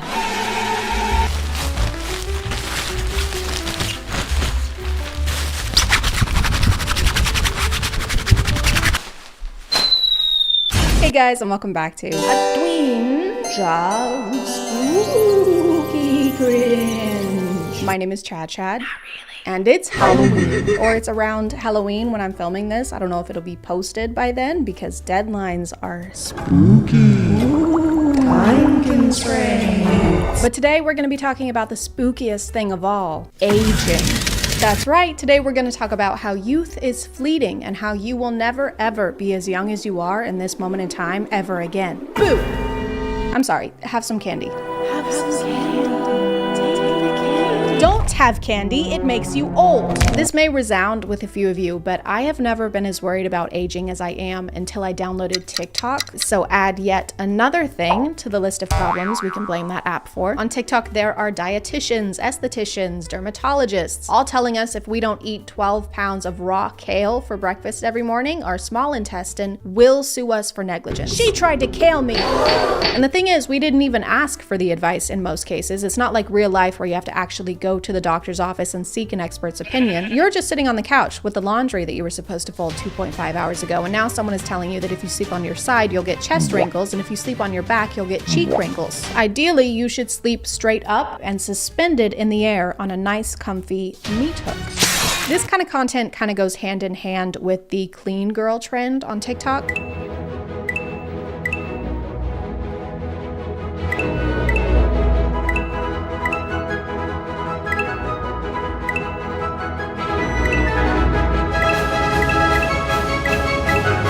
And if you don't do all those things, you are a stinky, dirty girl. Even if you're not a girl, I don't care. You're a grimy little dirt girl, and you probably eat worms and blue cheese. Clean girl is not really a trend, though. It's more a type of lifestyle content, like the Liver King, or people with those really intense morning routines that are like, I like to wake up before the sun because the sun is lazy. I am better than the sun. I'm stronger, faster, brighter, and I have more gas. And if we don't have time for a 19-step morning routine, that's kind of on us. Thank you to HelloFresh for sponsoring today, and let's get back to the video. Obviously, one of the first things you can do to avoid aging is by eating healthy. I'll show you what I ate in the morning, but here's my milk. Raw, of course, with cream on top. Of course, raw eggs for myself as well for energy and nutrients. And then I get work done for a few hours. Then I get a couple more eggs before me and my dog go outside and move our bodies. Obviously, I'm not a nutritionist, so this could be good for you, but do you like yourself? Does this spark joy? Does it spark anything other than stomach cramps? Don't drink coffee in the mornings, drink egg. Don't even talk to me until I've had my cup of salmonella. I'm joking. Wouldn't be in a day in the life if we didn't include my dog's food. You know your meal choices are a little bizarre when I can't tell if you're about to feed that raw beef to your dog or to yourself. Then I go ahead and prep some grass-fed pasture-raised beef liver, practically the only supplement that you need. I eat this every day, 1 to 3 ounces. Both. It was both. It was you and it was the dog. Pasture-raised, chemical-free sirloin, and eat with my dog. Don't do a jolly little dance. That meat is so raw, you need a plan B. There she is. You're not wearing your Halloween costume. Why are you not participating? Mother, I am deeply concerned for this individual's well-being. She's going to have more scurvy than a pirate. Another technique that you should implement into your anti-aging routine is to stop having human emotion. After years of training my face muscles to stop working so I don't make wrinkles, everyone seems to ask how I can make emotions. You really don't need to use your face muscles to make emotions at all, but I will show you how my face moves at this point. So this is what my eyebrows look like when they're raised. Put them together. This is like saying you can prevent getting gray hair by ripping all of your hair out. Really just solves the problem at the root. I'm going to show you how to do it. The idea is simple, but you do have to practice. Take your fingers and put them over top of your eyebrows. Push down on your forehead. And next step is to take your 2 fingers over your eyebrows and try and lift them.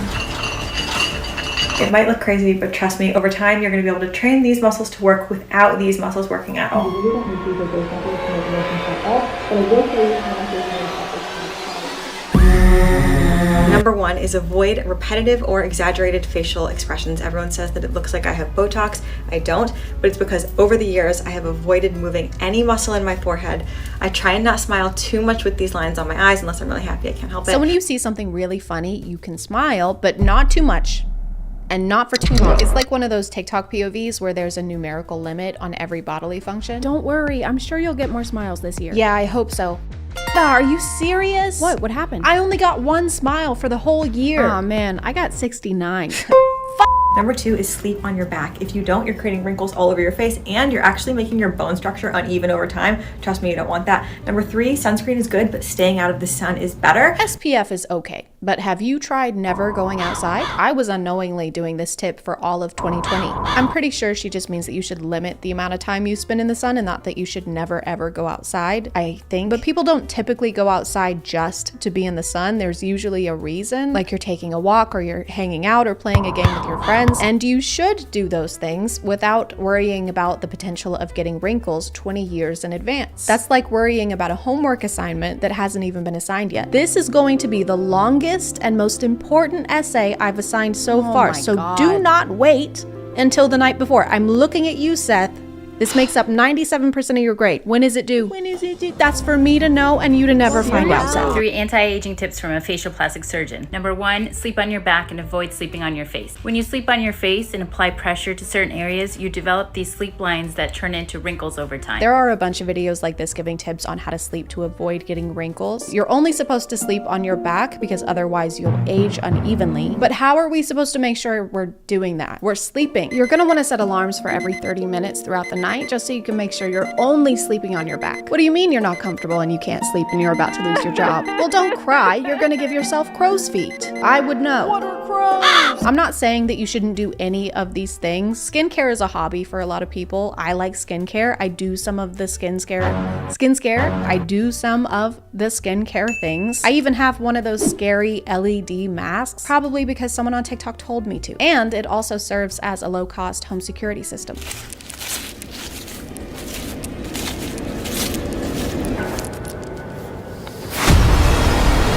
But we also have to worry about the rest of the body aging, not just the face. This is aging your neck. Looking at your phone like this creates a crease here, and combined with UV exposure can cause horizontal necklines, otherwise known as tech neck. So make sure you hold your phone at eye level to avoid unnecessary creasing of the neck. This might be a good posture tip, but I don't think that we're gonna be able to just stop looking down in every situation. Wait, don't move. What is it? There's a rattlesnake right under your foot. Oh my God. Don't move. I'm not. Don't look down. I'm not. I'll get a neckline. Do not move a single muscle. I can't. I trained myself not to use my muscles. Oh shit. He's lunging. Oh my God. Oh my God. Oh my God. Oh my God. Is it bad? Holy shit. Oh my God. Today we need to talk about laugh lines, what causes them, and 3 simple solutions that you can do every single day to treat them. Can you really treat wrinkles? It's not the bubonic plague. There's so many strange terms for this stuff, like aging gracefully. Are we doing ballet? Is this the nutcracker? Am I cracking nuts right now? I want to age awkwardly and clumsily. I want to trip and fall through time and then cannonball into my casket. Then I want my casket sent through a wipeout course. Premature aging is another one. The combination of that creates premature aging to the hands. Premature implies that something is happening too soon or at the wrong time. And there's no wrong time to age. It differs from person to person. That's like saying I came prematurely. The invitation said 6. Second cause is gravity pulling our face down at all times, and my solution is to sleep as flat as possible. Because if you think about it, you're upright, gravity's working on you all day. Why would you sleep in any kind of an upright or elevated position? You're just going to be giving gravity the chance to keep pulling down on your face. I think it's pretty clear what we have to do. We have to eradicate gravity. Because do we really need it? No, what if it was never invented? Nothing would change. Thanks, but no thanks, Sir Isaac Putin. Why would you sleep in any kind of an upright or elevated position? You're just going to be giving gravity the chance to keep pulling down on your face. Gravity doesn't go away when you're laying down, though. It's not like the monster that's only going to hurt you if your foot is hanging off the edge of the bed. Peacefully finishing my 10-step beauty routine before bed. I could never do that. We know. People aren't ugly because they don't have time to do a super intense nighttime routine. Not only is it time consuming, it's also very expensive. Some of the clean girl routine videos involve closets, literal closets full of products. For a lot of them, that's their job, so it makes sense for them to be trying out new products. They're like the Olympic athletes of skincare. Oh my God, dude, look at this guy. I mean, he's so bad at swimming. Like, what are you doing? Just get better at swimming. I work in a call center, Michael. Who are you taking calls from? Poverty? This is an anti-wrinkle straw. When you drink out of a normal straw, you purse your lips, which causes lines and wrinkles over time. And we don't tolerate wrinkles at Barrett Plastic Surgery. When people call you extra, just look them in their face and say, am I extra or are you basic? Be a blessing. I would rather have wrinkles than dress like I'm about to cross the glowing sea every morning. The amount of prep work that goes into some of these routines is a lot. How do you have time to do anything else when you're trying to hide from the biggest thing in the galaxy? Hey, are you okay? Yeah, I'm okay. Just thinking about the consequences and minute physical effects of this moment 20 plus years in advance. Isn't that making this moment less enjoyable? Yes, but society has taught me that the value of my self-fulfillment pales in comparison to the value of my youth. You want to take a walk? Get some fresh air? Sure, hold on, let me suit up. All of the tips that we've gone over today are kind of a lot to remember, but don't worry, I put them all into a list so that we can keep them in mind 24/7, every day and every night for the rest of our lives. Do not sleep on sides. Do not sleep on pillow. Do not sleep on bed. Do not breathe through mouth. Do not breathe through nose. Do not smile with your eyes. Don't go outside. Do not bend your hands. Do not bend your neck. Don't go outside. Do not turn 30. Do not eat sugar. Do not eat salt. Don't go outside.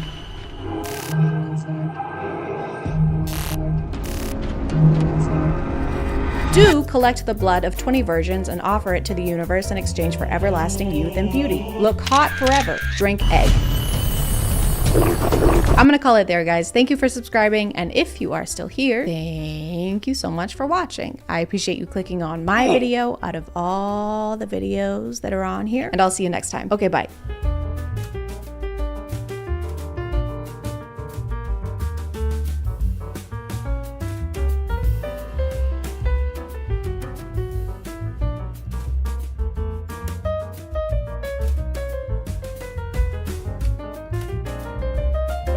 Hey guys, my name is ChadChad. Not really. And every day I wake up, unfortunately, and see a clearly fake video on TikTok like a pregnant woman spending $70,000 to climb Mount Everest. Baby has been kicking a lot. I spent 70 grand getting here and now they're all moving up without me. I don't know what to do. But then I read the comments and to my dismay, they are eating it up. This can't be real. You can't be serious. This just can't be real. You're right.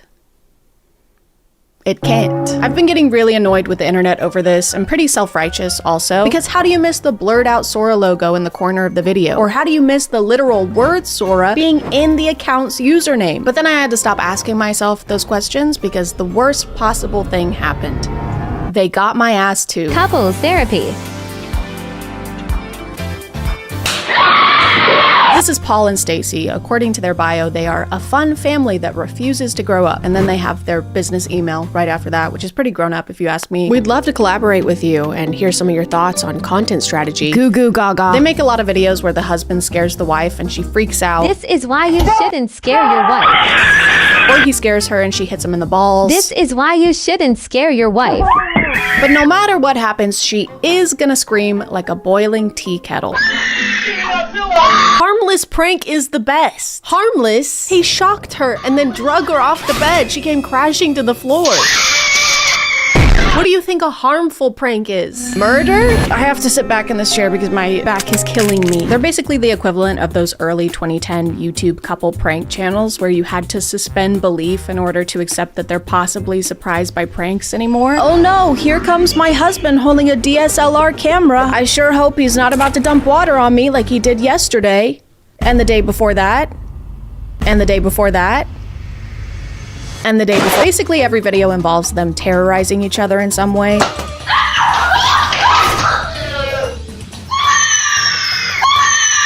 But these aren't the ones that got me, okay? The one that fooled me was this one.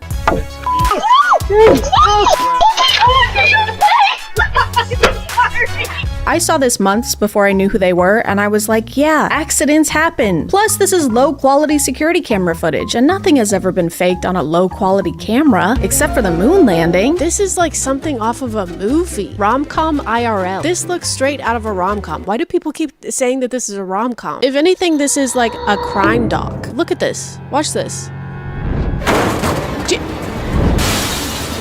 Get this man on a stretcher. Get this man to the ER. And back to the video. I don't know what it is, but putting a date and timestamp in the corner of your video increases its believability on TikTok by about 75%. I think it's maybe because having security cameras inside your home is a fairly new concept we're being introduced to, so it's easier to fall for stuff like this when we're not used to people staging things this way. But Paul and Stacey aren't just staging pranks and injuries, they're also staging moments like this. Let the little go so you can hold the big.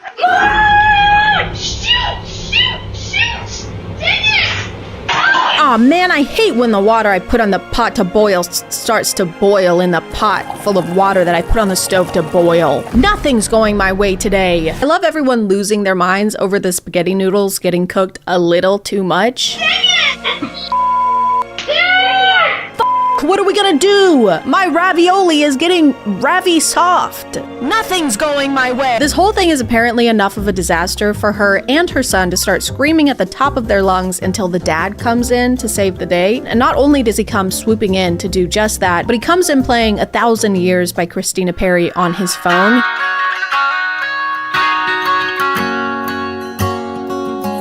He already had that playing. He already had that preloaded.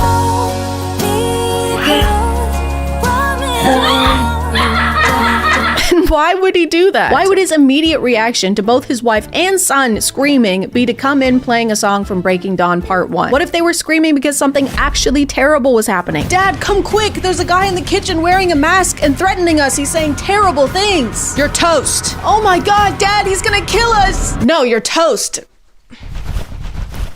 It's burning.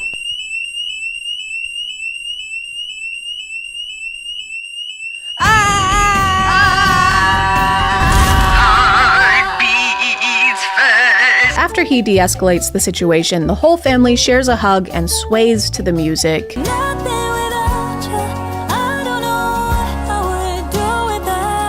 And this is so weird. It's so weird and so strange, especially since their kid is involved. One of their categories of videos is to just sit in the car and smash food into each other's faces while their kid sits in the back seat and fake laughs. And songs we all pretend to know.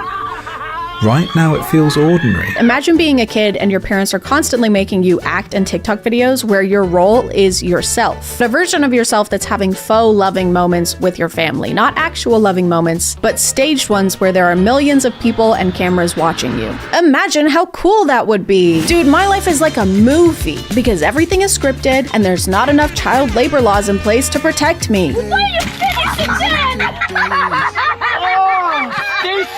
Do you think they ever take their son to get ice cream and don't smash it in each other's faces in front of him? He's in the back seat like, guys, can I please just have an ice cream cone? For what? Can I just eat it this time, guys? Please. I also kept getting videos from this account that's promoting skincare products, and her thing is to walk up to strangers and put something on their skin without their consent.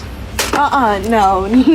Oh. No, this is not happening, no. No, is it? No, you need to back away from me right now. And when they react angrily or tell her to go away, she just won't. I was gonna try my product out on you. No, I'm gonna call the police. You're gonna have to get away from me. No matter how many times they tell her, no thank you, or we're not interested, she just keeps shoving it in their faces. Oh my gosh.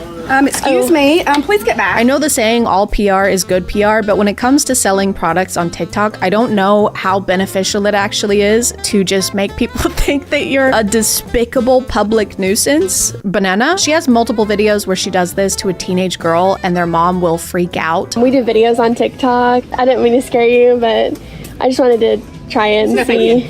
No, I'm good. I don't want to buy your Vibe facial system. No, thank you. Are you sure? I harass people and don't respect their boundaries. Oh, I'm sorry. I didn't realize. Yeah, let me get one. Her script usually goes something like, no, it's okay.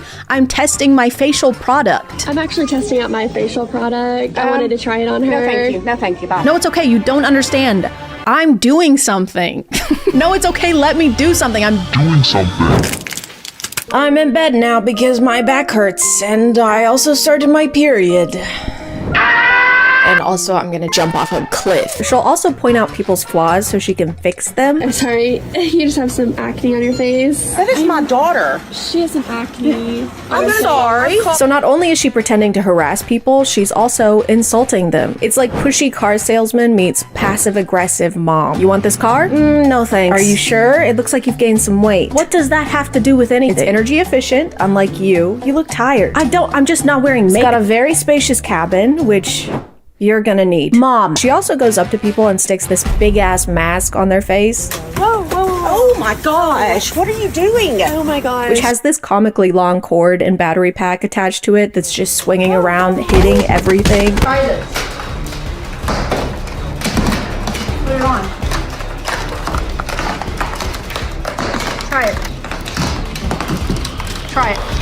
It's for your face. It's hideous. This thing is called the Age Rewind Miracle Mask, and according to their website, it targets the appearance of fine lines. But if you don't believe it, check out their customer results. Clearly it worked for this real human woman. I love this product. I have never looked better. At least it's only $400 and sold out. And this part looks like a ball sack. Another kind of fake video I keep getting are these dumbass promos for no free promo. No free promo. There's this AI app that claims it can find your partner on dating apps using a picture of their face and their name. And the only promotion I ever see for it is through these undisclosed scripted promos that are just pure rage bait. Who are you? I'm my ex-wife. Who are you? Are you one of his Tinder dates? Can we not do this here? Like, wait, you said you weren't married? Look, yeah, no, he's married, and we have 2 kids. Guys, this is a nice place. Can we not? You have kids? Guys, please relax, okay? This is a nice place. That's why I'm wearing a faded Flash t-shirt and cargo shorts. They'll literally plaster the name and logo of the app all over the video, and somehow the comments are never talking about how it's an ad. This is a beautiful poster of your Tinder that you can go hang up in your new home, and you're gonna find a new place to go, and you're gonna hang this beautiful poster. Look at this beautiful poster. There's so many accounts that make these promos, but I get a lot from these two specifically. I think they're partners in real life, and they catch each other cheating every single day. What is this? It's your birthday present. See, I got you cheater cookies. I made those myself. And red flag cupcakes, since you're a walking red flag. Unwrap your present. Unwrap it. Oh man, I wonder what she got him. I sure hope it's a comically large screenshot of the no free promo app and logo. Wow. Printed out on poster board. And then on his account, he has a video where he gives her those same cookies because he also caught her cheating on him. Surprise. Do you love it? Because you're a cheater and a walking red flag. I mean, I don't understand what else. Open your birthday gift. Right now? Yes, open the gift. Oh man, I wonder what he got her. Oh my god. I just can't figure it out. I don't have no idea what it is. Is it a pony? Is it a puppy? Oh my goodness, look at that. On one hand, it's frustrating to see the comments eating this up, but on the other hand, it's mostly because people are concerned for her because they've made videos where she packs up their kids and leaves the house to try and escape him, or videos where he's being a total asshole to her. Ever since that moment, excuse me? You've smelled like shit. Oh, so that must be why you made a Tinder then. Making some bullshit up. Maybe I made a Tinder because I don't want to be with somebody who smells like manure. There are a lot of videos that I'm not including because they're very triggering, including him yelling, throwing things, berating her. Actually crazy to stage this kind of stuff. Crazy in general, just to stage this. But to do it in order to promote an app that I'm assuming you're getting paid to promote, it's crazy. It's crazy and I hate it and you suck. Just wanted to say that on my webcam angle, that is not off-putting at all. So, you know, just faking a situation that countless women go through every single day so that they can get us to download this shitty ass dookie fart fuck app. And I know what you're thinking, guys. I can't believe an AI app doesn't care about having ethical marketing either. I'm just as shocked as you are. I also can't believe the sky is blue. But out of all of these, I feel like this account has both the highest production quality and the highest deception rate. They make these staged college classroom videos where a student or a professor is really pissed off. I have a PhD. That is a doctor. Thank you very much. Don't forget. Yes, sir. You have a 1.4 on Rate My Professor. I'm not even in this class. I've been going around to the worst teachers' classrooms my classroom. and helping you out. And you will never guess why they make these videos, ever. Not in a million years will you guess this. Ever, ever, ever. Never. Unless you guess that is to promote another fucking dookie shit ass fart fuck AI app. Then you'd be right. If you have a problem with my teaching style, you can leave. Are you kidding me? Because you can't teach and you are literally setting us up for failure. I have to turn to things like Save My GPA that will literally reteach me everything. I upload the entire textbook and then I have to use this, solely this. Because of you, I have to use this AI app that improves my learning efficiency. Here's what it looks like, by the way. Here's where you can download it and check it out. Also, here's my discount code. Use my code too while you're at it. They always stand up to the professor and hashtag own them by bringing up their Rate My Professor score. And the textbook is available at the bookstore, and it's going to cost about $500. I have a question. I was just wondering, why do you have 1.4 on Rate My Professor? Well, I'll tell you what, this is a weed out class, okay? Dude, this is a weed out class? That's sick. Guys, get your weed out. No, the teacher said he's fine with it. I rarely see comments acknowledging that these are all ads, at least in the top comments anyway. But it also seems like they're not paying attention to the website plug at all. In fact, they're mostly talking about how these videos just prove that college is a scam. Dr. Democrat for sure. School's a scam. Drop out and start a business. Charlie Kirk was right. College is a scam. It's pretty funny to make an ad for a learning tool and everyone's response to be, learning is bad actually. Hey, check out this soft recyclable toilet paper. No thanks, I don't believe in all that. Recycling? No, wiping. After seeing how unchecked most of these videos go, I decided to run a few tests. I wanted to prove how easy it is to fool people online even if you're really bad at it.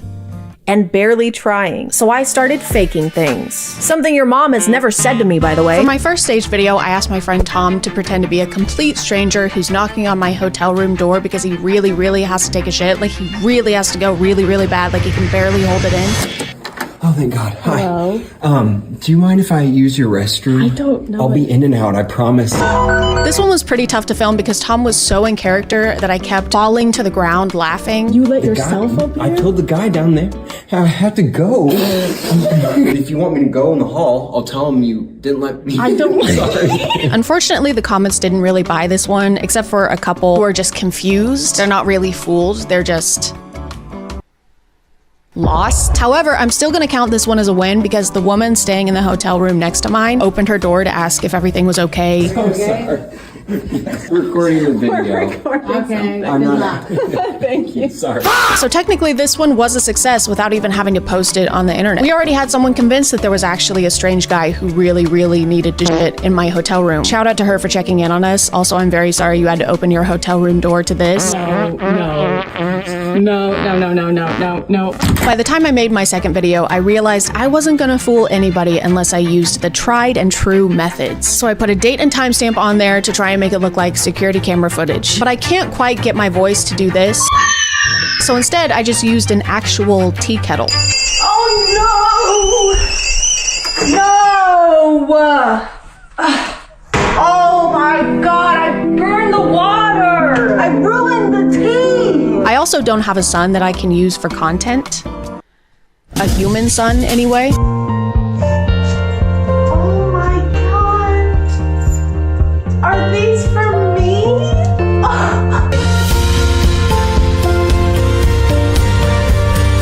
I'm also gonna count this one as a success because this person commented, I know it's not the point of the video and I'm not here to chastise, but wireless cameras in your home is a huge security risk. Your videos are saved and available to anyone via a data breach, and that's putting aside that the cameras themselves. For my last one, I wanted to dip my toes into the classroom genre of staged content, which was gonna take a bit more effort, so I had a brainstorming session with my friends to figure all that out. I had also just finished watching the final season of Stranger Things, but that had little to no effect on anything. I don't understand. Could you say that again in English, please? If this is me and this is you, That's okay, him. and this is the classroom. I need that later. No one. I don't understand. Are we in a classroom or are we not in a classroom? This is the classroom. Okay. I want this goddamn TikTok's heart on a platter. This is the only way. I think this might just be crazy enough to work.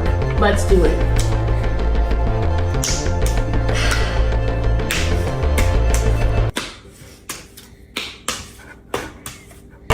When